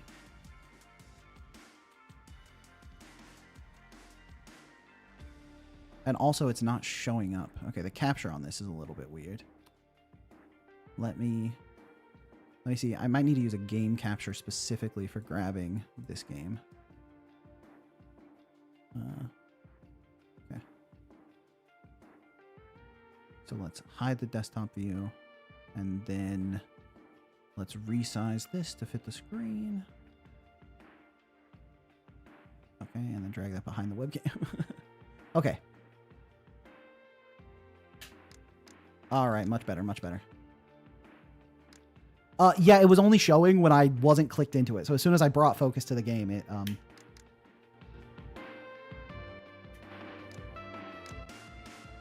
okay, I think those are good. All right, City of Rampage, which also is a Steam page, so we can also do a Steam page review, but I kind of want to get into the gameplay first.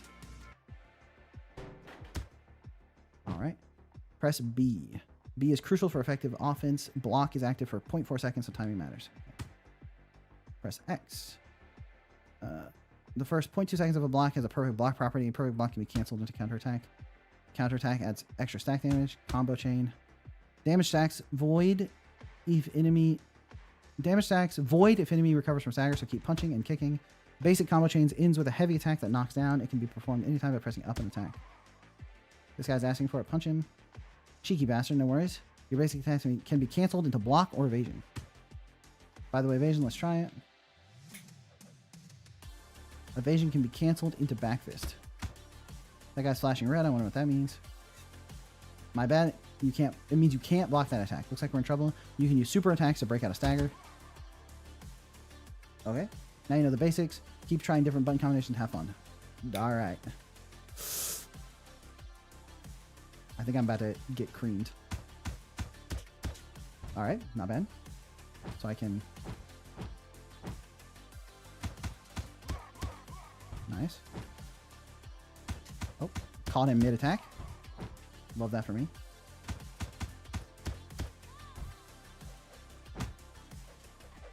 Nope. I tried to dodge into back fist, but I think I pressed the button wrong.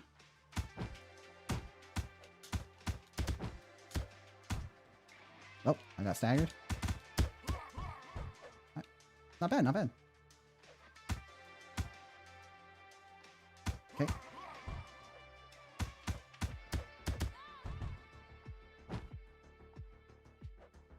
Okay, so you can cancel your attacks into a backstep, but it feels a little bit hard to do. Kick me.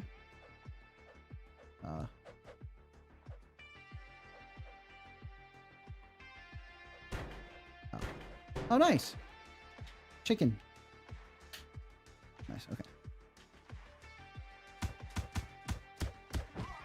Nice, got the dodge. Boom. That person is throwing knives. They are like stun comboing me.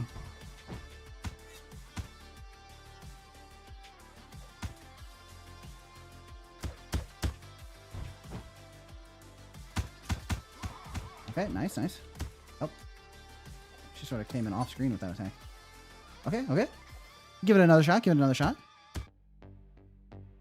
Restart mission. Okay, this guy's very upset that I failed my mission. Oh, right. Skip the tutorial. Oops. Wait for him to come in.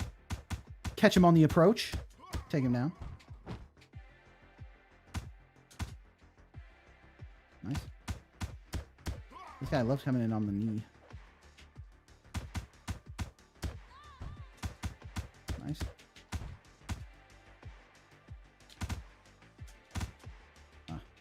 Okay, okay. Alright, got taken down on the first fight this time.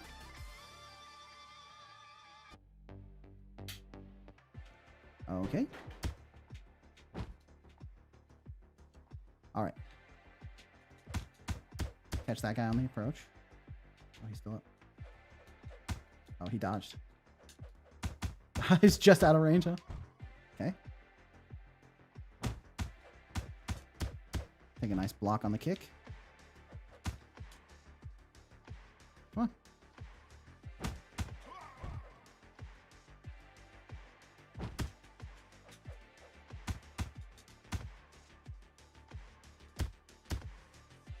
Okay.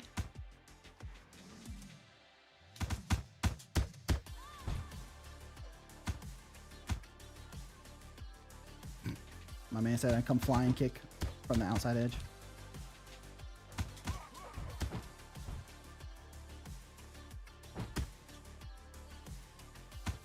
Oops. And I'm down, and I'm down. Okay, and we run it again. Catch him on the approach. Nice.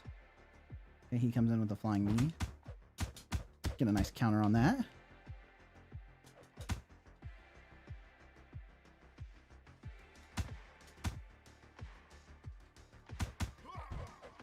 Nice. Okay, okay. Alright, catch his punch.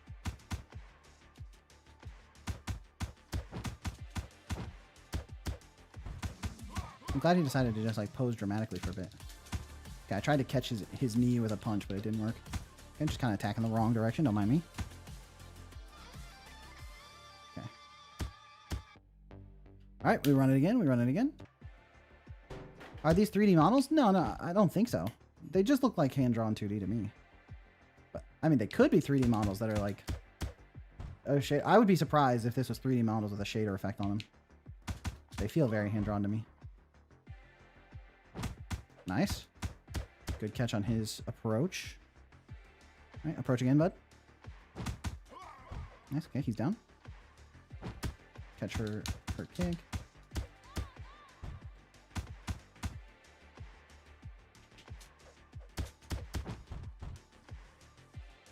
Nice. Nice, combo him down.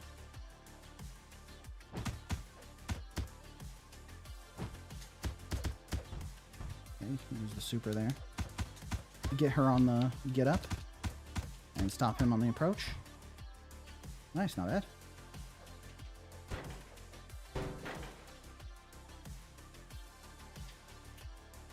Okay.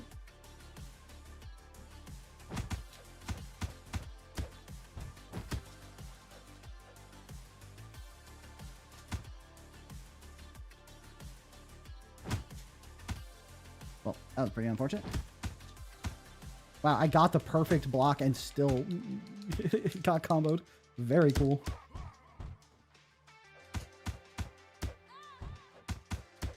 That guy's so easy to catch on the approach. Oh, you can perfect parry the throwing knives. I didn't expect that. But really useful tech.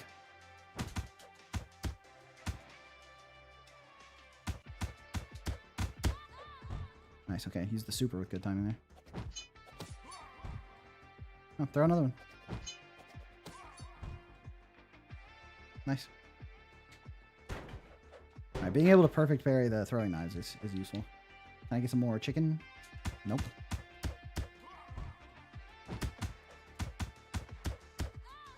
Alright, this guy's good to catch on the approach. Nice.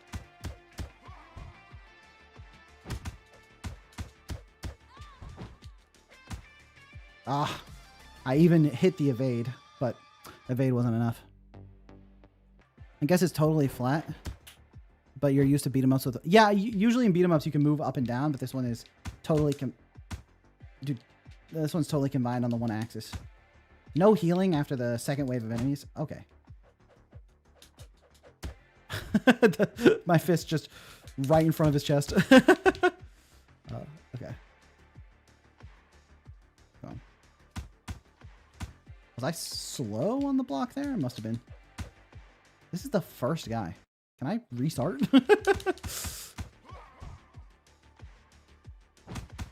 Nice. Come on. Okay.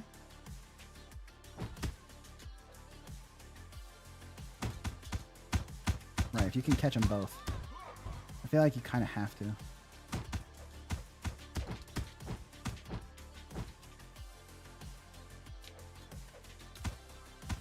You know,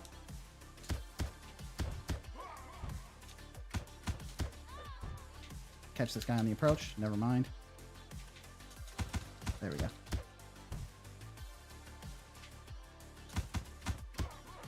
Okay. Cool, cool, cool.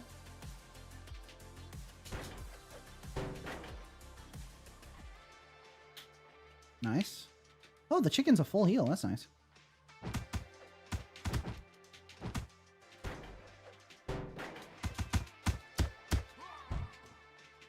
Okay. Gotta catch the knife. Dude, the attacks that come in from off screen are something.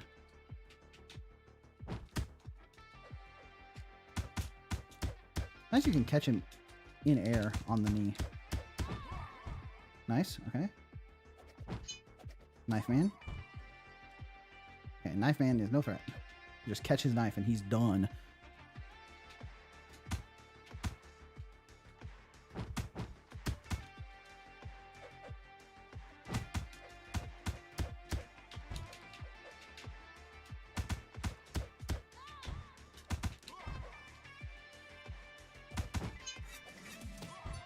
Nice. Alright. He's gonna come flying in with a knee again, probably. Nice. Really? Okay. Alright. We run it again. We run it again.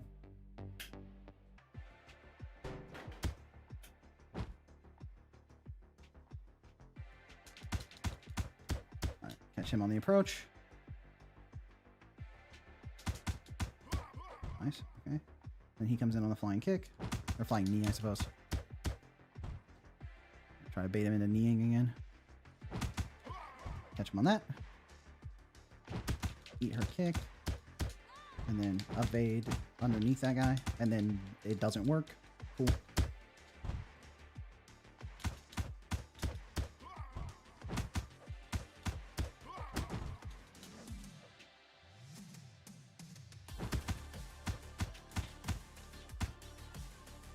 Nice. Not bad, not bad. We get the floor chicken after this wave, so not too worried about taking a little bit of damage. In fact, you can basically take as much damage as you want. I suppose I could leave that and come get it after this next wave, but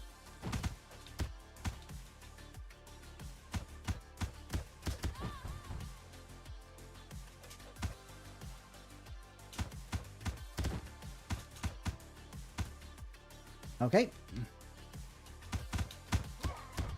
Nice, nice.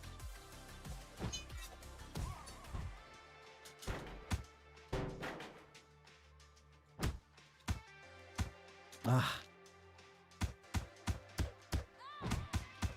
Okay, nice. I love how trivial those guys are.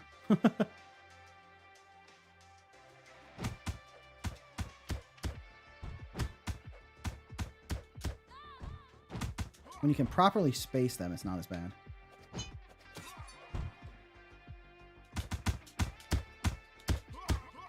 Okay, that's both of them down.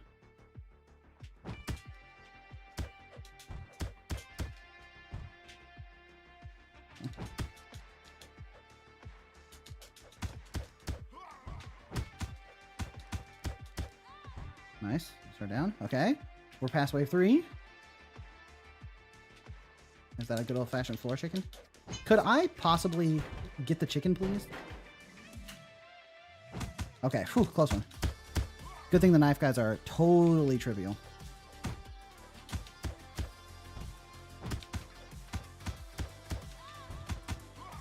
Catch him on the approach. Catch his knee. Yep.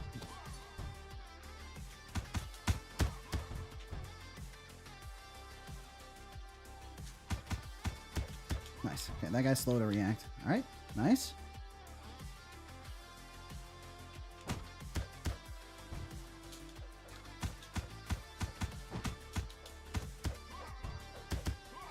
Okay. Knife guy.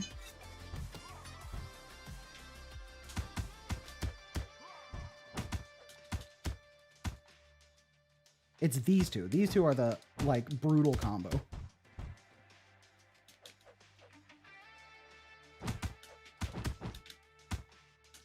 Yeah, I truly don't even understand how you could possibly deal with these two. If they get on either side of you like this, it's completely cooked.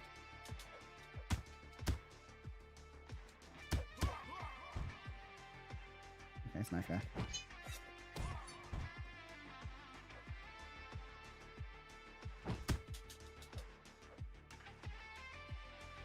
Come on. Fine. I would love some floor chicken here. Nice. We take that. Okay, okay.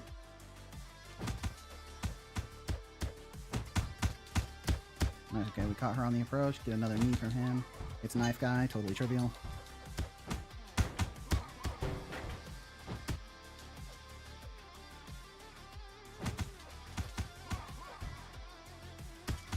Okay, nice. They didn't start attacking at the same time. Oh, who's this guy?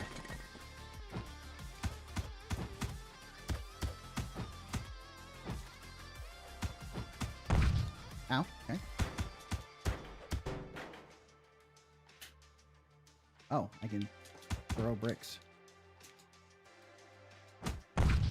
Okay, so perfect parrying that attack doesn't matter.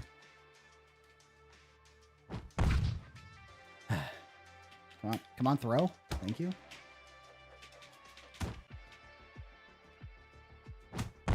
Okay, and evading that attack also doesn't work. It's so stupid. Okay. And we're back at the start. Okay. So I think the first and most obvious feedback is checkpoints for the very first level of the game would go dumb stupid.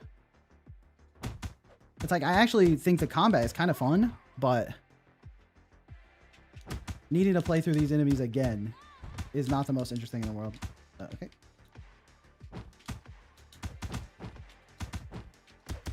Nice. Okay. Oh, they're not down yet. That's crazy.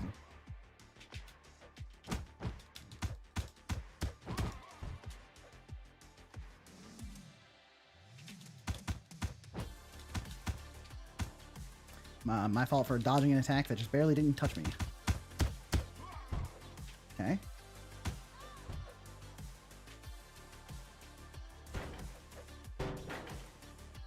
Also, this input for picking up the items on the ground is very, like... Oh, oops. Okay, as long as they're both on the same side of me, things are way easier. It's honestly worth taking the damage just to get them on the same side. Alright, extremely trivial knife guy.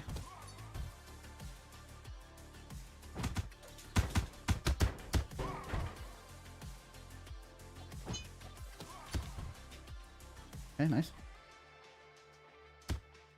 All right, I just was slow. There we go. All right, I caught that one. I caught that one. Nice, not bad. Got through that wave with pretty good health. Okay. Yeah, if I catch his knee, it's good. Well. Let's go, let's go. Extremely trivial knife guy.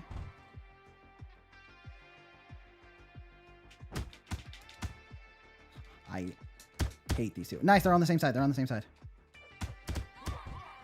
Okay, okay. Catch him on the approach.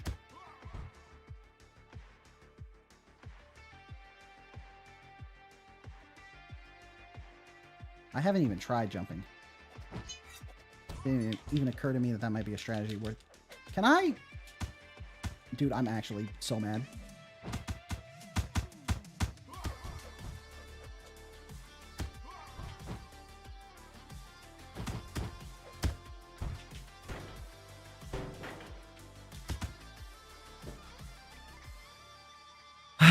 Okay.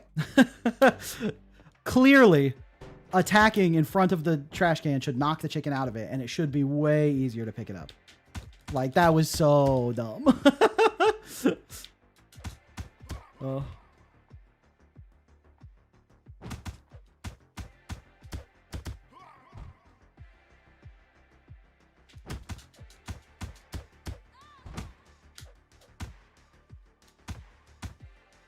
I was staggered, so I should have... Yeah, supered out of it.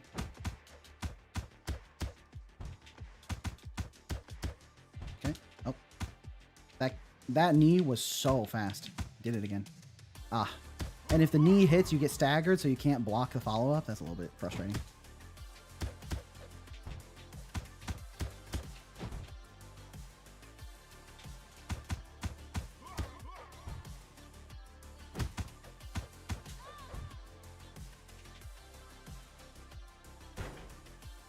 Right, you have to do like a running attack to knock the chicken out of that.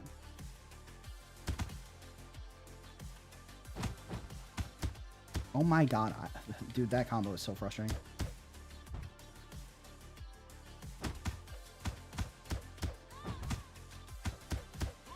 You have to stagger break.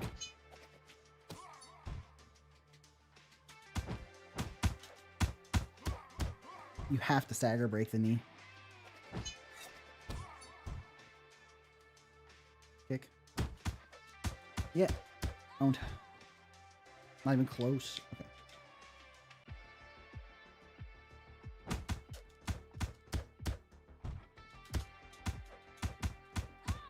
But the jumping kick was pretty effective there.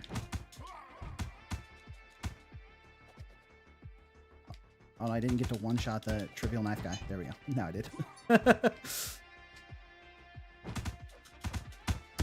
Nice. Nice. Good catch. Good catch. Uh-oh. Nice. Okay.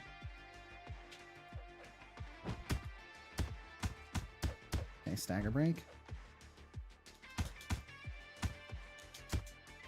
Mother walker. Okay, okay. I think we'll run it one more time. I kind of want to get to the boss fight again, if we even can.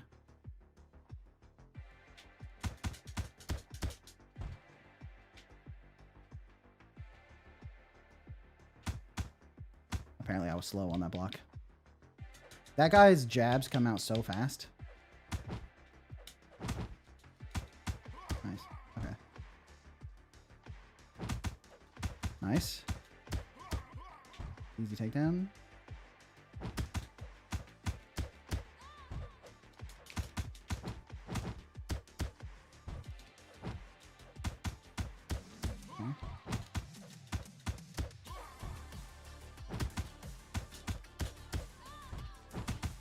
Nice. Good block, good block, good block. Nice. Catch him on the wake up, and we're good, we're good. Alright.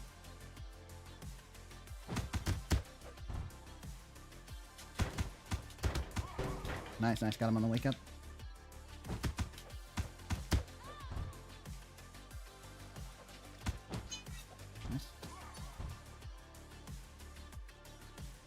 Oh, I did not mean to evade. I just meant to block. Nice.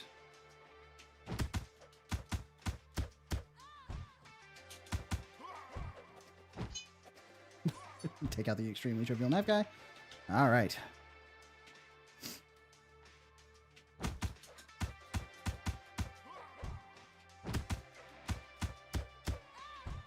It's almost like you gotta rush down the one side of the dynamic duo. And don't be afraid to super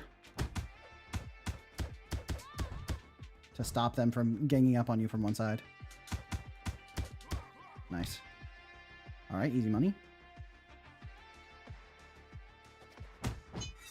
Nice.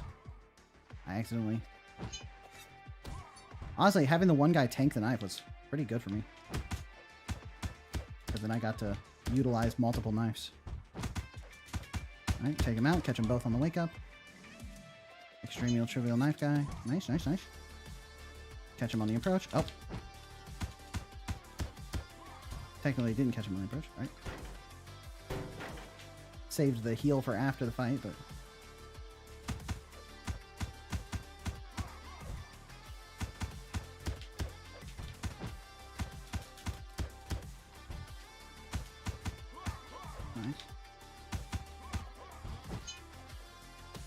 Nice, nice, nice.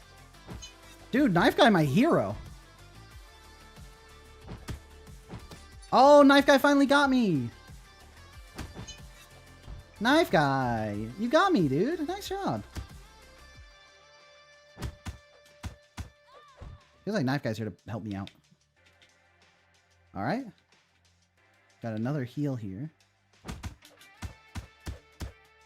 But we gotta... catch him on the wake up so we can turn, block this. Okay. Oh, I got staggered.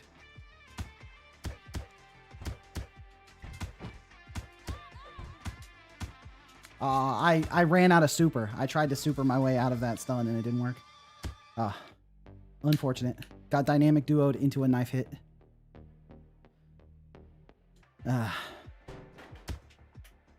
I didn't actually get to the boss again. It's like, I kind of want to see what's going on with that guy. But I probably shouldn't just grind this game for...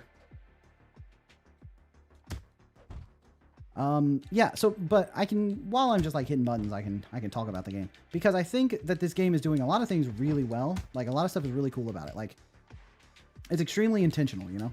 It's like you think about how to fight them and you can react and you can super through stuff. But... this game has a big problem with player, like, intentionality, and, like, a lot of the times the buttons don't really do what you want them to do.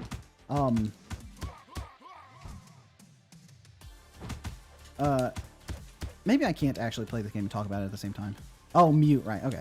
Let me just do another playthrough real quick, since I'm already in it. But thank you, Bari. I appreciate you remembering that, because I totally forgot. Nice.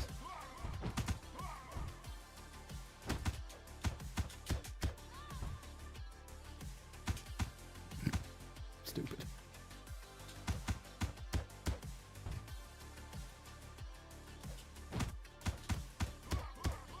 Nice. Okay, let me mute the game. All right, now I can talk about it. So I think this game is doing a lot of stuff really well. I think like the block that lets you like avoid their damage, so you can sort of like, you know, power armor through it into your combos. It's like you get enough invulnerability from that you get to combo into them and not take damage. That feels really good. And then being able to super out of a stagger or into a combo that's like sort of guaranteed to stop you from taking damage feels really good as well. So the supering feels really good and the blocking feels good. Additionally, like I like this, and here's the issue I'm getting into. I like this mechanic, this like evade or whatever, but the button inputs right now are required to be extremely precise, which means a lot of time when I'm inputting buttons to do something that I want to do, it's like, because I wasn't perfect, like I wasn't frame perfect with the inputs, it doesn't do it right. Like you have to hit these two on like the exact same frame to get the dodge. And a lot of times, like I'm trying to do it every frame, you know, every time. Nope, nope, nope, nope. There we go. Right. And because of that, you run into an issue where trying to evade feels like a mistake because I'm not consistent enough to always evade every time. So instead, I don't even try to evade. I just am like playing with the blocks and like supering through stuff, and that works. But the problem is when it does evade, because I try to turn. When I try to turn and block on the same frame, sometimes you'll evade instead. And I think it's because the block button and the evade button are the same leads to that issue. I think unironically, if you put the evade on a different button, then it would be like more satisfying to control, right? If block stays on B, but evade is like right trigger or something, so I can choose whether to go for a turn and block or go for an evade, I think that would be really satisfying. Additionally, like to turn around hit requires that sort of like frame perfect as well, because I'm trying to do a turnaround attack, right? But instead, a lot of the times I just end up punching the direction I was going. If you try to evade and attack backwards, first you have to hit the evade. There, that is extremely like difficult to pull off, like button wise, especially in the middle of a fight where you're like, how many buttons does this game use otherwise? So you have the jump button here, and then you have your main attack button, which is, the bottom button is jump. Bottom button is jump. Then you have your attack button. Then you have your super button, which is the top button, right? And then you have blocking, which is this. So all 4 face buttons are used. And then also you use the directional pad to move, right? Or you can use the analog stick, but the analog stick is even less precise. So this game feels like it really wants you to use the directional pad, right? So the issue that you're running into here is that the precision required to pull off this is like quite difficult. Especially, I think it might actually be not possible on the analog stick, because I was using the analog stick for a while and I never could pull it off, but you can actually get it a little bit more consistently with the D-pad. Yeah, okay. On the D-pad, it's not quite as bad. On the analog stick, it's not possible, I think.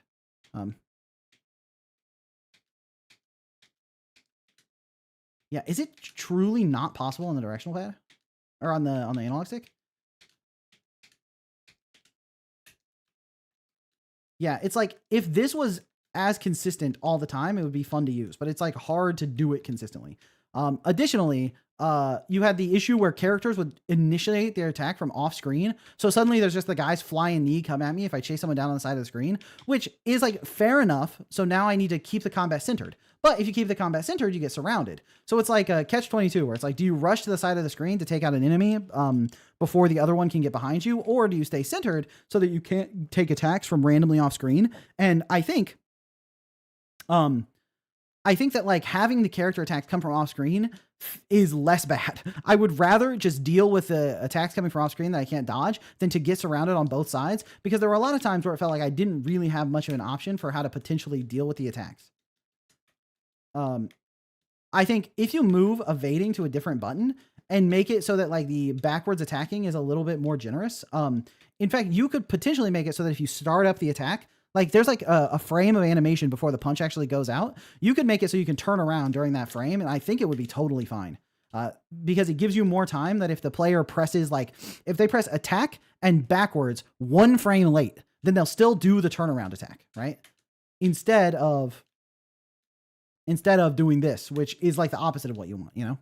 So there could be more moves in general. Yeah, but even with the limited moveset, the combat is actually quite fun. But it feels inconsistent, and a lot of times it feels like my options are basically like there are some attack combos where if you block on one side, you don't even get a chance to punish because you have to block again, or there's a guy coming from the other side, which is fun, which is I think good. You need to like really weigh your surroundings, and it feels weighty. You know, it feels like every enemy is actually a threat except for the knife guy. But I like the knife guy because as long as I parry his knife, I'm fine. Then I think one mistake is that the boss fight sort of like throws all the mechanics in the trash, where it's like you can't actually block his attacks and you can't actually evade his attacks, so you have to get to the other side. I feel like that is a little bit frustrating because you have to get all the way to him to experiment with it, you know? It's like if you had a checkpoint before the boss, or even one wave before the boss, if you want it to be like you have to get like fight your way to him, that would be a lot more understandable, because then, yeah, okay, my dashing doesn't work, so I need to come up with a new strategy. But I have like the chance to experiment. The problem is right now that it completely breaks all my assumptions about what I need to do. And then I have to fight through like, 5 or 6 waves of enemies to get there. So I don't even have a chance to experiment with it. So I think that is like, something I would probably consider is, for one, this is the very first level. So even though I find the combat fun, I think I probably wouldn't buy the game after this demo because I just don't want to like grind this much, It's like, I'm enjoying the game, but I don't want to just like go through the same level over and over and over and over and over and over and over and over, But I think if there were checkpoints, I probably could just keep playing this game for a long, long time. Additionally, I think one thing that would also really help you with the impact of this game is that your animations are very clean. I love the animations. I love the art style. The 2D art is really sick. I love all that stuff. And I mean, some people have talked about adding another axis to the movement, but I don't even think that's necessary. This feels like a beat 'em up fighting game, which is very cool to me. But one thing that would really help is if you add more like juice to the combat, like more impact. It's like you have hit stop, which is good, right?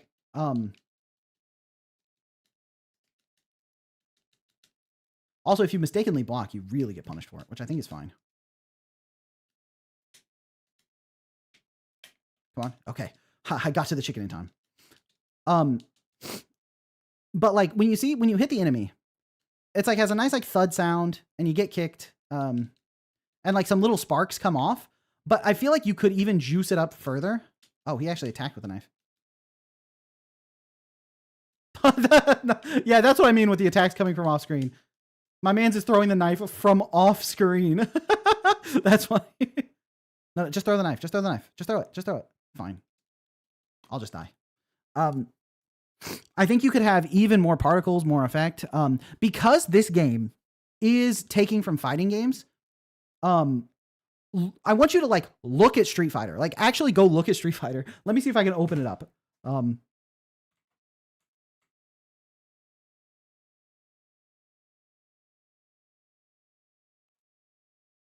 Rather than tell you to go look at it, maybe I can show you.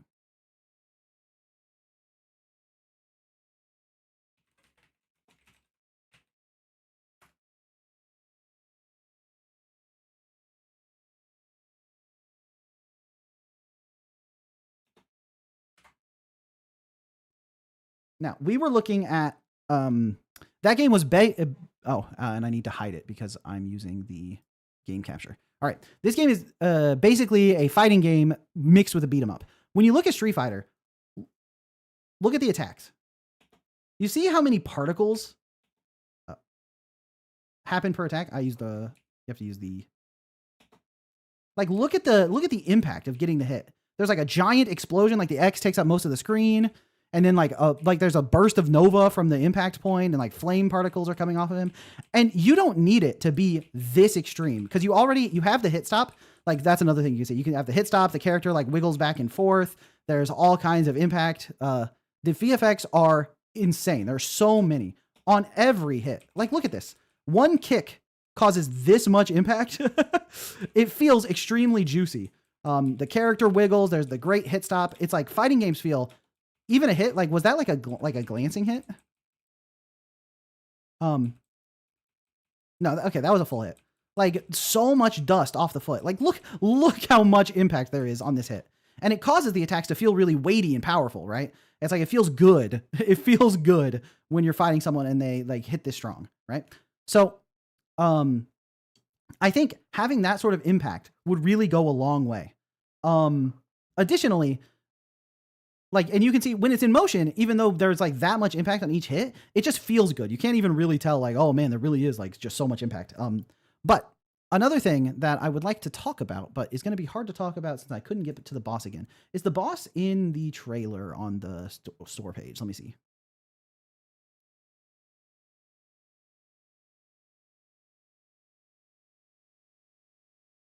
Oh, right. And I need to show my desktop because I'm not doing the video. Okay, here's the boss. Imagine, right? This boss, for one, he breaks through the wall and then lands, and there's a tiny bit of screen shake when he lands, and like that's it. Imagine if there's some screen shake when he busts through, and even more like dust and stuff. And like I said, you can use hand draw particles, but like there's dust and stuff that comes through, and then when he lands, the screen shake's even more intense. That would really sell his entrance more.